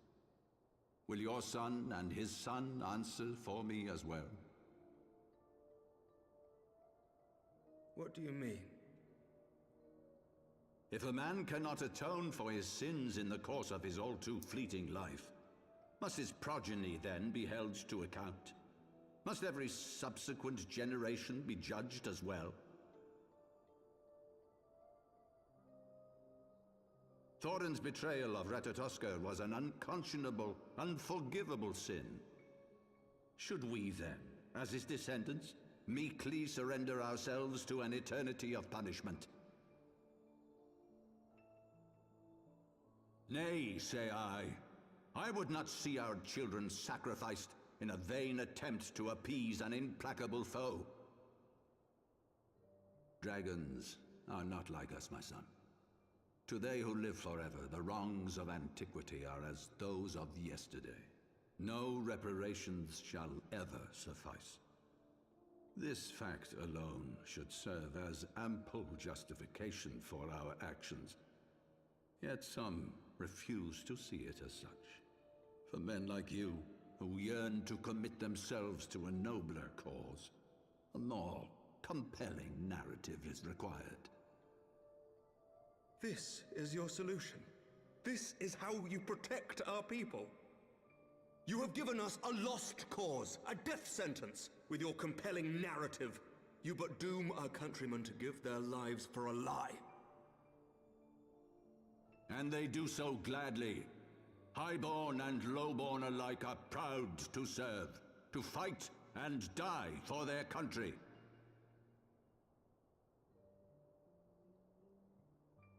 And what would you say to them? What would you tell the wives who have lost their husbands? The mothers who have lost their sons? That their loved ones died for naught?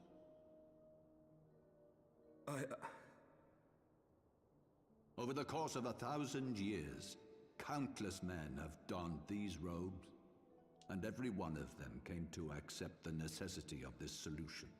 Once, I hoped you might come to accept it as well.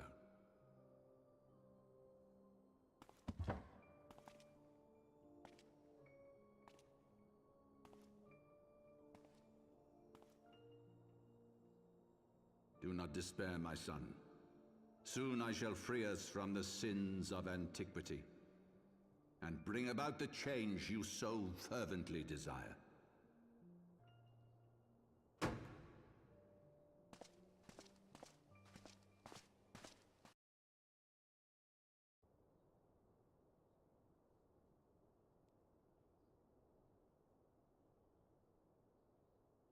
You saw something, did you not? A vision of the past?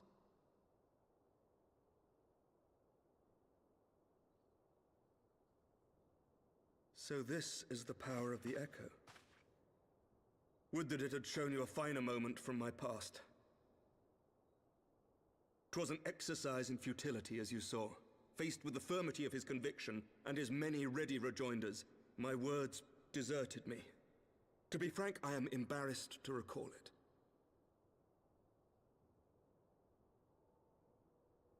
A friend once impressed upon me the importance of differentiating between words, deeds, and beliefs.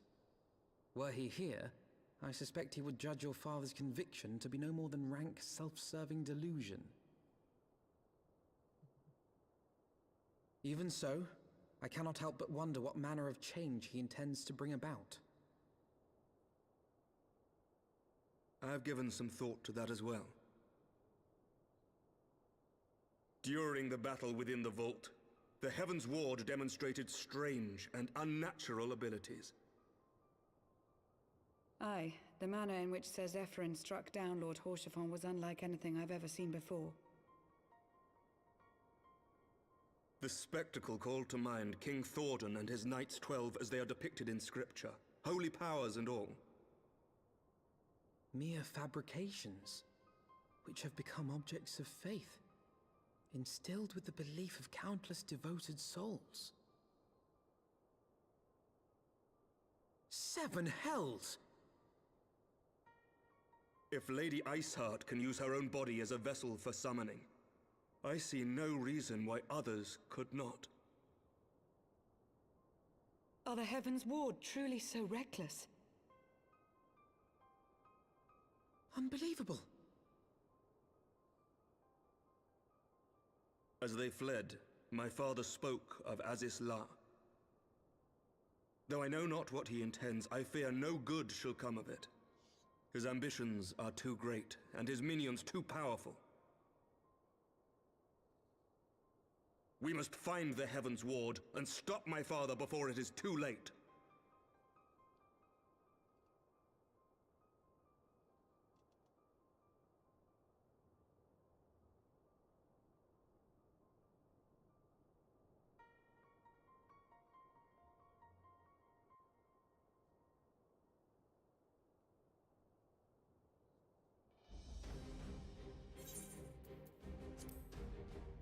Master Silky, Master Alfred, I, Emric, Lord Commander of the Temple Knights of Ishgard, hereby entreat the aid of the Scions of the Seventh Dawn.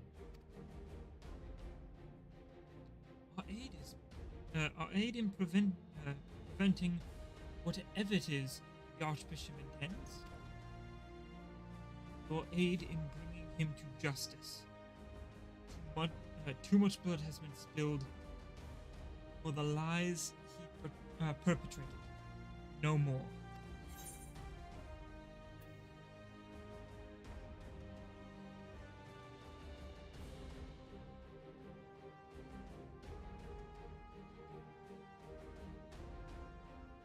Life for death.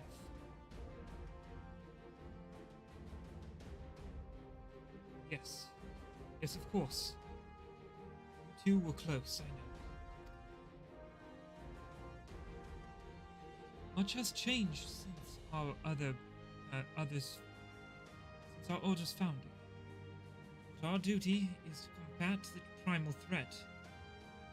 But our duty to combat the primal threat has not. If the Archbishop and the Heaven's Ward are guilty of the crime of summoning, then Yumilai and I will stop them.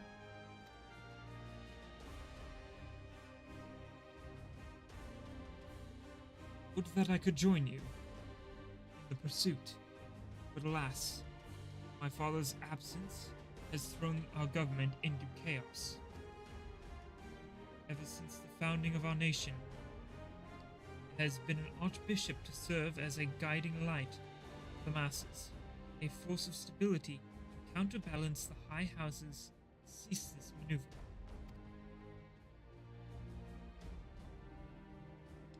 Convincing the people to recognize the truth of our origins would have been difficult even with my father's support. The road ahead is that much more fraught with peril without it. Yet, walk it we must. For unity is more vital to to our survival than ever. After all, Nidhogg's death did not mark the cessation of the Dravanian hostilities. Far from it. We will have great need of each other in days to come.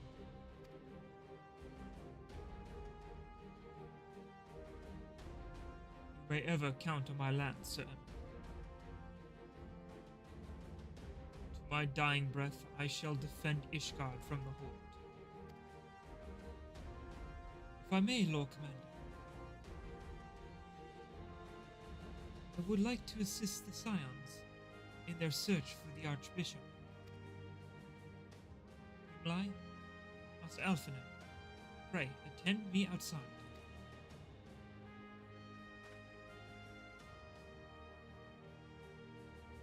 Very well. With me, Yumalai. I believe we have much to discuss.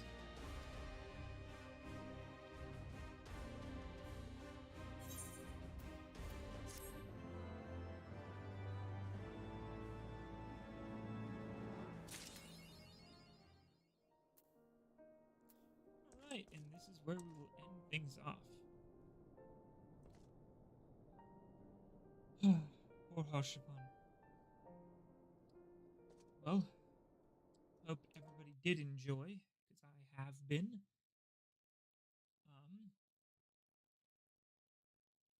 So yeah, let me just bring up my end screen and see who I can raid.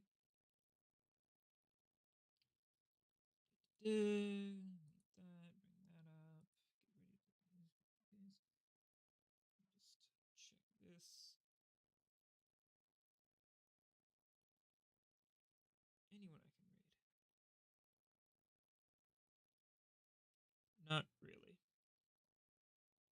Well, there goes that idea. I do hope everybody did enjoy.